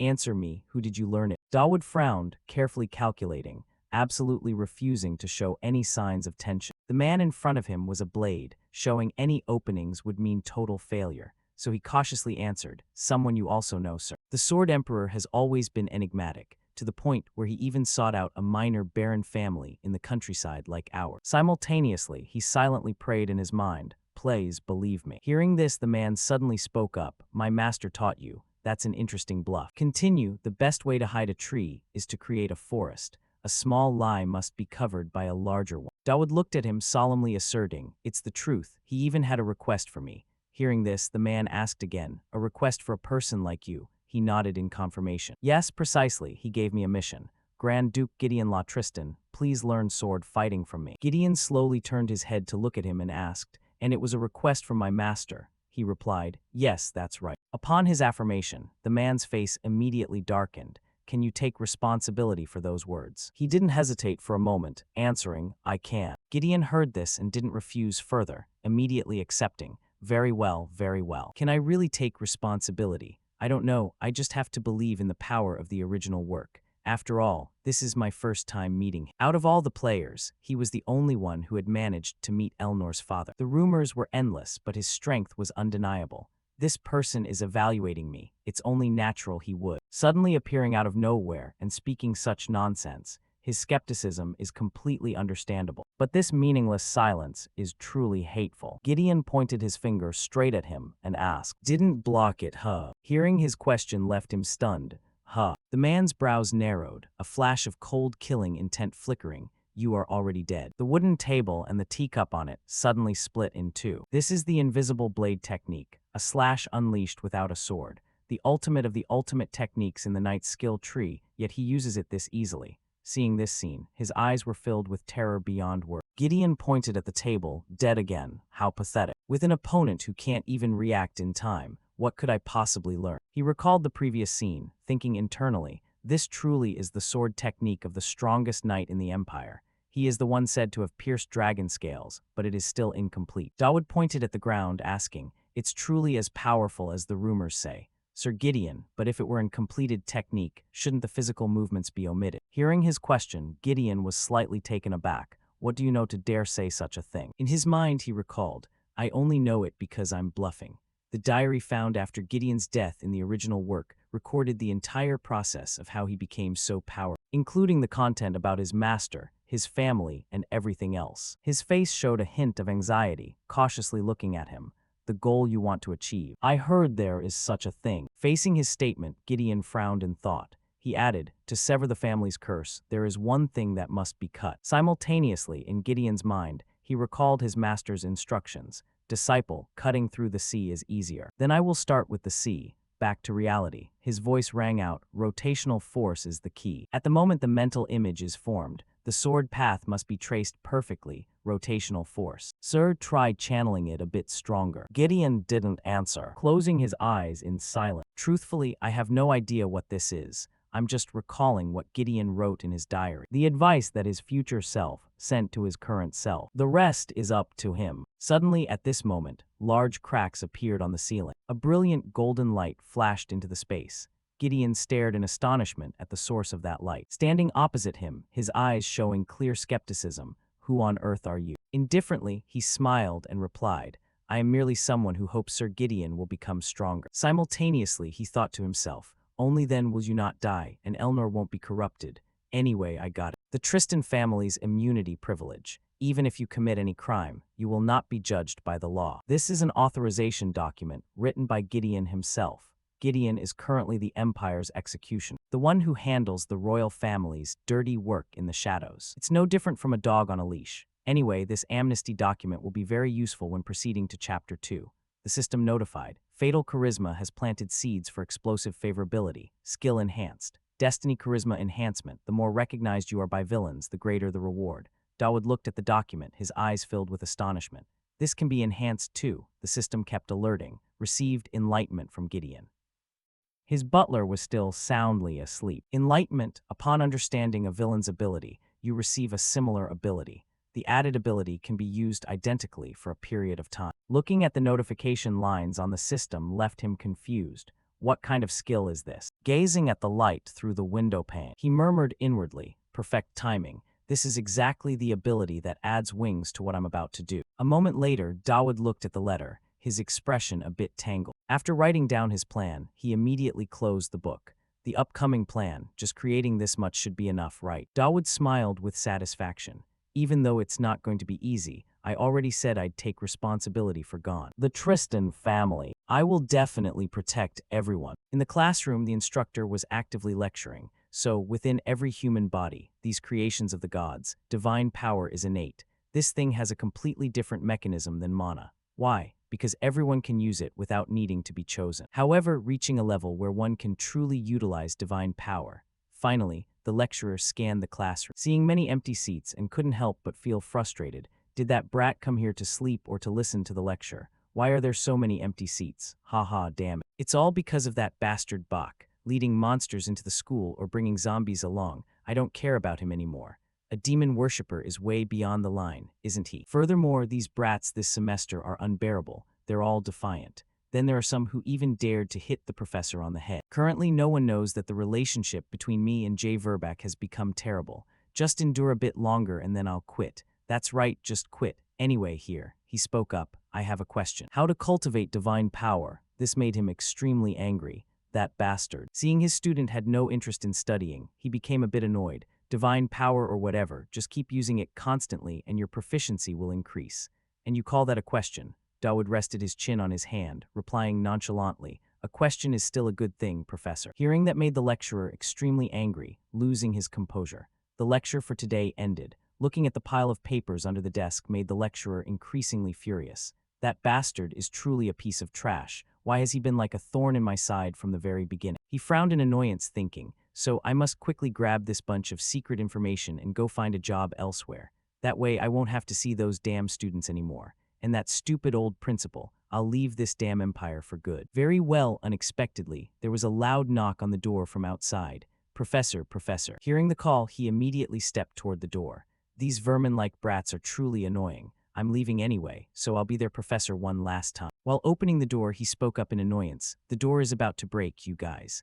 But as he opened the door, a wave of power rushed in, knocking him backward. Outside, a voice accompanied it. Still haven't run away yet. He turned his head and shouted angrily, What? Are you crazy? Daring to kick a professor? Elnor raised her foot in front of the professor and answered coldly. The previous thing was just the door. And the professor is right now. You guys are all crazy. A voice from one of them rang out. What did you say, sir? Professor of the theology department.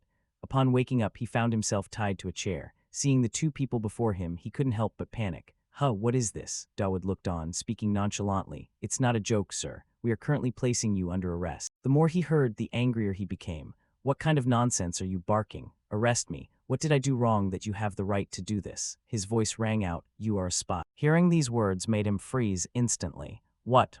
Elnor continued, accomplice in the incident of the magic beast's escape. I have already reported this to the principal. A professor letting the Empire's students die. There is only one conclusion. Your goal was never education. One more thing, letters exchanged with you were found in Marquis Riverback's house.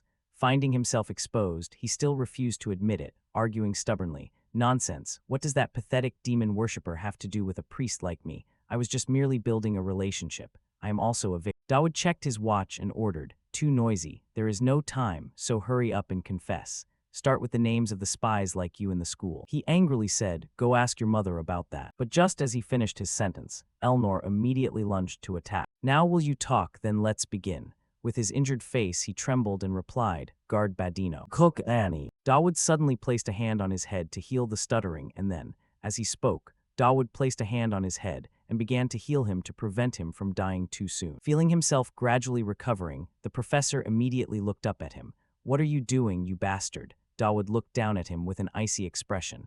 I am healing you, sir. By divine power, you were the one who said that constant usage increases proficiency. So I have to take every chance to try using it. Seeing him about to leave made him panic. You madman, where are you going? Dawood turned his head and replied coldly, This isn't something that will end just after confessing a few names. Elnor stood nearby, adding, Search the desk. Something will turn up. He pleaded, Please don't. His body emitted a pink energy in an attempt to escape the binding.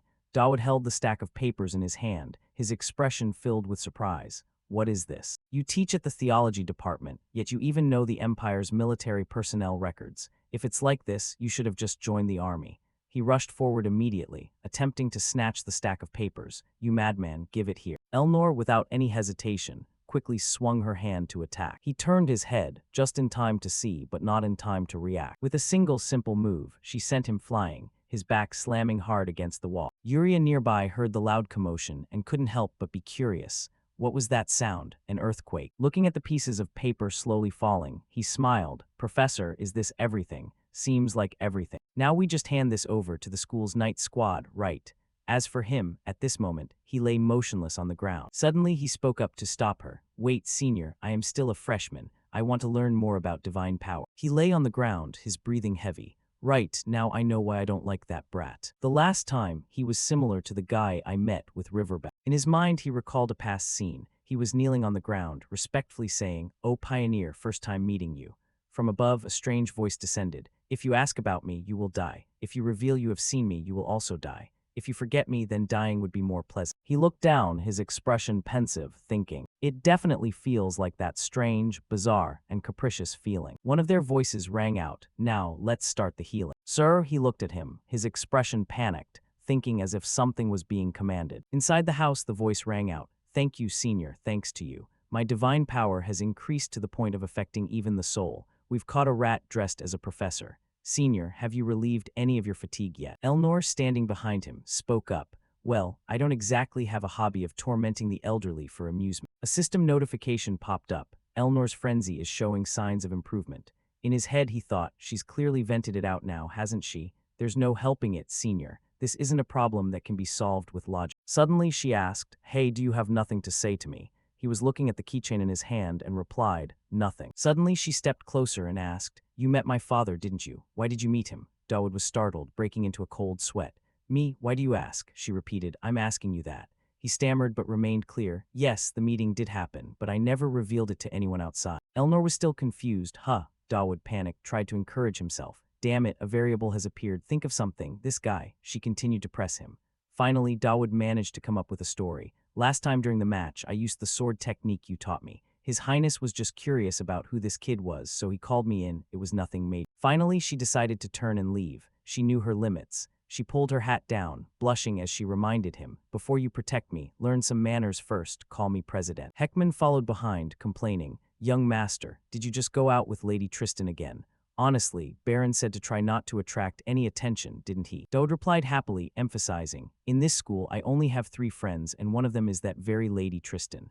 Heckman sounded worried. "Young master, isn't that a bit autistic?" Dode had to correct him. "Actually, those are relationships that are hard to call friendships." Dawood changed the subject. "What about you? You're quite conspicuous for a butler. Where did you get that?" Heckman held his half-eaten ice cream and explained, "They were giving them away for free outside to cheer for the midterms. There were 31 flavors." Dawood suddenly remembered something important. "Right, the midterm survival exam is coming up. Soul, corpse, divinity fragments have met the fusion conditions. I can awaken the soul's consciousness." He turned and ordered, "Heckman, that's an order. Go try all the other 30 flavors and come back to report." Heckman quickly obeyed and left. "You got it, young master." He thought to himself, that kid might not actually be a real butler. Dawood sat on a chair, deep in thought. Now I can awaken the ghost of the Gregory mansion. He recalled the important details, thanks to the boost in divine power from healing the priest. Dawood sighed, trying to find an answer.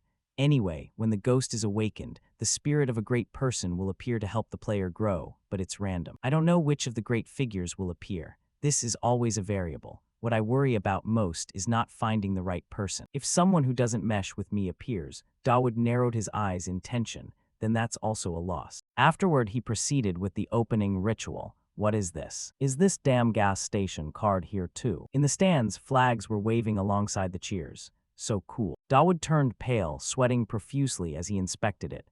A knight, who is this? Spearman Frederick Tanker Johann. He tried to search his memory. Who are they? It feels like I've seen them somewhere. First of all, they don't seem like bad guys, just that is enough. Who is this? Oh, that person turned around. Guardian of the Dawn, Caliban Chrysanax. Dawood suddenly realized, in a panic, that it was Elijah's brother. He felt utterly helpless. This was a complete collapse. In the devastated scene, Caliban Chrysanax stood alone, looking dazed, still playing around. "Come over here and help me lift this." Truly hell. Elijah shed tears over the crimson tragedy, caused by the vessel of the crimson demon. And Elijah's brother stood up. Guardian Caliban, who sacrificed his life to stop the crimson tragedy. Caliban Chrysanax became a great hero. He became a hero through that sacrifice. Images of his father, images of his mother. Elijah cried incessantly. "You said you would come back. You said if I waited, you would come back." From that event, Y also followed in her brother's footsteps. However, every death was just a tragedy for their family. On the day she lost all her loved ones, Elijah decided to follow her brother's path, becoming the one to destroy the demon that had made her an orphan. Cheers rang out, "Hit harder. The one who takes first place among you will fight Elijah." Upon reaching adulthood, Elijah was awarded the title of the only special class warrior of this National Defense Training batch.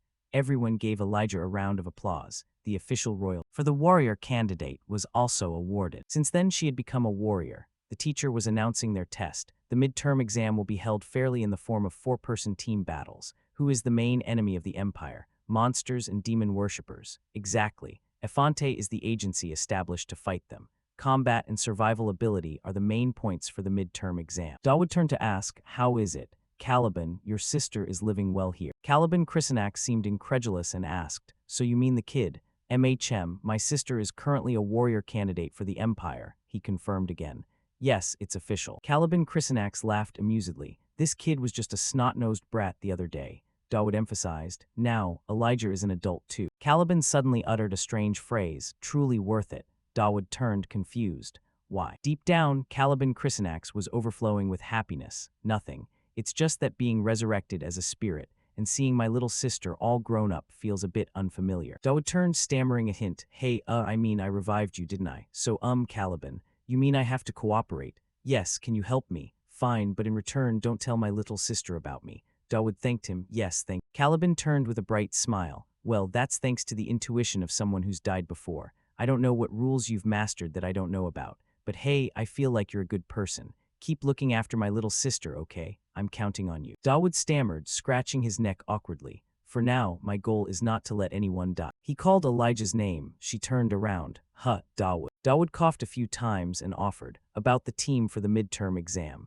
If you haven't decided on a team yet, do you want to join mine? Elijah was suddenly stunned. Elijah was suspicious, hesitating as she asked, you want to form a team with me? Dawood didn't hide it. I really hope we can be in the same team. Elijah heard this and exclaimed in surprise. Last time you said we weren't that close. Dawood hesitated, then answered honestly. I already apologized for that, didn't I? She started calculating something, her eyebrows knitting together as she continued to ponder. Saying it like this, you're probably just planning to have me do weird stuff like last time, aren't you? At the same time, he stepped forward, happily pulling back the obstacle and grinning broadly. Hey, just accept it. Besides, that kid has been studying you day and night to win. Saying that, he added thoughtlessly, you guys are always teacher, don't you realize it? Dawood heard this and could only offer a wry smile, avoiding her gaze. Well then, I won't be formal anymore. Can I borrow? She shouted from elsewhere, excitedly terrified. I'm in, please let's be on the same team. However, when she saw him get slammed headfirst into the ground, her face changed color. Well, that's not such a bad thing either, isn't it? Elijah rubbed her neck, embarrassed, and spoke up. But for this opportunity, let's interact and grow together. Is it really okay for you to leave your friends? I'm sure it's fine. Each one in that group is quite capable. In his heart, Dawood naturally understood one thing, he said to himself. That goes without saying, after all, it's the protagonist's team from the original work. Seeing him silent, Elijah winked, snapping her fingers at Dawood. Then, teacher and I, a collaboration after all this time apart. Dawood leaned over decisively and looked at her, refusing. Wait, we're forming a team. She heard that and seemed to lose all her strength, lethargically hearing him add, we need about one more person. Outside the luxurious palace, Dawood heard the sound of surprise from the principal. Dawood calmed down and hesitated, stating clearly, for allowing such generosity, truly thank you. The principal just calmly sat in the presiding chair and replied, it's not such a big deal really. Her gaze remained expressionless, glancing at the person below. Such a strange matter. The saintess is bringing her personal knight, deliberately seeking out this place. I don't understand the emperor's intention. Dawood smiled naturally, responding sincerely. What intentions? Lucian can't just be locked up in there forever, right?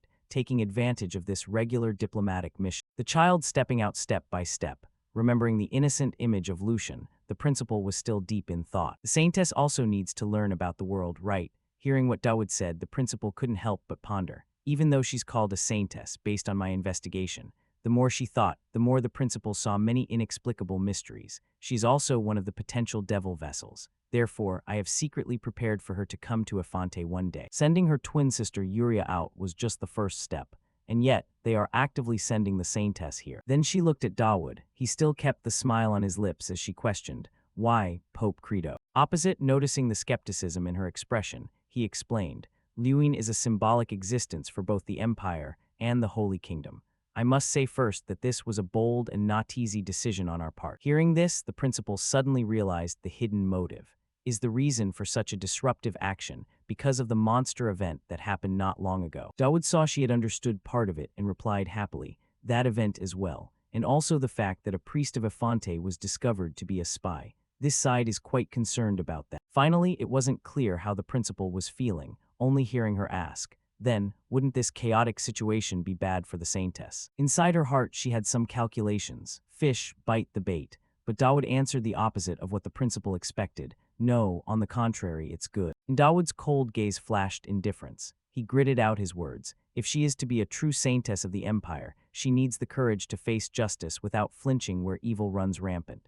On the contrary, we hope Efante will assign tasks to Lucian. And according to what the principal knew about Lucian, she asked further, I heard the school is currently in midterm exams. I hope the child will help with the students' training. What do you mean? Dawood couldn't fully disclose it, so he closed his eyes and replied, specific details will be communicated separately later. I only hope you understand that all of this is for the purpose of eradicating the evil spreading in Efante. The principal hesitated, looking at the expression on Dawood's face, then asked, Dear Pope, are you being sarcastic right now? A loud laugh echoed, accompanied by the memory of Lucian's cold gaze. The principal had begun to lose patience. She coldly questioned, Whatever you intend to order Lucian, no, the saintess, to do, isn't it enough for us to just refuse? Dawood didn't show anger. He replied nonchalantly, If the saintess volunteers, then the story will be different, won't it? At this moment, he smiled gently, and the image displayed on the orb gradually disconnected.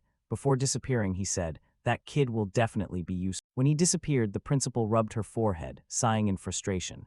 Damn it. In her heart, she cursed Dawood 8 times over, truly inhumane. Pope Credo, that old man is as cunning as a venomous snake. Then she looked at the mirror beside her. Still unable to believe it, never did she think she could meet the saintess so easily. But the principal still harbored doubts about the uneven conditions he proposed. So the condition is to be a puppet for the Empire. Therefore, I sincerely ask you to seduce the demon vessels. Faced with her, was Dawood truly worth trusting? The more she thought, the more annoyed she became. The principal reflexively pulled out her lipstick, but inside she was still muttering, hypocritical Adelan. Currently, the principal didn't show a hint of emotion, her eyes looking far away, unfathomable. If I push others for my own goals, then I'm the same as him. Scene transition to another setting. Yuria was washing a towel by the stream. But deep down, Yuria wasn't concerned with the present at all. She pondered, eyes pensive, why hasn't he come yet? Around her there were only plants and flowers. The space was strangely quiet, contrasting with her impatient, expectant mood. It's been several days already. Her lips pursed tightly, restless beyond description. At this time, that person always comes. In Yuria's memories now, there was only the image of the masked guy, always cheerfully saying, Your defense was good today, huh? Great job, I'll come back tomorrow, so wait for me. What should I bring tomorrow? Steak, cookies. Images of him invaded her entire mind, eroding her emotions little by little. She sadly whispered, No need to try bringing food, just. Turns out, for her right now, all she needed was for Dawood to come and be together. A silence in Yuria's mind. Her eyes looked vacantly ahead. The space seemed to want to tell her that it was bored with her. Yuria, bored, a simple answer. Every word seemed to erode her will. She felt like she was falling into a bottomless abyss. Yuria Greyhaunter, the loner who betrayed the Holy King. However, young Yuria's mind echoed the familiar sound from the time she took her sword and fled. Haven't you prepared yourself mentally? The damn destiny to slash everyone who comes near you. An answer Yuria Ria gave to herself. Haven't you been able to shoulder it? That person planted in her head a thought of resignation, a hidden resentment. This is the cursed life you chose, Yuria. It was a feeling of vibration due to a moment of temporary delusion, while reality hadn't changed at all. Yuria's body was small amidst the fixed void. Every word seemed to want to swallow that little frame. You're all alone. It seemed to drown out her unstable emotions. She would be forever alone. In panic, Yuria finally broke free. She clutched her chest, trying to inhale every gasp of air. Each question continuously rang out in her head. When you're left alone in an empty forest like this, who will you look for and who will come to you? It made Yuria collapse. Those beautiful eyes had filled with tears. That voice still kept urging in her mind. Someone who can't even call for help like it was trying to steal the bit of gentle emotion that Dawood had brought to her. It could be done. At the same time, a familiar sound rang out. Why are you crying? It was Dawood. He seemed quite tired, visible that he was in a great hurry to get here. Holding a bag of snacks in his hand, he asked urgently, Did something happen while I wasn't here? Ah, the bag of cookies he mentioned wasn't for sale. Seeing Dawood, the emotions just moments ago dissipated. Yuria happily immediately ran toward. The notification board shows Yuria's interest level has shot up from 1 to 4. She looked up at him with tearful, stammering eyes. You don't hate me, right? You're not fed up with me, are you? Dawood tilted his head, puzzled. What are you saying? On the contrary, I came because I wanted to ask you a favor. She was about to say she had to leave. Then suddenly Yuria sprang up, making him freeze. Are you okay? But instead of answering, Yuria broke into a radiant smile, and as if guided by some invisible force, she swung the chain in her hand, knocking away the bag of cookies Dawood was holding. Anything's fine. I'm fine with any. He stared dumbfounded like a fawn at the torn cookie bag in his hand. Yuria, tears streaming, begged. I'm sorry, I couldn't help myself. Doing this won't make you hate me, will it? Please, I'll do anything, don't do this. At that moment she lunged, whipping the chain as she rushed at Dawood. Please don't go. Dawood panicked and bolted, yelling as he ran. You're the one making me have to leave. Yuria, hurt, kept choking out. I'm sorry. Scene shifts to the academy, a slow voice announces. From today, Alphonte will begin the midterms. The task is to start from this great plain and reach the target location. Students may freely clash during the exam. Steal as many opponents' collars as you can. The more you steal, the higher your score. Elijah looked at the person before him with a judging gaze. On a day like this, Master Dawood, I have a lot of questions about the current situation. Dawood, having run like he was in a marathon to get away from Yuria, panted and tried to catch his breath. Let's talk later. She cut him off. No, I want to ask right now. Elijah couldn't hold it in and pointed angrily at Yuria, who was being led by Dawood with a chain around her neck. Is this a fetish, or what the heck is going on? Dawood, sweating, stammered an explanation. There's a reason for everything, of course. From one angle, it might look like I'm some kind of heavy pervert. She shouted. So you admit it then? At this, Yuria hurriedly defended herself, embarrassed. It's my idea. I suggested walking like this because it feels both comfy and much more secure. Hearing that, Elijah looked stunned as if struck by lightning. What on earth for? Is that part of some concept? Where's human dignity gone, you perverts? She shot him a look that could burn, reminding him, hey, I don't know what your relationship with my sister is, but it seems we need to clear up this misunderstanding before we go any further. Dawood suddenly switched to serious mode. Elijah, I don't know how you'll take this, but his next words left Elijah so shocked she froze for several seconds. Dawood earnestly said, I hope you'll absolutely not leave my side, and I strictly forbid you from getting close to this friend. She frowned. What kind of perverted arrangement are you trying to make? Dawood insisted. It may sound like that, but it's purely a strategic request, so trust me.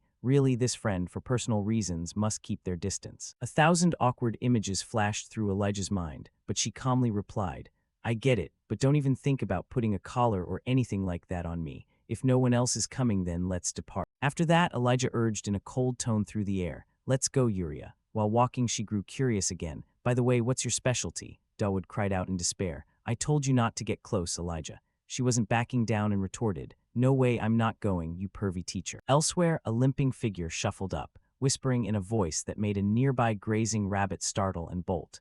That was nearly the end for me. The blond man, drenched in sweat, gasped, Is everyone okay? Is anyone hurt? He sighed as he looked at everyone. For now we're safe. The one sitting under the tree struggled to say, Talion, you still couldn't handle that transfer student from the Tribal Alliance, huh? Talion raised an eyebrow and stepped forward with a hint of sarcasm.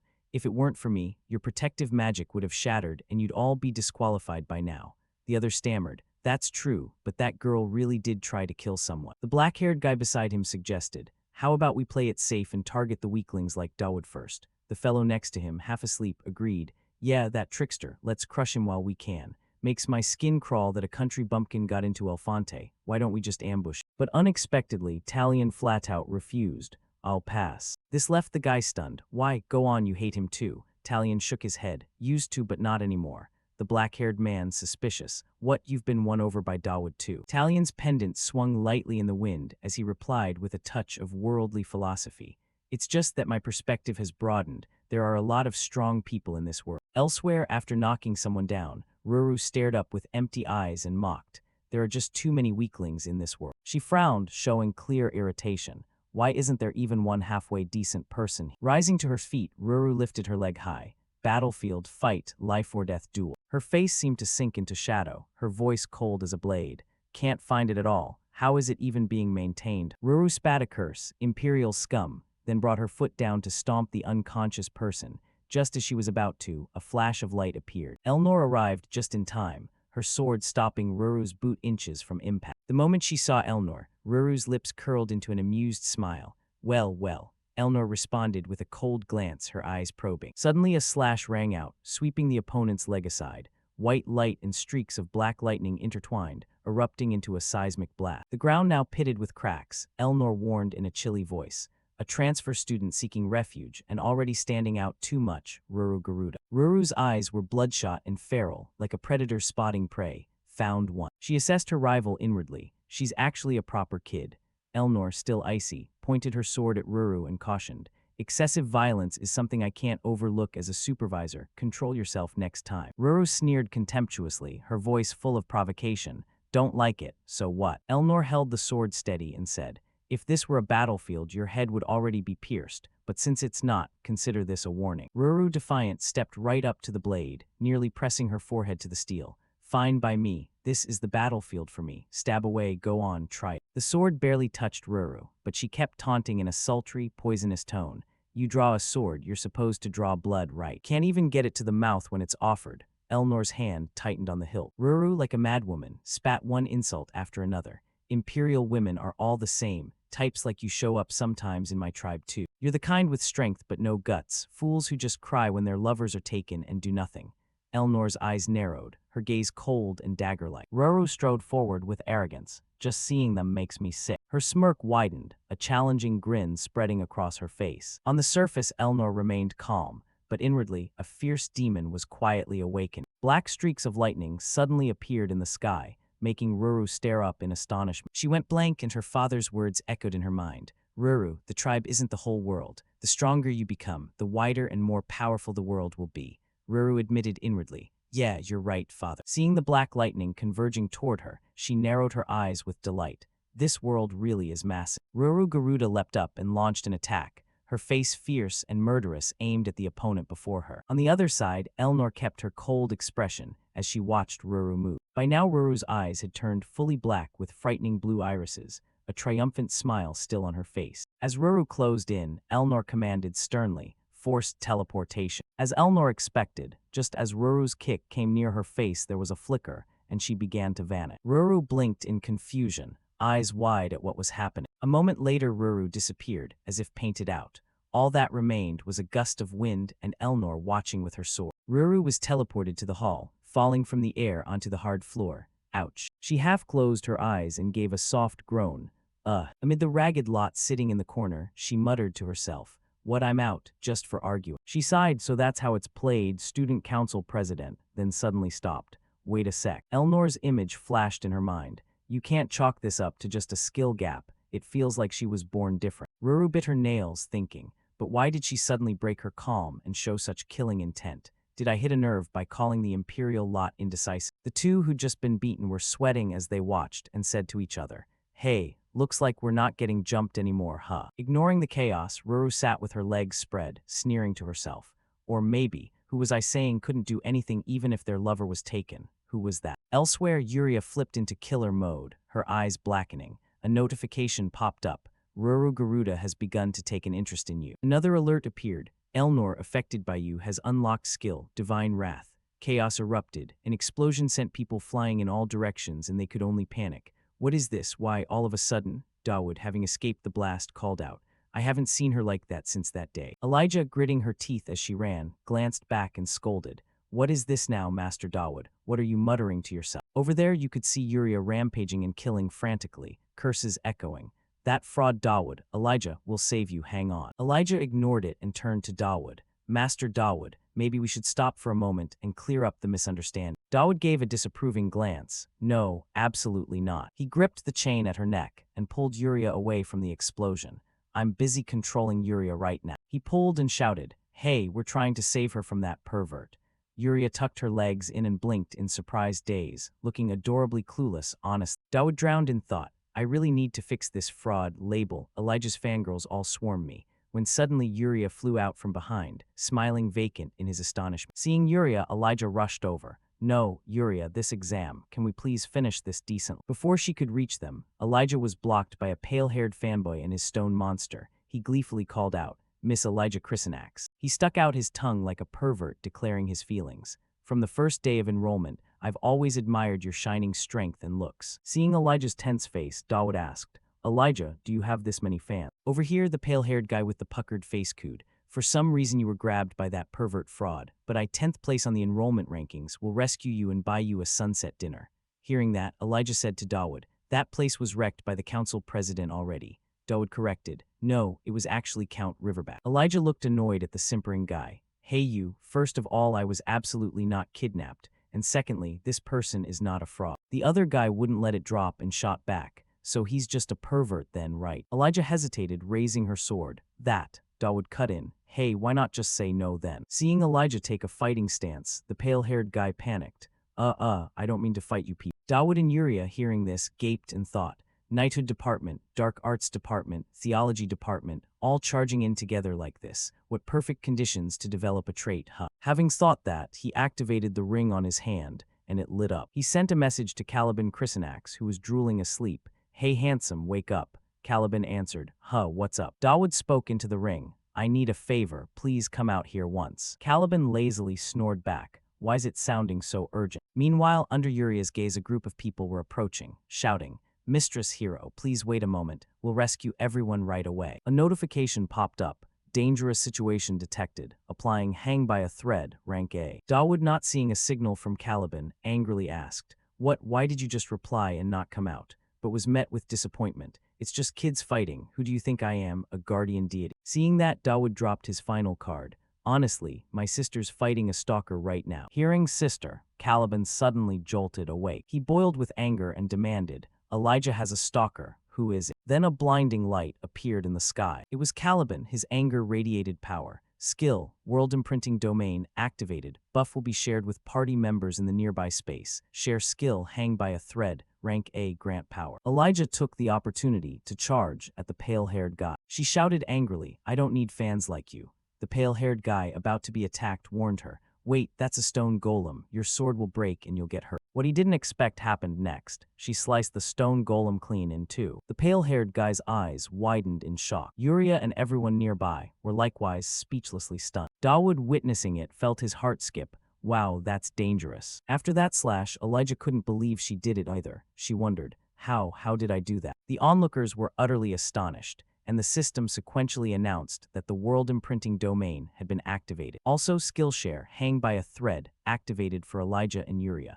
With a single sword stroke, Elijah neatly severed the monster the green-haired guy was riding. Dawood was thrilled, awesome. However, he also realized the only drawback of this skill. It consumes a sliver of his holy power. Because of that, the buff will end after just 2 or 3 strikes. After that last move, she suddenly heard a commotion. Turns out they were all rushing in together. Even if he's a hero candidate, I won't cover for someone like that. At that moment, chains were flung one after another, whizzing through the air. It was Yuria stepping up to retaliate. She unleashed some gorgeous kicks at them, leaving them no time to react. Afterwards, Yuria innocently said, sorry everyone, I only meant to shove a little. Elijah in particular was irritated. I'm not a hero, but you lot won't even listen or try to understand. Not only that, Elijah angrily shouted at the top of her lungs, how am I supposed to like this? Then she drew a long line on the ground with her sword and chanted the spell, Guardian Burst. They were defeated once again. Dawood was amazed. Wasn't that overkill? Lucky for me, all my stats are FS. Caliban Chrysanax was also startled. What, that kid's become that strong? Elijah exhaled when the system notified that the party members had achieved combat results. Curly-haired one relaxed too. Good thing nobody got hurt. The system added, trait proficiency increased. She awkwardly said, I'm not worried about you, then pretended to change the subject. Hey, where did he go? She complained, not this again. At the same time, Elijah thought to herself, teaming up with Master Dawood is more interesting than I expected. Meanwhile, someone on another team cheered, counting this one makes 9. Red-haired praised them. Well done everyone. If the first-year midterm goes like this, we're probably getting full marks. Brown-haired agreed, definitely, we work well together and things went smoothly. The blonde wasn't pleased, smooth maybe, but we're not number 1. Someone on the team was confused. What, how many does rank 1 have? Someone replied, rank 2 currently has 15 collars. Hearing that, the red-haired scoffed, about 5 and we'll catch up quick. Does this map even work properly? Red-haired wondered if something was off. Blonde explained, rank 2 isn't a group, it's just one person. Talian's team turned pale. He collected 15 alone without forming a group. Doesn't that make no sense? The blonde mentioned a name. Has anyone heard of Painal Ripich? They answered, never heard of him. Why is our cohort full of monsters like this? Red-haired asked, wait, how many does rank 1 have? Blonde panicked. 111. The whole team shouted, which group is that? Meanwhile, Dawood's team received a system notification. They've acquired the trait, Wind Anomaly. If you block an attack perfectly, you can reflect damage. After moving for a while, he cried out, we're here. Elijah looked at the cave before them suspiciously. If we take this spot first, does the exam end? He replied nonchalantly, why ask me, you're the top of the school. She nagged, honestly, such rude talk. Dawood thought to himself that in the original story, this was a random event. He also wondered what would appear here. Would it be a monster even worse than the demon beast last time? or. While Dawood was silently assessing the surroundings, Elijah shouted, "What is this? Even if it's an exam, this seems a bit over the top." Yuria was also stunned by the scene before her. She stammered, "Sis." Sitting before them was Lucian, perfectly still. System announcement, Main Quest Chapter 2, Youthful King. It read, "Halt the owner's rage, the severance curse, protectees. Lucian Greyhounder, Yuria Greyhounder." She stepped closer with suspicion. This one, single-handedly supplying holy power to the entire Great Plain. Elijah pressed on, the caller's blessing, even teleportation, while Yuria still hadn't recovered. She frowned. No, this isn't how Alphonte would do things. But the girl remained silent, no reaction at all. Elijah declared, "Hey, I'll save you right now," only to be cut off by a voice. "Don't do that, student." A streak of light flashed across Lucian's front. He warned, "The service, the voluntary act of the saint. Do you intend to interfere? This person is Klein Garrison, High Combat Priest of the Holy Empire." Elijah shot back, "Voluntary." Klein frowned and answered, "This is a voluntary service the saint chose herself." He ignored Lucian and pointed his sword at Elijah, adding that out of respect for her lofty will he felt he shouldn't intervene. After all, is anyone forcing? To Yuria's astonishment, Lucian spoke up. "Ah, no." She stammered, I do it because I want to." Elijah irritably retorted, "Voluntariness doesn't make those horrifying acts her personal business." She watched Lucian and continued, "You dare oppose the saint's will. Such action is tantamount to defying the kingdom's intent. Anyone regarded as a hero candidate should understand that." Yuria's eyes widened in shock. Elijah called out, "Klein Garrison." She declared, "I don't oppose. I only want to save those who suffer." Klein coldly asked, "If you hold that stance, must I beg you to stop?" Dawood tightened his grip on his sword, thinking, "Didn't expect to meet you here, Saintess Lucian." He recalled one of the three imperial powers, the Holy Kingdom. Dawood pondered the Holy Kingdom's corruption. Their upper echelon were fanatics, unpredictable and extreme, especially the Pope, who obsesses over demons like that headmaster, and Saint Lucian is the kingdom's greatest asset, the Pope's puppet. He wondered if Yuria and Lucian were merely tools to accomplish his grand scheme. The system seemed to be pushing Yuria into rebellion in this scenario, attacking a rebelling host. "Are you insane?" Dawood spoke up, "I'm in first place here. I think the saint should rest." Chrysanax replied, "She will stay until teams 2 and 3 arrive. Please wait until then." Dawood silently mused, if you're wondering why they arrived so fast. He guessed maybe because of Elnor. Dawood clenched his fist, remembering that the monster attack had drawn their attention. The purifier incident confirmed it further. Thinking of Yuria causing a commotion, he wondered if they suspected Elnor's involvement since she was central to both events. If Yuria went berserk too. Dawood frowned, realizing the Pope would begin to intervene in Alphonte. He told himself no, hasn't Yuria already been exposed? If so, there's no other choice. Suddenly, a gauntlet flew up into the air. The glove was tossed toward Klein. He frowned and asked, "What's this about?" To the astonishment of Yuria, Lucian, and Elijah, Dawood said, "Ah, don't you understand what this means in the Holy Kingdom? It's a formal challenge to duel, you bastard." He patted Elijah's shoulder and said, "Come out for a bit." She blinked in surprise. Dawood is issuing a challenge. Chrysanax asked a duel, why accept it? Dawood stepped toward Chrysanax and said, "Step aside and face me. Elijah, escort the saint and take her to the infirmary." Chrysanax cried out, "Oh heavens, this again." He raised his sword in a defensive stance and warned, "If you advance any further, this could become an international incident." Dawood said, "Then I'll report what you've done to the saint." Chrysanax arrogantly demanded, "Pray tell, what is your title, student?" Dawood calmly replied, "Title. I'm just an anonymous count from the province. Is that a problem?" He looked toward Lucian, who was panting tiredly. Chrysanax introduced himself. "I am a high priest, so I cannot casually accept a challenge from anyone." Dawood was surprised. "Oh, then why did you draw your sword?" Chrysanax frowned and asked Dawood, "The hero candidate Elijah is over there. Why are you so wary of me?" Dawood thought again, "To break this deadlock, I need a bold move." He put his hand on his sword and provoked, "Look, I'm drawing my sword." Klein hefted his greatsword and replied, "With such an insolent student, outside intervention might be necessary." He swung his sword high, aiming straight at Dawood. Dawood seized the moment, drew his sword from its sheath now. Then he slashed a beautiful arc of a strike forward. Klein was wounded. Dawood inwardly rejoiced. Fantastic. The counterattack activated. Under his assault, Klein was sent flying backward. He recalled the astonished looks on Elijah's and Yuria's faces, while the headmaster's voice echoed in his ear. "I want to know what you're thinking, Dawood Campbell." She said, "Do as you wish, then do it." She scolded, "I don't remember telling you to pick a fight with the Holy Kingdom. This isn't a brawl, it's an official challenge. That fellow got provoked and rushed in first." She warned anxiously, "He's not an ordinary priest. He's a high combat priest, Student Campbell. Dawood produced a paper and reassured her. It's fine. I have an exemption letter from House Tristan. The Crown will answer for my action. The headmaster sighed. Honestly, student Dawood, the saint belongs to the Holy Kingdom, so I must accept. She asked but a sudden challenge. Are you sure? Dawood replied calmly. You told me to secure the demon hosts. On your list of candidates, Yuria Greyhounder, I persuaded her up to 50%. He recounted. The point is Yuria was present with the headmaster. The headmaster asked in surprise, what no, why is she there? Dawood explained, I brought her to ensure first place looks overwhelming. If you want to attract the host's attention, you must be blatant. Half measures won't do. Save the world from demons first, diplomacy later, right? He thought of the relationship between Elnor and Elijah, then said, think personal ties before international relations. Dawood crossed his arms and affirmed, first of all, I have no grudge with the headmaster or the hero candidate. The headmaster, at a loss for words, said, no, I mean pay attention to school life too. Make some friends, don't get tangled up in weird affairs. Dawood thought of Gideon and muttered, I've utterly failed at that, headmaster. He frowned, shaking off the images in his head. The principal worriedly warned, ever since the report of the duel reached the Holy Kingdom, the Pope might come here in person.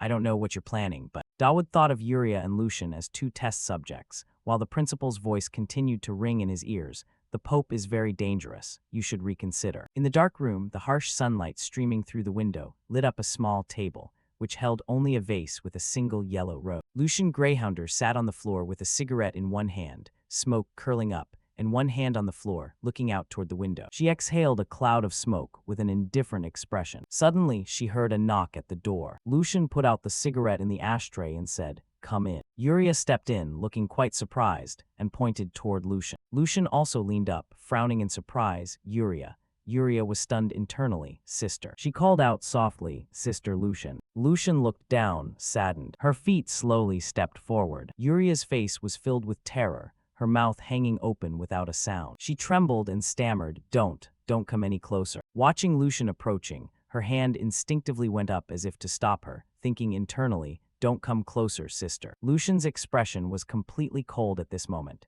In Yuria's mind, she was thinking, because of the severance curse. Yuria's expression was complex. If you take one more step. The chains seemed to want to slip off the dagger's hilt. You will get hurt, sister. Seeing Lucian flick the dagger away, she silently thought, thank goodness. Lucian gently held the chain, swung it up, and said calmly, because you and I are twins. Each step led down to an arena, surrounded by a large audience watching intently.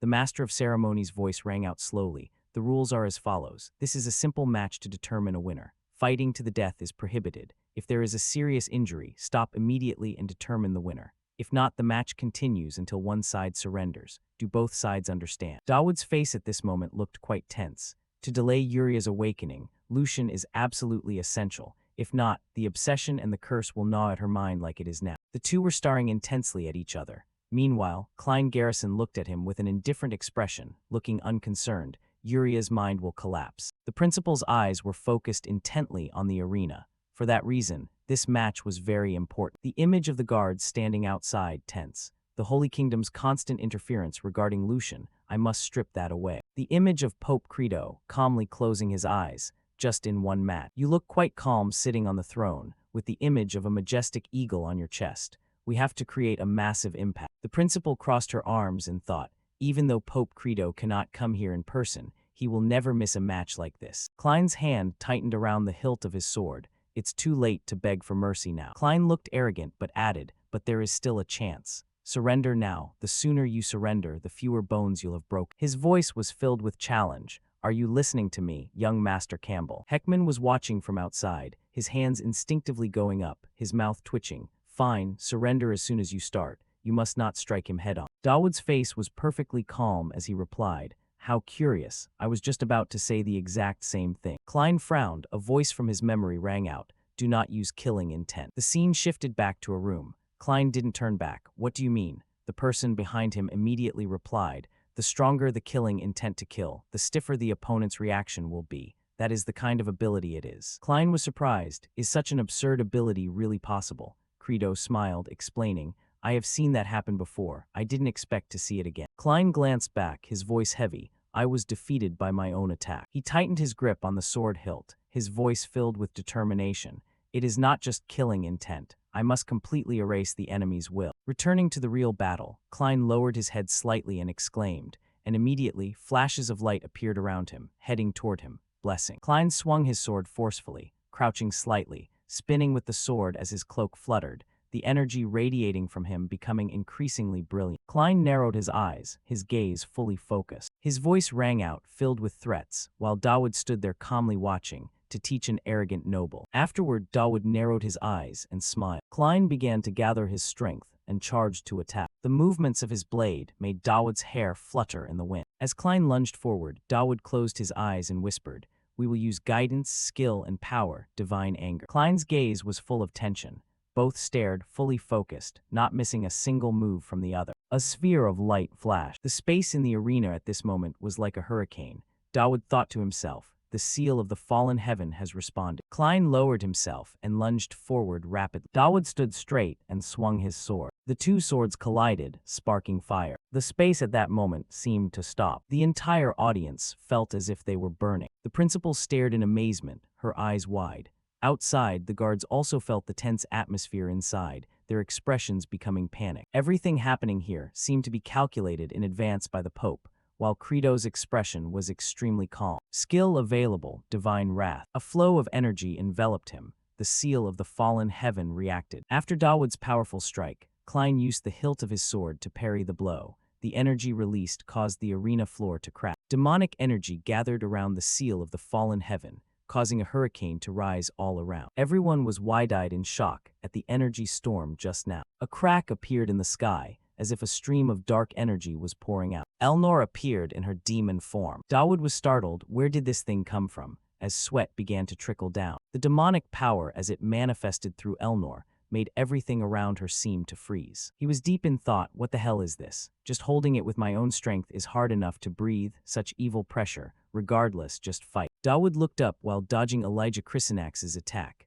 The demonic power from Elnor was trying to enter. He opened his eyes in panic. "Stay away from me." Demon Elnor slowly approached. "And don't let me see you being an eyesore anymore. You're annoying me." Demon Elnor touched the sword Dawood was holding, but the dark energy formed black lightning bolts around the sword. Elnor shouted, "Return what you have taken." Klein lunged to attack Dawood, thinking to himself, "Only for a moment, but there's something. And how on earth did this guy block my move?" Dawood suddenly dropped his sword. Dawood spoke, "I am angry. I already said as long as I don't kill you, it's fine." Klein was startled. Dawood appeared to have merged his power with Elnor. He unleashed a punch that skewed Klein's entire face. The incredibly powerful punch sent him flying into midair, accompanied by the dark energy surrounding him. The recoil caused the arena floor beneath Dawood's feet to crack. Klein had almost lost his ability to fight. The Pope seemed to have anticipated the result, so he remained calmly closed his eye. Afterward he said, "When I wasn't paying attention, Efante's standards had far exceeded my expectations." A dim golden light wrapped around Klein. "Can I speak as the winner?"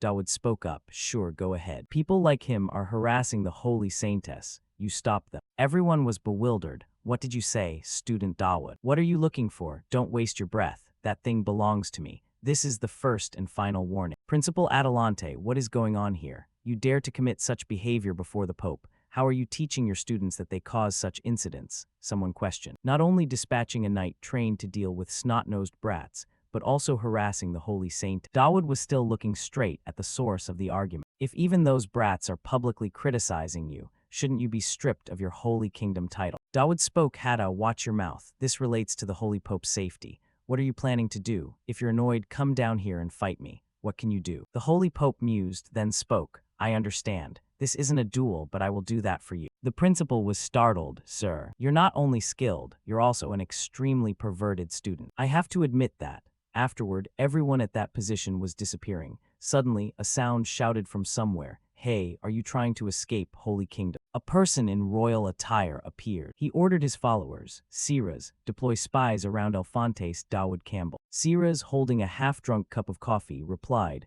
"I understand." He smiled, pulling the attention of the three nations with a single match. "The more I look at him, the more I like that guy." Dawood was still dazed, wondering if they had all really left. "Well then, the winner is Dawood Campbell," someone's voice echoed. The principal let out a small sigh, as if releasing all the tension. Then Hatton Yu Jul spoke up. "I quite like him. He has the makings of a true warrior." "Here, take this," Hatton said, handing Dawood a necklace with a lion emblem.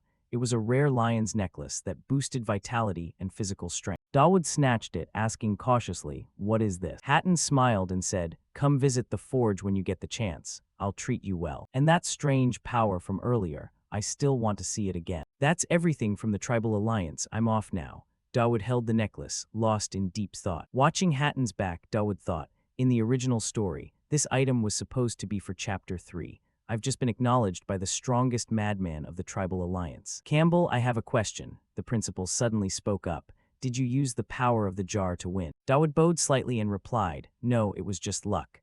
The principal continued, the Pope and Hatton must have realized it by now. The news will spread soon, and many groups will try to approach you because of this. Dawood suddenly remembered the look on the Pope's face. The principal took off his glasses and warned, you should mentally prepare yourself early. Things are going to get a lot louder from now on. Yes, I understand. A peaceful night passed. The scene shifted to the next morning. A system sound rang out. Main quest completed. Blessing +1, seed of sin +1. So I've collected 4 seeds of sin so far. There are special skills that can only be purchased with this kind of rare currency. For example, something like this. Mind-piercing eye, usable once a day, allows me to view an opponent's stats. Dawood clicked to purchase and the system announced, purchase successful. Dawood thought to himself, the information obtained from this skill cannot be tampered with or faked. It's perfect, it has no downsides, I'll give it a try. Unable to check Trisha. Professor 2, unable to check. Elnor's face was drenched in sweat. She was engaged in intense training. Behind her, students practicing nearby shouted in panic, President, but only her voice echoed back. If you don't want to get hurt, get out of the way. Dawood thought, actually, the priority now should be to get information on Elnor or Aaliyah first. They are both key characters in this script. All right, let's see, he said excitedly, activating the mind-piercing eye. The system displayed Elnor Tristan, traits Jar of the Grey Demon, Strength S, Agility S, Stamina S, Luck C, Authority A+, fused with 1 fragment of a demon. Fusion rate 180%, contamination level 2%. Oh, the fusion rate is up to 80%. The Riverback incident must have affected this. Fortunately, the contamination level is still low. If both were high, she would have turned into a demon already. Suddenly, Elnor turned her gaze toward him and asked, what are you doing? Dawood was startled. Ah, President, how did you know I was here? Elnor replied, I just felt a suspicious gaze watching me. Anyway, now that we've met, I have a letter I want to give you. The person you asked me to track isn't an ordinary person. Dawood replied, ah, so you found. I've mapped out his patterns of action, but from now on you should do this kind of thing yourself. The job of student council president isn't exactly idle time. Elnor put her hands on her hips and cleared her throat. I'm sorry, Dawood replied awkwardly. Dawood continued, first of all, well done. The opponent is certainly not easy. It's also thanks to my position as president that it helped a bit, Elnor replied. Ah, that's right, I heard the Holy Kingdom is sending a diplomatic delegation, something that has never happened before. Do you know anything about this? Ah, haha, actually I'm not sure either, Dawood replied with a forced laugh. Well, all right then, everything will become clear eventually. Here is the file recording the target's actions during the midterm exams. Oh, that's great, President, Dawood praised sincerely. In the original story, I had to track every step myself. You really did a great job, President. I'll repay you later, I mean it. Dawood hugged Elnor happily, leaving her stunned. Amazing, that means he's at the clock tower right now. I'm off. Dawood's voice faded away, while she remained bewildered. Huff, huff, the sound of heavy breathing as he rushed inside the tower. So he stays at the clock tower until 7 p.m. I know he started school at the same time as the Saint. With that personality, he'd want to avoid being outside as much as possible. But eventually, he'll want to come out and get some fresh air. Dawood climbed to the top floor of the tower, panting from exhaustion. I really should train my stamina a bit more. That's the boy king, Valkarthus. Valkarthus turned his head when he saw someone arriving. Are you Dawood Campbell? Dawood breathed heavily and managed to reply, yes, do you know me? Sit down, catch your breath. The seer told me to pay attention to you. How could I not be interested? The seer, he sent someone even though he knows about. Your spy work is quite good. Actually, I've been waiting here every day. I'm not the type who can proactively ask for a meeting. You understand, we are enemies, right? Dawood frowned, thinking, in the original story, the seer was just a minor demon worshipper. He was never a character who interfered directly like this. Valkarthus's gaze turned cold. His assessment of you is that you will be the greatest obstacle I must face here. Answer me, Dawood Campbell. Will you block my path? Valkarthus radiated intense killing intent. Dawood, on guard, thought to himself, he already knows who I am and what I'm doing, and he's giving me orders despite us never having met. Wait, it's the same method, but mine. Valkarthus, a young man with blonde hair and regal attire, faced someone.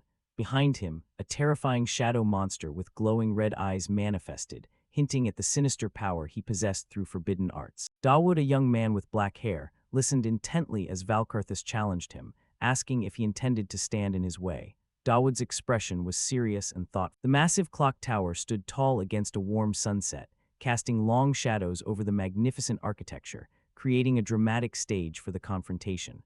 Valkarthus expressed curiosity about Dawood's knowledge and understanding of their plan. Inside the luxurious hall, Valkarthus revealed that he knew about Dawood's investigations, asserting that he knew Dawood had gathered significant information about them and had come to this meeting fully aware of Valkarthus's true identity. Dawood, with a bead of sweat running down his temple, reassured Valkarthus, claiming that he was certain Valkarthus had no ill intentions, despite the tense situation. Valkarthus's golden eyes flickered with calculation as he spoke of his plan to turn everyone in the academy into zombies, even if it meant ruling over them afterward, revealing the sinister nature of his intention. In the brilliant sky, the clock tower signaled that the deadline was approaching.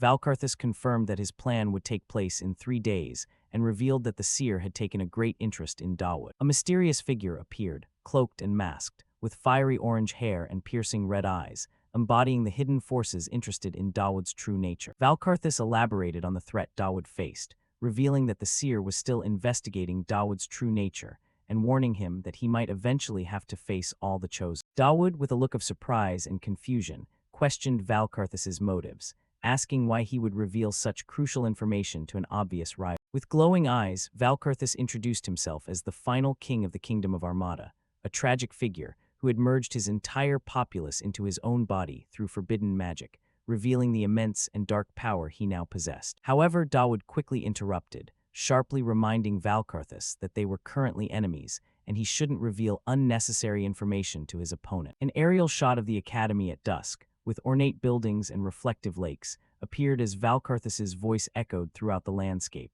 coldly expressing his dissatisfaction with anyone disrupting his carefully laid plan. Dawood clarified his position to Valkarthus, asserting that he had no intention of disrupting his plans but only wanted things to be fair.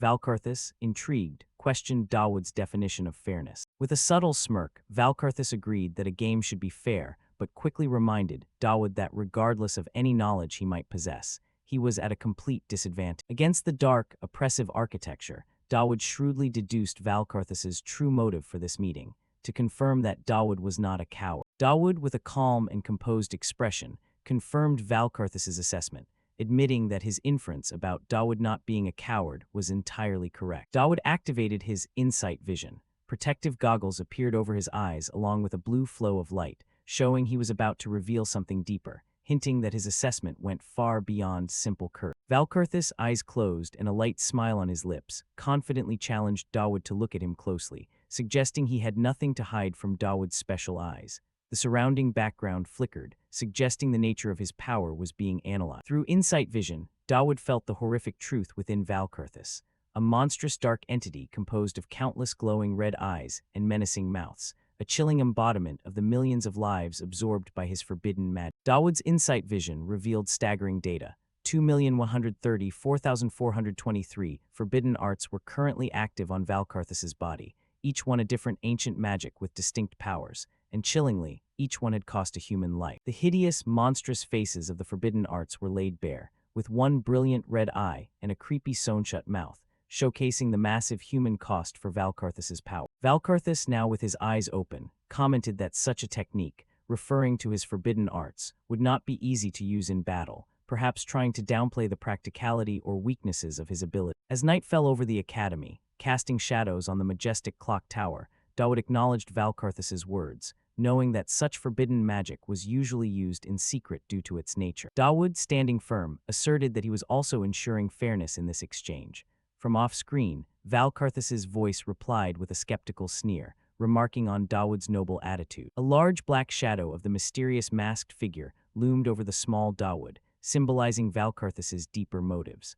Valkarthus revealed that he personally wanted to confirm the seer's assessment of Dawood's true capabilities, adding that he now had his own thoughts on the matter. Valkarthus looked at Dawood with a hint of disdain, telling him not to take it to heart, but Dawood didn't seem like much of an obstacle to him. Dawood's hand clenched tight, a clear sign of rising determination, as he directly challenged Valkarthus, offering to make a bet. Dawood, with unwavering resolve, laid out the terms for his bet. He would allow Valkarthus to carry out his plan to turn everyone in the academy into zombies in 3 days, promising not to interfere, but with one crucial condition in return. Valkarthus's gaze sharpened as Dawood declared his counteroffer. He would stop Valkarthus with everything he had, officially accepting the challenge and starting the 3-day countdown to death. In a split-screen frame, Valkarthus expressed surprise that Dawood didn't back down even after witnessing his forbidden arts.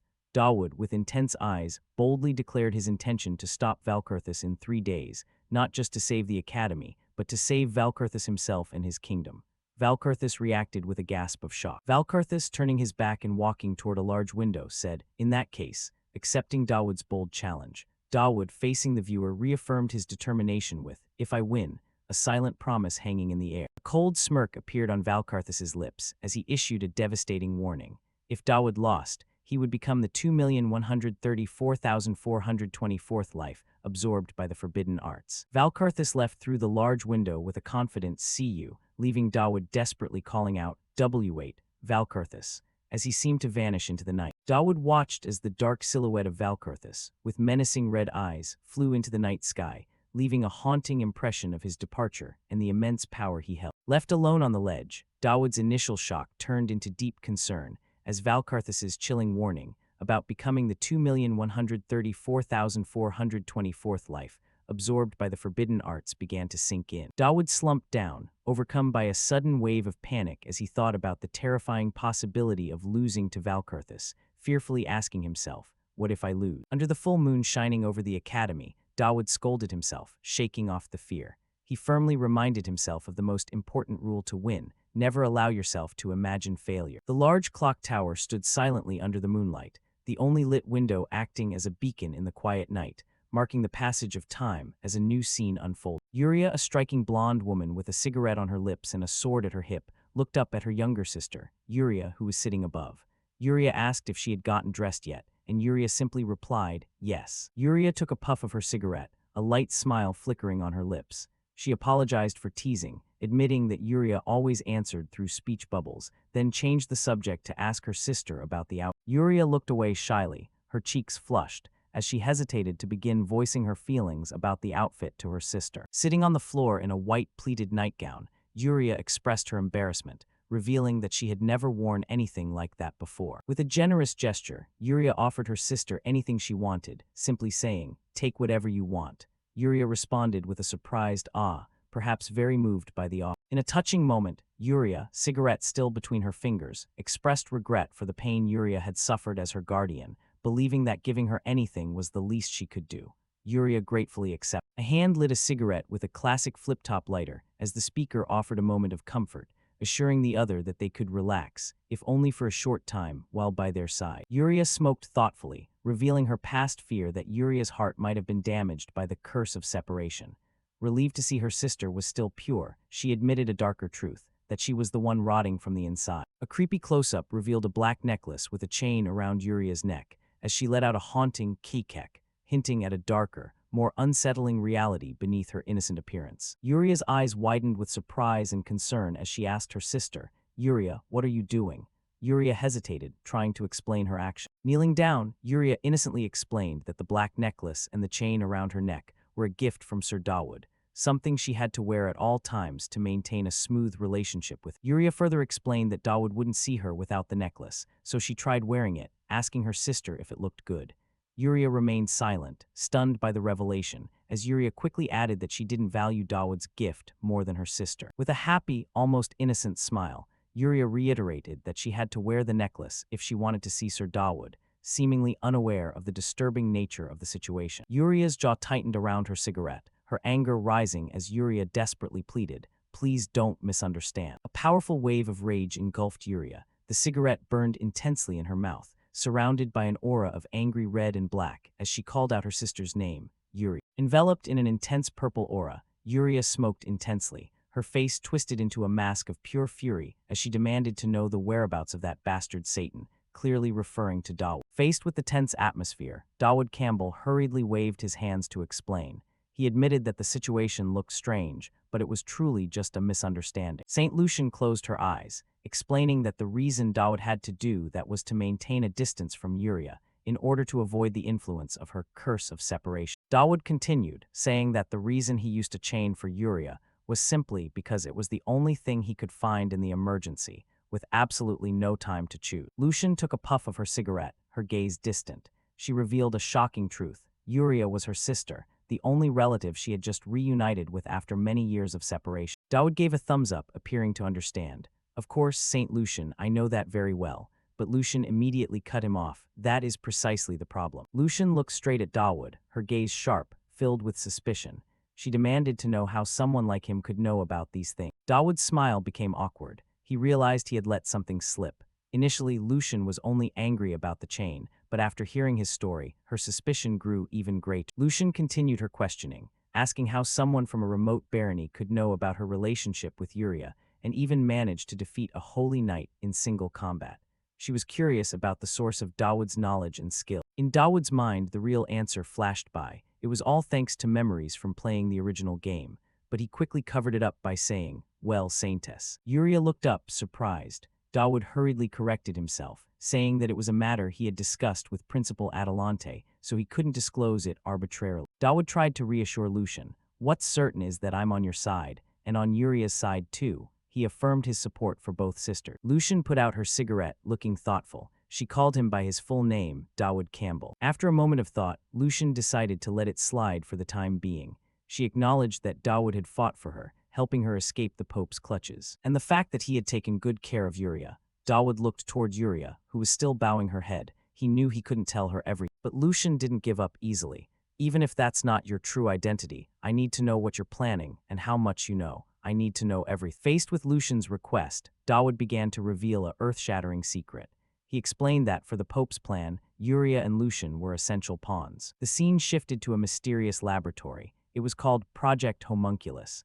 The title of Saint was not something Lucian was born with, but rather she had been created, assembled from various materials. Dawood continued to explain that Lucian's divine power was built artificially, and Yuria existed to support and amplify that power. That was how the Pope planned to build his own heaven, a paradise ruled by the Pope's own definition of justice. Back in reality, Dawood concluded, but everything fell apart when Yuria escaped. He warned that the Pope would not stop. He was only temporarily loosening his control while they were here. Yuria and Lucian sat side by side, listening to Dawood's warning. He emphasized that they needed to prepare thoroughly during this precious time. The scene shifted to the Academy building. After hearing all the secrets, Lucian looked at Dawood and asked the question she had been holding in her heart for so long. "Who are you really?" Suddenly, a system notification board appeared before Dawood's eyes. "Main quest, the Boy King. The Academy will be attacked in 3 days." Aware of the impending threat, Dawood led everyone to a heavily protected area. He introduced them to the heart of the star, a giant glowing crystal. Dawood explained that this was a divine device, a holy relic left behind by a seraph, functioning as a protective barrier for the entire academy. The whole group entered the main hall. Although Dawood admitted he had used his authority to get in, Lucian skeptically asked if this thing could really help. Dawood replied calmly. He turned the situation around, asking Saint Lucian that she had criticized him for leading others with a chain. But weren't her own actions even worse? Stung by his retort, Lucian was momentarily flustered, but quickly regained her cold composure, saying it was because she couldn't ignore the curse of separation. Lucian explained her plan. She would have Yuria cover her head with a hood and lead her by a chain, pretending she was escorting someone possessed by a demon for an exorcism. In this way, they could enter the sanctuary without being suspected, as normal students never came there. Once inside, Dawood asked Yuria to take off her hood. Then, he turned and asked Saint Lucian and an orange-haired girl accompanying them to also wait outside. The orange-haired girl, Aaliyah, a knight, immediately refused. She declared that it was her duty to protect the saintess and keep an eye on Dawood at the same time. Lucian also agreed with Aaliyah. She admitted that she still couldn't fully trust Dawood. The whole group stood in a vast hall before the glowing heart of the star. Aaliyah showed off her knowledge, explaining that the heart of the star was made of the same substance as Yuria's sword and was a holy relic that shouldn't even be approached, let alone touched. Seeing this, Dawood immediately praised her as a hero candidate, which made Aaliyah feel relieved and a little proud. Even so, Lucian smiled and said that the reason she brought Dawood here was because faith in the Creator had guided this encounter. Yuria clasped her hands in front of her chest, expressing her gratitude to Lucian.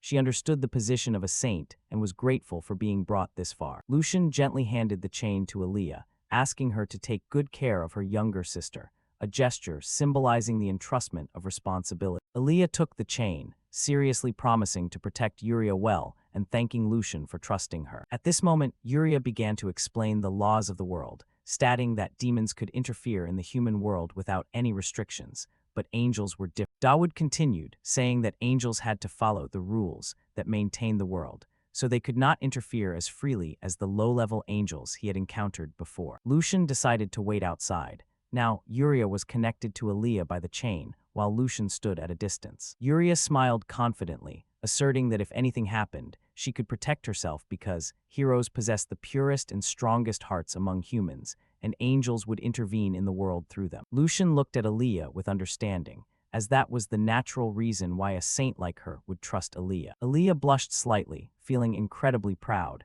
even though she was still just a hero candidate. Aaliyah promised that she wouldn't let anything happen here, and Yuria replied that she wouldn't let anyone come near her, causing the atmosphere to suddenly grow tense. Just then, an explosion of green energy suddenly erupted from the heart of the star, and Dawood reacted immediately, drawing his sword to block the surge of power. Dawood stood in front of the massive, brilliantly glowing heart of the star, his sword ready for battle to protect the two girls behind him. Aaliyah stood frozen in shock, a small black smudge from the energy blast stuck to her nose. Dawood's expression hardened, filled with both anger and worry, as he hadn't foreseen this sudden accident. Yuria was also extremely panicked, her eyes wide with fear at the scene that had just unfolded. Meanwhile outside, sensing the chaos from within, Saint Lucian calmly lit a cigarette. She took a long drag, her expression thoughtful as her mind began to connect the events, with Dawood's role and mysterious knowledge once again becoming the focus of her calculation. She thought to herself that if Dawood knew about the homunculus project,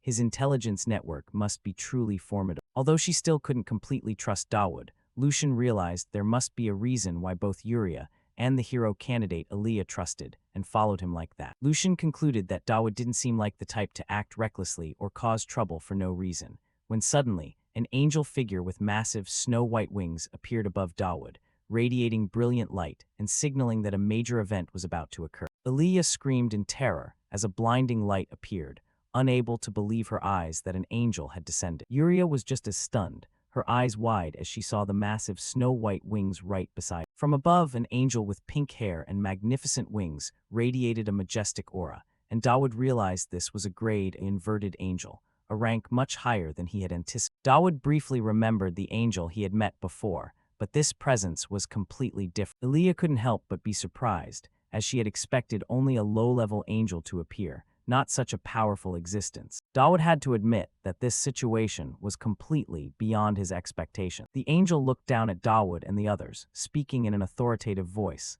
"I see." Aaliyah could only sigh, understanding that matters related to the celestial realm were always this unpredictable. The angel landed gently on the ground, the earth seemingly shaking wherever she stepped, and she looked straight at Dawood, saying, "I remember you." As she approached, the angel continued, "You have met my soldiers before." Dawood asked in surprise, "Wait, could it be that you are the angel from back then?" The angel calmly confirmed, "Indeed, I was there at that time." Dawood immediately became alert, guessing her intentions. Then, "Is this the time to attack my mind and inject etiquette into my head?" The angel just looked at him in silence, forcing Dawood to ask again, "Isn't it?" Dawood gripped the hilt of his sword, knowing the angel wouldn't let him leave easily. According to the original work, they couldn't interfere with the material world, so they would attack the mind. Their goal wasn't a cruel punishment, but just enough to stop those who dared to act wildly. Dawood thought to himself that a normal player would be eliminated from the game immediately, so why was he still standing? There must be something unusual. Suddenly, the angel spoke, cutting off Dawood's train of thought.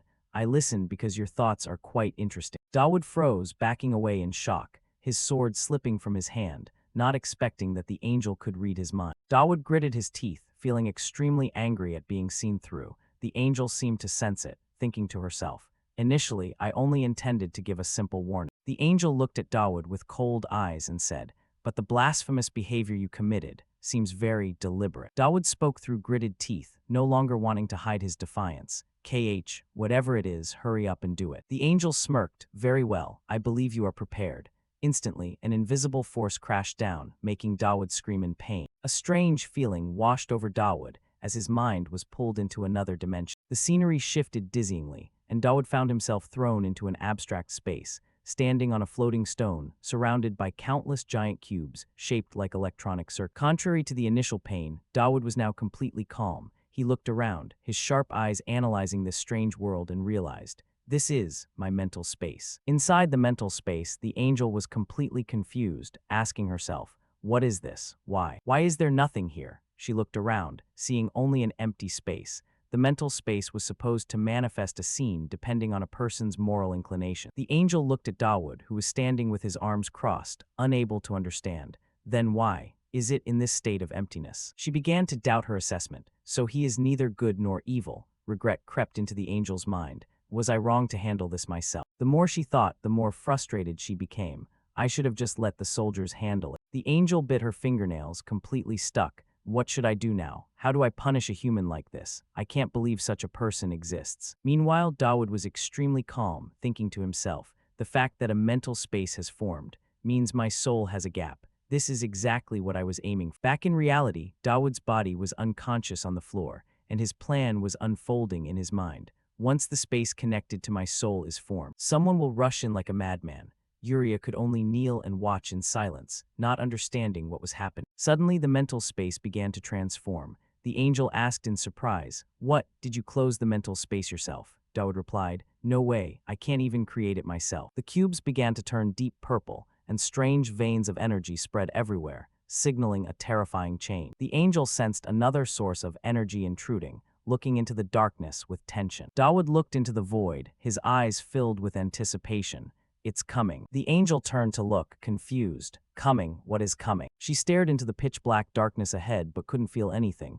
I don't see anything. How strange. Right behind the angel, a figure slowly emerged. A girl with long white hair, black horns, and a bewitching smile. It was a fragment of the white demon. The moment the demon appeared in his mind, a sickle-shaped mark glowed brightly on Dawood's chest, and he braced himself, enduring the connection of this power. The angel spun around in surprise, horrified to realize the presence of a demon right. The eyes of the white demon fragment flashed with a deadly light.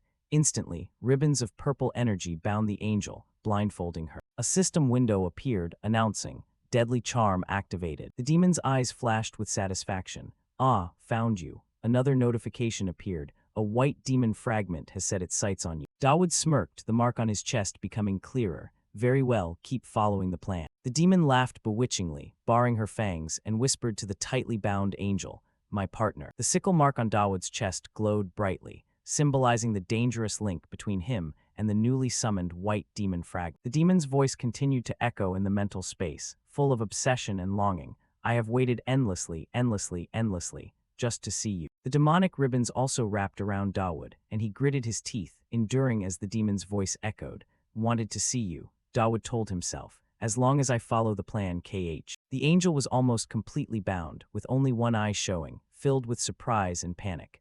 The demon's eerie laughter rang out, signaling her victory. A system window appeared, power temptation and skill deadly charm colliding. The white demon fragment hugged the completely enthralled angel, declaring possession.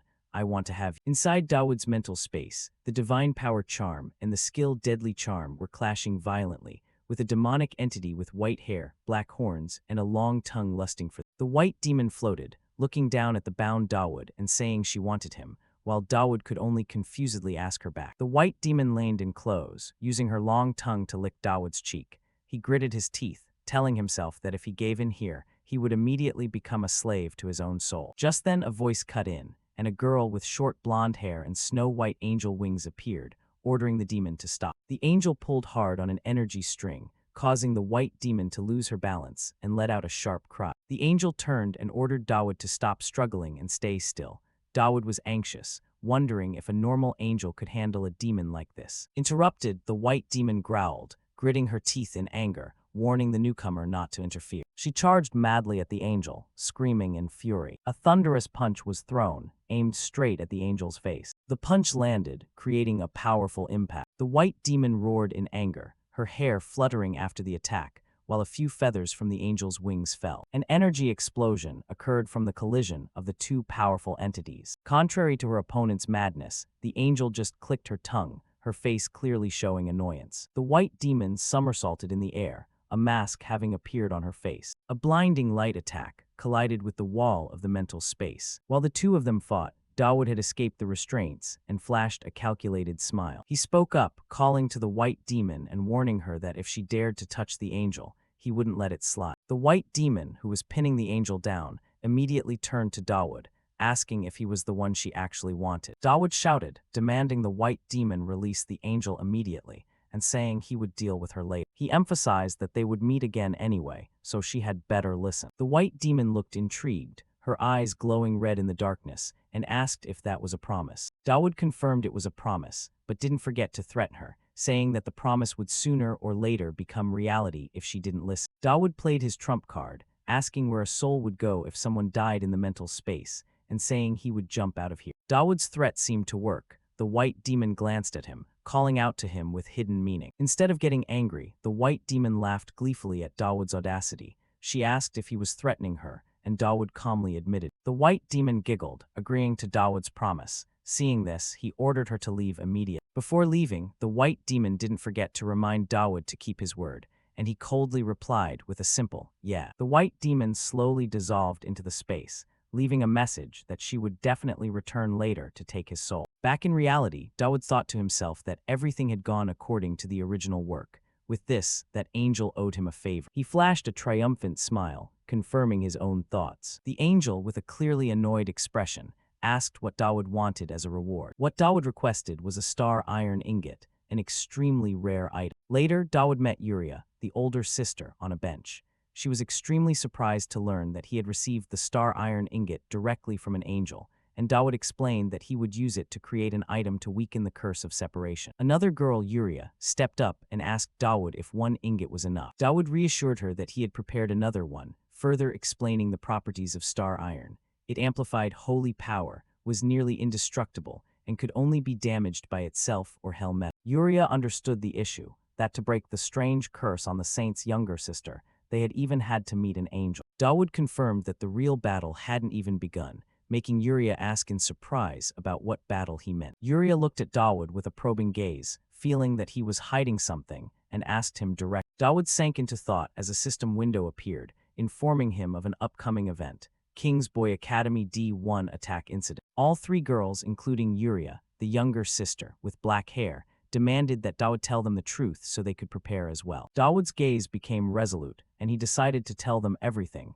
asking them to listen carefully. The scene shifted to a large school with an old clock tower, and Dawood determined that they had to save this school. The scenery glided past the students in the school, where a silver-haired female student was diligently taking notes with a brush pen. Another female student with purple hair and goggles was focused on welding something. A blonde male student, with his face hidden in the shadows, exuded a mysterious air. Two other male students were chatting, one with red hair confidently stating that first place would belong to them, as no one could beat them in the final outdoor training tomorrow. While other students walked together, Dawood quietly walked alone in the school courtyard. He reflected on the students here, who lived normal lives without knowing the truth or the threats lurking about. He thought about himself, someone who had no memory of school life in the outside world, so he couldn't feel it either. His train of thought was cut off by a strange voice, someone asking if he was used to always being alone like that. Dawood looked up and saw a mysterious woman in a tight black outfit, wearing a cloak and a mask, with vibrant orange hair.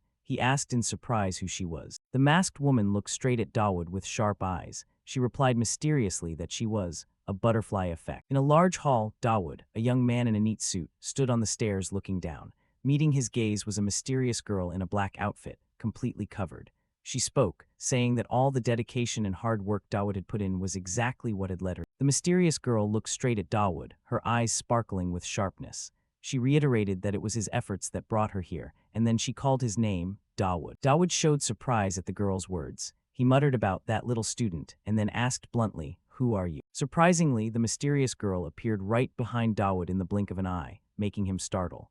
She playfully said that since she saw him always calculating one step ahead, she had expected to meet a sinister strategist, not expecting him to look so ordinary. The girl's gloved black hand touched Dawood's collar, making him incredibly surprised. She continued her mockery, wondering if it was that very ordinary appearance that made his difference. Dawood couldn't help but be shocked. He couldn't believe someone like her could turn him around like that.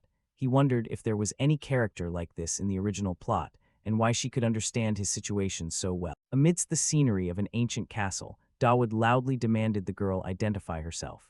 She just smiled and replied that she was his most devoted fan. Still shocked, Dawood was again approached and grabbed by the mysterious girl. He blushed and looked annoyed. The girl continued to assert her position, saying she wasn't one of those annoying people who always hung around him, but someone who hated them to the core. Dawood racked his brain, trying to search his memory of demonic forces to find the background of this mysterious girl, but it seemed useless. The mysterious girl suddenly held out a white card, which she had just taken from Dawood. She said, "Aha, the key is here," as if she had just achieved her goal. The girl held the card in her hand, mocking Dawood that he had exposed too many openings. Dawood immediately realized and shouted, demanding she return it immediately. Dawood appeared extremely panicked and worried. He screamed in desperation because the current situation was urgent, but didn't understand why the system hadn't issued a danger warning yet. The mysterious girl changed the subject, mentioning the supporting female characters and those who always hung around Dawood, arguing that they were just clingy people. She declared that she wanted to wipe them all out to clear her sight, because they understood nothing about Dawood's true self. Under a sharp gaze, the girl asserted that she was the only one who understood Dawood best. Holding the card in her hand, the girl continued her assertion, saying that she was the only one in this world who existed to do that, only her. Having said that, the mysterious girl threw the card away, leaving a streak of light in the air. The white card floated in midair, carrying some mysterious meaning. Dawood was stunned to hear the girl say that to have enough qualifications to stand tall facing him, only a villain like her was worthy. Even demons weren't enough. The girl's sharp eyes looked straight at Dawood. She said that he must have prepared himself to face the little prince, right? Sitting on a high rock, looking down at the city, the girl revealed an earth-shattering truth.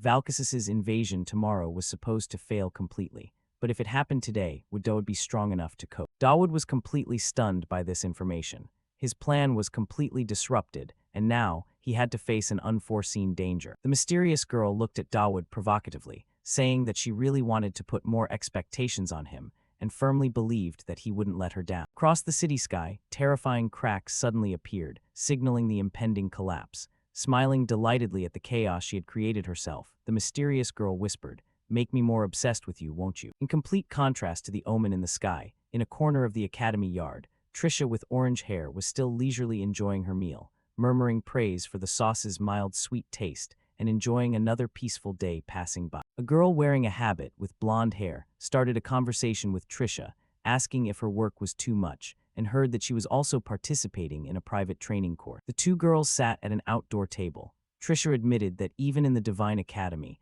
they were talking about her being a bright candidate for the brave warrior position. The friend wearing the habit teased that she was the star of the school but kept acting innocent, but Trisha only replied that she didn't care about those things. The girl wearing the habit added that she knew Trisha's dedication to training was also thanks to her crazy fan club, and everyone had nothing but praise, truly having the style of a brave warrior candidate. Trisha was a bit surprised and shy to learn that her fan club hadn't disbanded yet. She didn't think that could inspire other students that much. The girl wearing the habit turned to the topic of Dawood, saying that clearly he had quelled a battle last time. She happily remarked that their relationship was progressing well and teased Trisha that now she surely wasn't shy when being with him anymore. Trisha appeared a bit confused and stammered. The conversation subsided, moving to a deeper perspective about how to look at an ordinary person. Trisha was silent for a moment, and then confessed that she found herself still having many unfinished things, showing her humility. The girl wearing the habit began to give examples of extraordinary power, such as suppressing and destroying a great demon beast, or wiping out the enemy in the blink of an eye. Trisha closed her eyes and listened to her friend. The girl wearing the habit concluded that, compared to those extraordinary individuals, a brave warrior candidate was just a person slightly stronger than the average. A simple but also harsh truth. Suddenly, a strange sound erupted, making Trisha startle in terror. She panicked and asked herself, "What is happening?" Chaos covered everything. Other students also looked up to the sky in panic, screaming that the protective barrier was cracked. They didn't understand what was happening, wondering if this was a drill. A blonde student and another girl wearing glasses confirmed that this was definitely not a drill. The situation was extremely critical, and they shouted, demanding everyone to quickly evacuate inside. The barrier-breaking event seemed to cause a powerful energy shock, making someone with purple hair who was fast asleep spit blood. In another room, a girl with red hair with small horns on her head also felt the danger. An order was given, requiring everyone to hold their weapons tightly and be ready to fight. Seen from below, the city's protective barrier, with a hexagonal structure, was shattering like glass, revealing the pitch-black night sky. Trisha looked up at the sky with a desperate expression. She knew that once Serapin's barrier showed cracks, the demons would soon sniff and find them. She realized in horror, this wasn't in your calculations, right, Dawood? Amidst the chaos, a dark-haired girl wearing a monocle quickly acted, rushing toward the cracks in the sky. The dark-haired girl focused her energy, her hands emitting a powerful green light, showing she was preparing to cast a type of magic. A massive green energy beam was fired, colliding with the crumbling barrier, seemingly an attempt to patch it or slow down the collapse. Floating in midair, the monocle-wearing girl shouted Dawood's name, informing him that everything was happening much sooner than anticipated. She looked at the crack with eyes full of worry and suspicion, thinking to herself that if even this was part of Dawood's plan, he would have to explain a lot of things to them. Below the cracking sky, a tall clock tower stood, its clock hands still running as if signaling there wasn't much time left. Right at the top of the clock tower, a huge dark purple magic circle appeared, shaking violently, signaling the invasion portal had fully opened. From the dark magic circle, countless dragons and monsters with grotesque shapes began to pour out, their roars echoing across the sky, signaling a massacre was about to begin. Below on the ground, chaos reigned. Amidst the people screaming and running, a commander tried to re-establish order, shouting for everyone to quickly follow Talion's instructions to organize a defense. Amidst the chaotic streets, orders were issued, requiring everyone to run inside immediately for safety. The monsters had poured in, and the top priority right now was to ensure the safety of the freshmen at all costs. A roar echoed when a giant, clawed foot slammed into the ground, signaling the appearance of a much larger monster. Before everyone's eyes was a giant humanoid monster, with rippling muscular body, earth-yellow skin, and many bloodshot eyes on its head. It bared its sharp teeth, standing tall amidst the flock of imps, creating an extremely terrifying sight. Amidst that moment, a mysterious figure appeared, hands emitting a dark purple energy beam. He muttered, wondering how the enemy could have announced the attack time in advance. That figure was Talion, a blond young man with eyes emitting purple rays. He smiled arrogantly and defiantly, shouting to Dawood, "Whatever trick you've prepared, don't make me wait long. I'm bored of waiting." A lizard monster with green scales and a white skull hat on its head was roaring fiercely. The scene signaled a sudden and chaotic attack. Immediately after, a male student panicked and screamed for help when about to be grabbed by a creepy yellow monster with countless eyes and jagged jaws. A close-up of the male student's face showed extreme fear. He was truly facing imminent death. During the emergency, a figure rushed over. It was Professor Elfin, who quickly moved to rescue the male student in danger. Professor Elfin loudly scolded the male student to calm down, while ordering everyone to quickly evacuate indoors. Another red-haired professor also held the male student back, warning him not to perform meaningless brave actions in this situation. Professor Elfin stood there with a frustrated expression, realizing the situation was getting worse. And just as he feared, the magic shield protecting the academy began to show cracks. The problem didn't just lie with the monsters inside the school. Professor Elfin, as principal, was trying to maintain the barrier. He worried that if the barrier was broken, all the kings of decay aiming at Alphonte would gather, and that energy mutation could affect even the void zone. Someone else saw Elfin's action and shouted, not understanding why the principal was doing that, showing the tension and lack of information internally. Meanwhile, a blonde man and a nun were also rushing and shouting, requiring students to run faster and go inside to ensure safety. Fierce monsters had poured in everywhere. Warnings continued to sound, requiring everyone not to fight but to evacuate immediately. The academy's guard team had taken positions. The captain ordered Team 1 to continue evacuating students, while Team 2 had to hold the defensive line here. The guard team lined up, bravely facing the crowded monster flock rushing towards them. They were determined to stop them at all costs. But the monster flock's power was too overwhelming. They easily swept through the guard team's defensive line.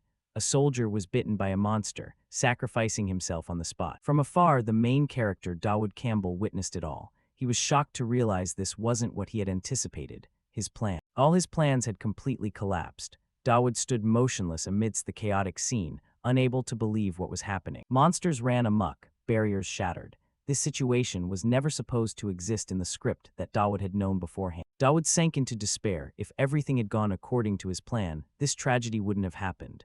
Amidst that, a voice rang out calling his name, Dawood Campbell. A sword swung up, drenched in monster blood. The person who just arrived coldly asked Dawood, "Didn't you hear the evacuation order?" That was Elnor, president of the student council. She appeared in a military uniform, full of spirit and power after defeating a monster. Elnor looked at Dawood, her gaze sharp and calculating. She knew she had to think, had to find a way to resolve the situation. Dawood's eyes also shone with determination. He knew he had to find a way to turn this situation around. Both faced each other amidst the chaos. Elnor questioned what Dawood was doing here instead of evacuating. Meanwhile, Dawood was still calculating, believing that there must be a way to survive. At the same time, a member of the student council, a girl wearing glasses, rushed over and shouted that the entire student council needed to gather. The student council member continued to call Elnor, but she only coldly replied, "Just go first," her eyes showing she had already made her own decision. Dawood turned to Elnor, earnestly suggesting, "Can you trust me once, if you follow me? We can save this school."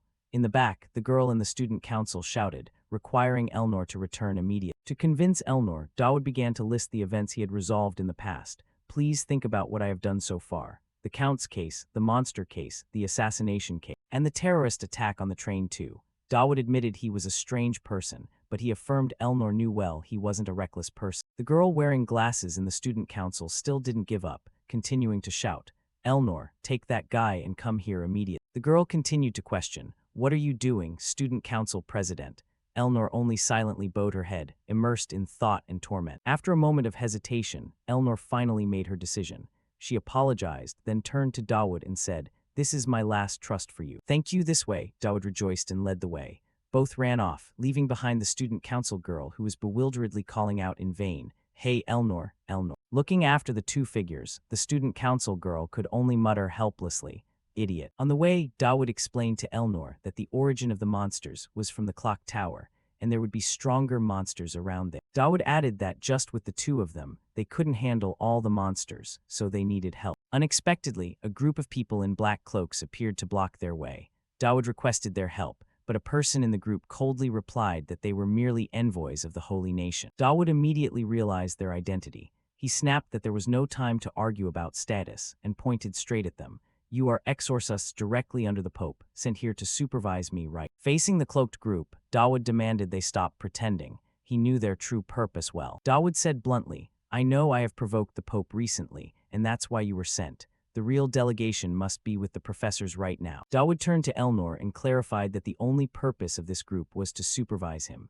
After that, he turned back to them and shouted for help, because he was the one the Pope was tracking and was in danger. However, Sekab, the masked exorcist leading the group, coldly replied, "Even if that is true, isn't it enough that you alone survive?" That sentence made Dawood go numb. He realized that they were ready to let Alphonse fall as long as he was still alive. Even if he could survive this situation, he would lose the fight against Valcassus. In despair, Dawood directed his mind elsewhere, calling out Sira's Dreamur's name. He said he knew where the item she was looking for was. At the same time, in a recording studio, Sira's heard his call and remarked, "But this isn't a game." A close-up of Sira's eyes, she was telling Dawood from afar that his life was real. Dawood screamed in despair, knowing that in reality, countless people would die. He begged for Sira's help for his own sake. Elnor silently observed Dawood as he declared he wouldn't hesitate to use any means to win. Dawood continued his play, admitting that even if every villain in this world clung to and caused him pain, he would still do it. He screamed the name, "Sira's Dreamur, answer me." Before Dawood's desperate and determined declaration, Sekab, the masked exorcist, only let out a ch, seemingly a bit interested. Sekab, the masked exorcist, looked straight at Dawood and said in a warning tone,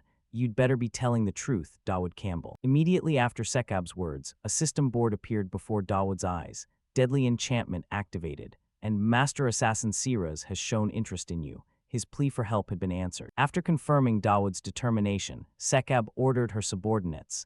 Bisla intervened. Immediately, Sekab and her two subordinates shed their heavy cloaks, revealing tight, neat assassin outfits inside.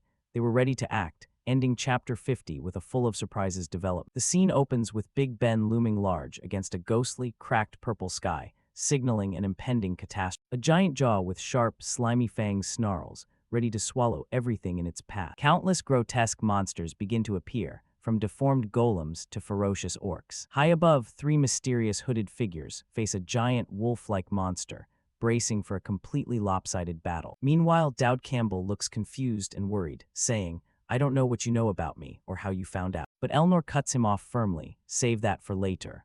Her gaze makes it clear that the current situation is far more urgent. A masked female swordsman with blonde hair draws her blade, the edge flashing with a brilliant golden light, ready for combat. Suddenly, a cat-eared character with purple hair and a sinister smile appears, challenging them. Then you'll have to take responsibility for what you said, Dowd Campbell. Immediately, the masked female swordsman lunges into the fray, swiftly taking down one monster and expertly attacking the other. One of the hooded figures is also fighting fiercely, unable to hide their shock. This power is completely absurd. Dowd turns to Elnor, whom he calls President, and urges, "We don't have time for this, President. We need to get to the clock tower fast." He points toward the tower, adding, "An enemy is waiting at the top." Elnor asks with skepticism, "Waiting? You mean he's waiting for us on purpose?" Seeing Dowd stammer, she says bluntly, "If you're about to make up another excuse, just stop." She stares directly at Dowd and says, "Ever since I met you, not a single word you've said has been honest. You always hide everything or dodge the truth." But then her voice softens. "But that attitude always has its reasons. That's why I'm by your side now." The two head toward the clock tower in the twilight. Elnor says, "You don't need to bother coming up with clever excuses. Just focus on what you need to do." Dowd thanks her for her understanding. Elnor looks at him, remarking, "You certainly have many strange sides, but you also seem to be kind in your own way." This unexpected compliment catches Dowd off guard. He can only listen in silence, his face showing a hint of confusion at Elnor's perceptiveness. Suddenly, a giant, hideous monster blocks their path. Dowd explains that this is a monster from the original Flash Terror, capable of near-infinite regeneration, making it impossible to kill. The only way is to lure it far away from the clock tower. Dowd anxiously asks Elnor, "Can you draw its attention?" Contrary to Dowd's worry, Elnor coldly draws her sword and declares, "I will slice right through it." No sooner said than done. She charges straight at the giant monster, unleashing a powerful strike. Elnor's eyes blaze with determination. Dowd can't believe his eyes, asking in astonishment, "Is she really going to slice it?" Elnor unleashes a barrage of golden light slashes at the monster. But just then, Dowd spots another danger and warns, "President, to your left." Hearing Dowd's warning, Elnor's eyes widen in surprise as she realizes the danger approaching. A giant, clawed arm of the monster descends from the sky, aimed directly at Elnor. Dowd can only scream in horror seeing Elnor about to be crushed, the ground beneath her feet beginning to crack. In the nick of time, Elnor reacts, creating a blinding explosion of light to dodge the attack. Immediately after, a streak of bright red light flashes, seemingly a sharp counterattack against the monster. Elnor has successfully parried the attack. Her face glows with resolve, her sword having blocked the crushing blow. Her hat flies off, her white hair flowing in the wind. Elnor channels her energy, swinging a massive strike into the monster's body. But the consequence of the impact is that her sword snaps. She cannot hide her surprise. Dowd realizes the harsh truth, a monster that even the Tristan sword technique can't handle. He understands that this monster was designed to be unkillable from the start. Dowd finds himself in a dilemma. "There's no time left, I have to get to the tower, but I can't leave Elnor alone like this." Just then, Elnor calls his name, Dowd Campbell. Though exhausted and injured, Elnor firmly says, "Even if I have to die, save Alphonte." Dowd is completely stunned by her words. He can only stammer, "What?" With eyes as sharp as knives, Elnor speaks loudly, as if to rally his spirits. "You aren't losing your fighting spirit just because my sword broke, are you?" She proudly calls out her full name like an oath, Elnor Eriniriza La Tristan. At that moment, a horrific truth flashes in Dowd's mind. He monologues, no matter what the system is like, no matter what the original story was. He looks at Elnor with a completely new awareness. "You are the one who is never allowed to show weakness." And then the final truth is revealed in Dowd's mind as he watches her back. "You were destined by fate to be the final boss of this world." He calls her name, President. Elnor replies, "Yeah," then continues in a somber tone, "This might be the last time, so I'll say one thing." Dowd asks in surprise, "What is it?" and leans his ear close, while Elnor maintains her calm but melancholy expression. After hearing Elnor's whisper, Dowd is left completely speechless. He can only stare at her, filled with astonishment and shock. The monster lets out a deafening roar, reminding them of its terrifying presence. Elnor's eyes glow a frightening red. She is ready for the final battle, a fight she knows she cannot back away from. She pours all her remaining strength into charging at the monster, unleashing her most ferocious attacks. The monster's blood splatters everywhere. Elnor, like a true war goddess, is using her very life to stall for time, creating a path for Dowd. With glowing red eyes filled with steely determination, Elnor bears the mission of her sacrifice, holding the monster back so Dowd can press forward. While Elnor fights a life-or-death battle, Dowd reaches the top of the tower. From here, he can clearly see the source of the catastrophe, a giant yellow magic barrier enveloping the entire city. At the top of the tower, a blond man with an arrogant expression waits. He smirks and says, "I only wanted to say this with that face, but youth really is a good thing." Dowd gasps for air, exhausted and forced to his knees after climbing the tower. The blonde enemy looks at him and mocks. "Even in this situation, you actually came here to stop." He continues, "Come to think of it, we made a bet with each other, didn't we?" Dowd lifts his face, his eyes blazing, growling each word. "That bet. I came here to win it." Inside a vast hall, Valkassus, known as the Young King, faces Dowd Campbell. Aura of dark purple magic surges around Valkassus, showing his terrifying power. He speaks, beginning a fateful confrontation. With a look of hatred, Valkassus declares that he hates demons and those who worship them. His eyes are filled with resentment and the pain that has been bottled up for so long. Dowd grips his sword hilt, responding with understanding. He knows Valkassus has suffered for thousands of years, shackled by demons. But Dowd also points out the contradiction in Valkassus, choosing to cooperate with an enlightened one seeking demonic power. Valkassus's eyes narrow. He reveals the real reason behind his choice. It isn't for power, but for a certainty, the certainty that he will obtain a free death, a release from an immortal life of suffering. The scene flashes back to the past, revealing a secret in the original story. One known as the Enlightened One made a pact with the young king, exploiting his lifelong wish. His offer was, "I will give you the death you have always longed," and the price for that wish was a horrific task. The young king must completely wipe out Elfonte Academy.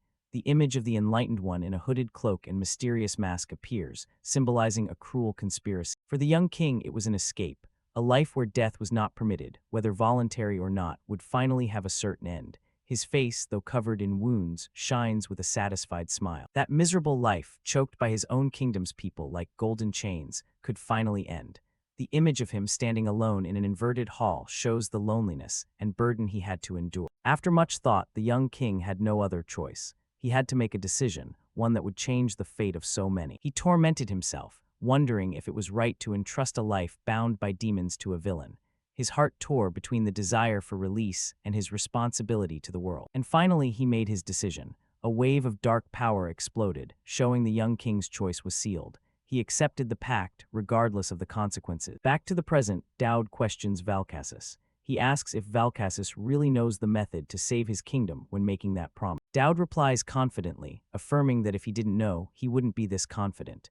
His sword flashes with magical light, ready for battle. Valkassus understands that Dowd won't back down. He also understands Dowd's position. Since Valkassus only accepts death in an all-out battle, Dowd has no choice but to attack. Horrifying dark spirits rise from Valkassus's sword, ready for battle. He challenges Dowd, demanding his opponent fight with all his strength. The scene shifts to a group of girls. Trisha, the orange-haired girl, warns them as the only one with experience. She tells the rest to be careful not to bite their tongue. Yuria, the black-haired girl, exclaims in surprise. She can't believe everything is happening so fast. Her face reveals her panic. Meanwhile, Lucian, the blonde girl, appears extremely calm. She smokes her cigarette and advises everyone to leave behind any items that might fall, then confidently says she has great balance. The three girls lie on a strange device. Trisha says to just do as they please and that only experience can help them understand. They seem to be about to participate in a special training course. Yuria, looking frightened, intends to push the start button, but hesitates at the last minute. She screams that she needs to prepare herself mentally first. Immediately, all three are flung into the air in a chaotic flow of energy. Trisha screams in anger, cursing the so-called instruction of the person with experience. This is clearly not a pleasant experience. Returning to the battle, Valkassus, in his demon form, challenges Dowd. He demands that Dowd prove his words aren't just empty talk. Dowd suddenly falls into a state of panic. Reality hitting him makes his mind freeze. He asks himself what Valkassus's type of attack is, as if he has forgotten his combat plan. Fortunately, the panic lasts only for a moment. Dowd quickly regains his composure, his brain beginning to analyze the situation like a veteran gamer. 223 tentacles, lasers everywhere. Stage 1 is super easy. He has mastered the attack pattern. With a clear plan in mind, Dowd grips his sword. He tells himself he will easily parry with the Tristan sword technique. Even while talking tough, is he really as confident as he appears? Dowd grips his sword, but deep down, he mocks his own confidence. He knows his brave words are just to hide his inner anxiety. Instead of charging to attack, Dowd chooses to dodge. He moves continuously, slipping past Valkassus's dark attacks, following the tactic he laid out in his mind, only dodge. The demonic eyes from Valkassus's attack mock Dowd, asking why he isn't fighting and if he is running away. They try to provoke him to break his plan. Another massive wave of dark energy is fired, creating deafening noises. Valkasis's power seems endless, enveloping the entire space. The demonic mouths show disappointment at Dowd's evasion. They begin to fire laser energy beams, increasing the pressure on him. Dowd moves continuously, dancing between the hall's pillars. He thinks to himself that the dodging instinct of a veteran gamer is kicking in. His goal is to force Valkasis to switch combat modes, but he also worries that with his all-F stats, he might actually die. A giant black energy orb shoots toward Dowd at a terrifying speed, a powerful attack from Valkasis. Suddenly, a creepy humanoid creature appears and lets out a horrific scream. Dowd realizes this is the Flash Terror attack and exclaims in astonishment, "Elnor did it. This shows there was external intervention." Dowd realizes in shock that there is a difference compared to his knowledge. He remembers that in the game, when this monster died, its brain or heart would explode, but here, that didn't happen. Amidst the battle, Elnor with her long platinum hair appears. She moves as fast as the wind, rushing through the ruined battlefield, ready to engage. Meanwhile, one of Valkasis's demonic eyes opens its mouth wide, gathering a massive amount of dark energy, preparing for a destructive attack. Elnor bravely charges in, her sword confronting an explosion of light and energy head-on, showcasing her formidable power. Despite Elnor's efforts, Dowd is still blown into a wall by an attack. Valkasis sneers, asking if he finally wants to fight for real. Despite being wounded and covered in dust, Dowd's gaze doesn't waver. His determination becomes stronger than ever. Valkasis in his demon form approaches the panicked Dowd. Dowd screams for him to wait, as if he isn't ready for this direct confrontation yet. Valkasis's demon eyes glow brightly. He declares that once this form is revealed, he cannot stop anymore. The battle has reached its end. Dowd is hit by a powerful attack. Valkasis looks at him with contempt, saying that as expected, Dowd is no match for him, but he will remember his courage. Dowd is blown backward by an immense force. His body cannot resist Valkasis's overwhelming power. Valkasis's final attack, a sword bound by chains, stops suddenly right in front of Dowd. Valkasis himself is surprised by this unexpected intervention. From above, two figures dive down. It is Yuria and another ally. They declare they will stop Valkasis, the demon worshipper. Dowd's reinforcements have finally arrived. Lucian, the stylish blonde girl, appears with a cigarette on her lips. She calmly says to the surprised Dowd, "I've come to save you." Yuria, now wearing a golden crown, is overjoyed to see Dowd is still safe. She screams his name in relief. Trisha, the orange-haired girl, lands powerfully, creating a circle of energy beneath her feet, demonstrating her power and readiness to fight. Trisha lands forcefully, then smiles at Dowd. She praises him for holding out so well and asks mischievously if he missed. Dowd's gaze sweeps over the allies who just appeared, Trisha, Lucian, and Yuria standing there safe. He smiles in relief, acknowledging that they arrived just in time. Despite his calm appearance, his inner self is crying in joy, thinking that if they had been even a second late, he would be dead. Yuria happily approaches Dowd. She realizes that the Iron Star ring he gave her actually works. Now, she can get close to others without being blocked by the curse anymore. She hesitantly thanks Dowd, her face glowing with happiness. The chains that once bound Yuria shatter and turn into a brilliant flow of golden energy, wrapping around her body. Her curse is being transformed into a new power. Witnessing this scene, Trisha and Lucian cannot help but be amazed. Dowd looks at Yuria and says there is more to it, revealing an even bigger secret about the ring's power. Dowd explains further. The curse that is released when wearing the ring doesn't disappear. It is simply transformed into another form of energy. And then Yuria appears in a completely new form. Dowd explains that the moment the curse disappears, it will be transformed into an extremely powerful attack buff. What remains is not a curse, but a protective blessing. Yuria now shines in golden armor, becoming a powerful and gorgeous warrior. The battle with the dark entity Valkasis officially begins. Facing the monster's provocation, Yuria, younger sister, in brilliant golden armor takes a fighting stance. The enemy laughs, saying it's time to end the empty word. Amidst the tense atmosphere, Dowd Campbell remains strangely calm. He realizes his opponent's attack is following the exact pattern he already knows, a massive advantage thanks to his metagame knowledge. Dowd roars, rallying the team's spirit. He asserts that as long as everyone follows his instructions precisely, victory is definitely within reach. His belief is the spark for this counterattack. Aaliyah pants heavily, but her eyes still burn with fighting spirit.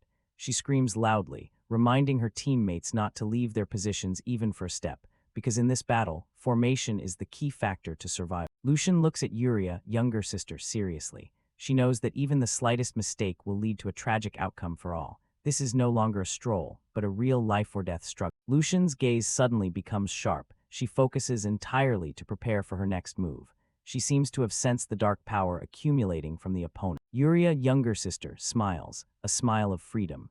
This is the first time they have truly fought together without restraint, and she is ready to show her full power to protect everyone. Suddenly, Dowd screams a warning. A deadly purple laser energy beam is coming. Its speed is so fast that it tears the air apart. Without flinching, Dowd begins to coordinate a god-tier combo. He orders Lucian to prepare prayer number 37, while asking Aaliyah to be ready for a breakthrough jump into the enemy's encirclement. All three girls coordinate smoothly under Dowd's guidance. Yuria, younger sister, charges ahead with a glowing sword, ready to slash away any obstacle ahead at his command. The monster Valkassis opens its mouth full of sharp teeth, gathering a massive amount of dark energy.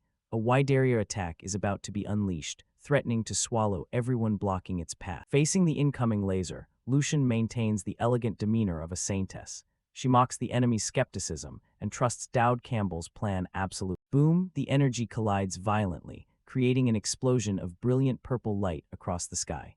The clock tower square shakes under the terrifying pressure of the monster's strike. Yuria, younger sister, braces herself to resist. Despite the immense pressure, she stands firm, her sword and armor blocking the destructive energy flow. She sighs with relief that the strike was successfully blocked. But the danger isn't over. Dowd screams again, announcing a tentacle attack coming next. He provides detailed instructions to Yuria on how to dodge and counterattack, turning combat movements into a dance of death. Utilizing all her strength, Yuria, younger sister, swings a massive arc slash, pushing back all the enemy's attacks. The force of the swing makes even the air vibrate. Though exhausted, Yuria still confirms she is okay. Her resilience is the firmest fortress for the whole group at this moment. Just then, Dowd ordered the entire team to retreat to prepare for a new counterattack.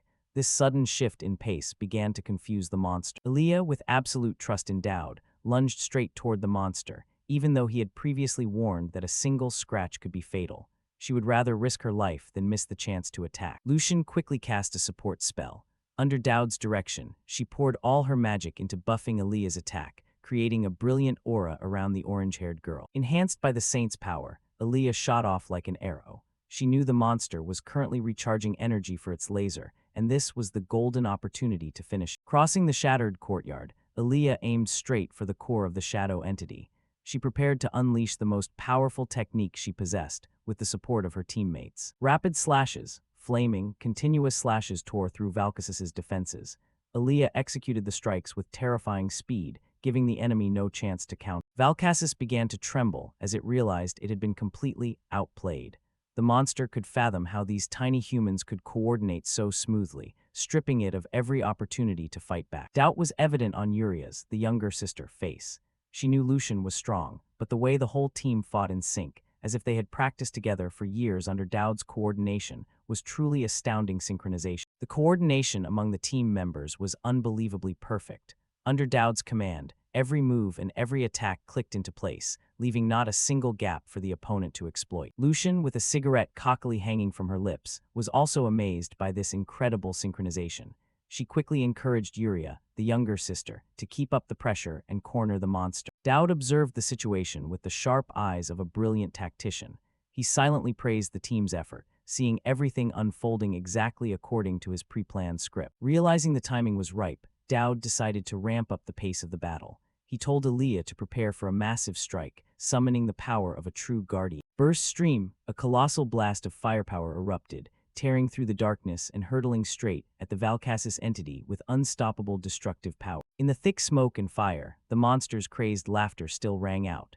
It refused to submit, trying to pull itself up amidst the ruins of the square. By now, Aaliyah trusted Dowd completely. She realized that his instructions weren't just empty words. They were the true key to winning against an out-of-reach opponent. Dowd flashed a cryptic smile. This battle had proven that his metagame knowledge could turn the impossible into reality. "We're going to win," he thought to himself. Dowd's confidence made Valkassis start to panic. It shrieked in desperation, demanding the group try to kill it if they could, all while it gradually lost control. The sky above the clock tower suddenly glowed with a giant purple magic circle. Magical power surged, shaking the space around the battle scene. Space began to develop cracks like broken glass. The impact of this confrontation was exceeding the limits this world could withstand. Xena, the girl with the signature monocle, suddenly appeared and announced that 10 precious minutes had passed. The situation was becoming more urgent than ever. She warned Dowd Campbell that human power always had its limits. The countdown had begun, and they didn't have 3 minutes, but a mere 2 minutes left to end everything. The pressure of time weighed heavily on everyone. Within those less than 2 minutes, they were forced to unleash the decisive blow to settle the score with this devious shadow entity. Lucian and Yuria, the younger sister, continued to show off their top-tier coordination.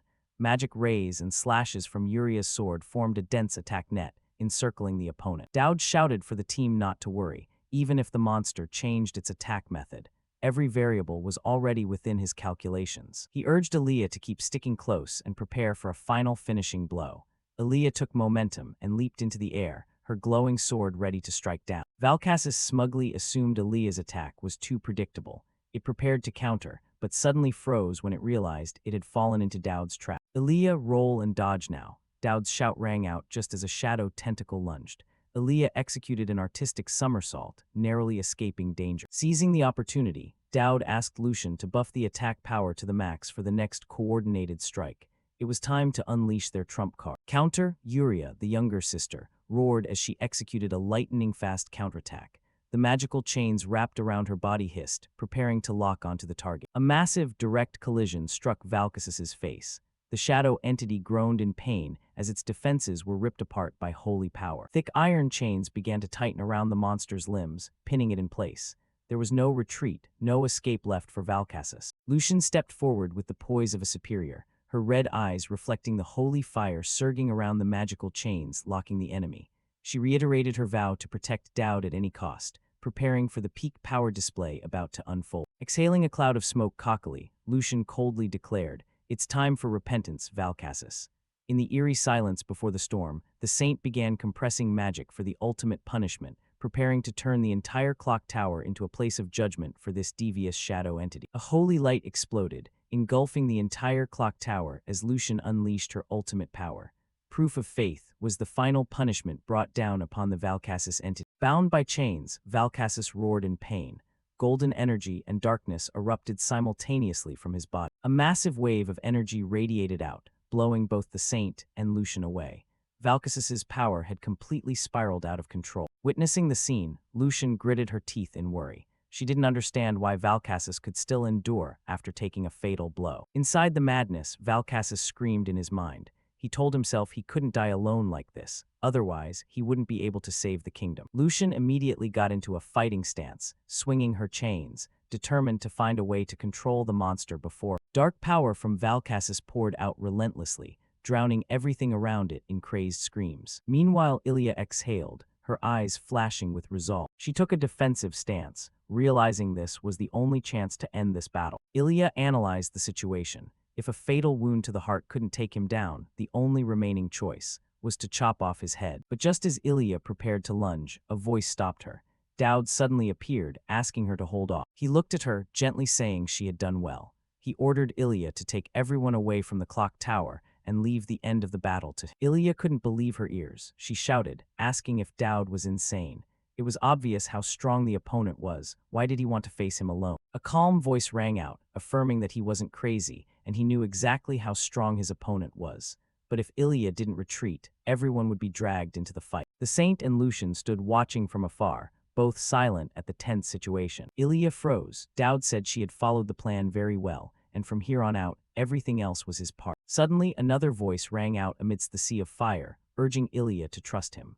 A man with long orange hair stood there, his back exuding confidence. Ilya stood still, turning her back to the battle, seemingly struggling internally. Finally, she turned around, her eyes burning. She declared that, as a hero candidate, she couldn't let the students die. She would stay and fight. Her face shone with unshakable resolve. The man with long orange hair smiled, asking a cryptic question. Who said anyone was going to die? Dowd also turned to look at her, smiling confidently. He promised that even if it seemed impossible, he would definitely win and return. His promise made Ilya unable to hold back her tears. Drops of tears began to roll down her cheeks. Dowd turned his back, stepping firmly toward the kneeling Valkassis. He declared that death wasn't in his plans. Dowd's back moved forward steadily, facing the powerful enemy alone. Ilya could only watch in silence, softly calling his name. Now, she could only place her full trust in Dowd. Lucian turned to Ilya, urging her to go down with her. She said the stairs were too slow and told Ilya to take her hand. After a moment of hesitation, Ilya gripped the hilt of her sword and agreed. She turned to the saint and told her to come along. Lucian and the saint took Ilya's hands, and all three jumped down from the top of the tower, placing their complete trust in Dowd. Dowd explained his plan. The condition to break Valkasis's chains was to win a fair duel. And in this situation, the only person who could have a fair duel with Valkasis was Dowd Campbell, the weakest one with all stats at F rank. To execute the plan, Dowd activated Soul Linker. The system notified him that the number of demon marks on him had increased by 1. Before starting, Dowd turned to ask the soul of the knight Caliban. He said that since Caliban had experience, he wanted to ask one thing. Dowd asked a strange question. Does dying hurt? The soul of the knight Caliban stood silent behind him. Caliban, with a melancholic expression, slowly replied that, of course it hurts. Hearing an answer so bluntly obvious, Dowd muttered that he would never ask for advice from Caliban again. He ignored it, lifted his pendant, and activated the Sacred Soul skill. Dowd knelt down, held the pendant toward Valkasis, and began the process of infiltrating the monster's mind. Instantly, Dowd's consciousness was pulled into a space as black as ink. Purple energy currents began to swirl, signaling a dangerous infiltration. Dowd braced himself. Valkasis's soul energy was fighting back fiercely, causing him immense pain. He gritted his teeth, trying to push through the excruciating pain to get deeper into the opponent's memories. Finally, he saw a glimmer of light. A small figure in an orange cloak was sitting in the dark space. It was the ego of Valkasis. Dowd gritted his teeth, his body trembling from the terrible pressure of maintaining the soul connection. But he persisted, reaching out, determined to touch the breaking soul. Valkasis's back as a youth appeared, a lonely image amidst a scene of desolation. The scenery around Dowd changed. He had successfully infiltrated Valkasis's memories, a magnificent kingdom now burning in a sea of fire. The eyes of the young Valkasis shone with deep sadness. This was the tragedy that ruined his life. A prosperous city burned to the ground in an instant. The young Valkasis silently looked ahead, where another boy in an orange cloak was sitting alone, another fragment of his own memory. Suddenly, Dowd appeared right behind him. The young Valkasis turned, shocked to see a stranger had infiltrated this far. He asked if Dowd knew he could be trapped in these memories forever. In response, Dowd just asked a question back. In a one-on-one match, is losing all you can think about? Dowd smiled. He didn't come here to defeat Valkasis. He came to save both him and his kingdom. Valkasis closed his eyes, a peaceful smile appearing on his lips for the first time. He realized that even knowing there were so many dangers, Dowd wasn't the type to turn a blind eye and walk away. Valkasis admitted, "You win." He bowed before Dowd and offered a sincere thank you. The battle ended not with force but with empathy. A blinding light exploded, breaking the space, creating cracks like broken glass. And then the barrier shattered completely. A voice rang out, unable to believe what was happening. It was the girl with the monocle, wondering in shock if Dowd had really succeeded. The barrier vanished, the last fragments of it disappearing as well. A brilliant light covered the clock tower, signaling that something had ended. The purple energy spheres also faded into the air. Right after, a series of system notifications appeared. Main quest completed. Dowd received points, demon essence, a hero fragment, and unlocked interaction with the tribunal. Dowd slowly opened his eyes, still drowsy after the battle. But when he became alert, he realized he was looking straight at Elnor. As it turned out, he was resting his head on her lap. Realizing the situation, Dowd called her name, feeling a bit flustered. Elnor asked if he had arrived right after defeating all the monsters. Dowd hesitantly confirmed, then worriedly asked if she was angry because he left her with that ridiculous guy. She admitted she was angry, but not for that reason. Dowd was surprised, not understanding what else he had done wrong. Elnor's voice turned cold as she recounted meeting the hero candidate and the saint outside the tower. She sarcastically remarked that their roles should have been reversed. Dowd should have brought her to such an important battle. Dowd could only sigh, not understanding what she thought of the student council president anymore. Realizing Elnor's attitude, Dowd probed, asking if she was jealous, or if it was just her bruised ego. Dowd playfully teased, asking directly if the president was jealous. Elnor immediately glared at him, growling, "Want to die," making Dowd quickly apologize. That moment, Dowd suddenly realized something. He looked at the necklace around his neck. He muttered that all the curses binding his body had been lifted. The young King Valkasis was finally free, and those people could now perhaps rest in peace. In his mind, he recalled the pleas of the children's spirits, hoping he would stay and help them take revenge on the one who harmed. Lost in thought, Dowd didn't notice Elnor's gaze watching him. He blankly asked why she was looking at him like that. Elnor just smiled, replying with a simple sentence, just because I wanted to. Dowd sat up, asking Elnor about her plans. She was surprised, asking what he was talking about. He explained that his solo defeat of the Flash Terror would surely spread everywhere. That meant the level of the assassins targeting him would only get higher. Yet Elnor didn't seem to care about that danger. She brushed it off and repeated what he said earlier about having dinner to make up for the one they missed. Meanwhile, at the academy, shocking news was spreading. A blonde student shouted, informing everyone that the principal had decided to give them an early holiday because of the clock tower incident. The whole courtyard immediately erupted in cheers. Students buzzed, some not even understanding what happened, but knowing someone had split an entire building in half, so it needed repair. On a balcony, two sisters were enjoying the peaceful atmosphere. The older sister lit a cigarette, saying they could stay at the academy for the time being. She exhaled a cloud of smoke, muttering that this was the official announcement from the holy nation. She wondered if Dowd had truly grasped their weakness. The black-haired girl, Yuria, replied that it was very possible, since Dowd was a very calculating person. Yuria smiled, saying that regardless, she felt happy as long as they were together. But the older sister was still worried, reminding her that the holy nation wouldn't give up on them, and the homunculus plan wasn't over yet. Yuria asserted that even so, they wouldn't run anymore. Now, both were much freer than before. The older sister smiled, agreeing that the holy nation wouldn't dare look down on them again.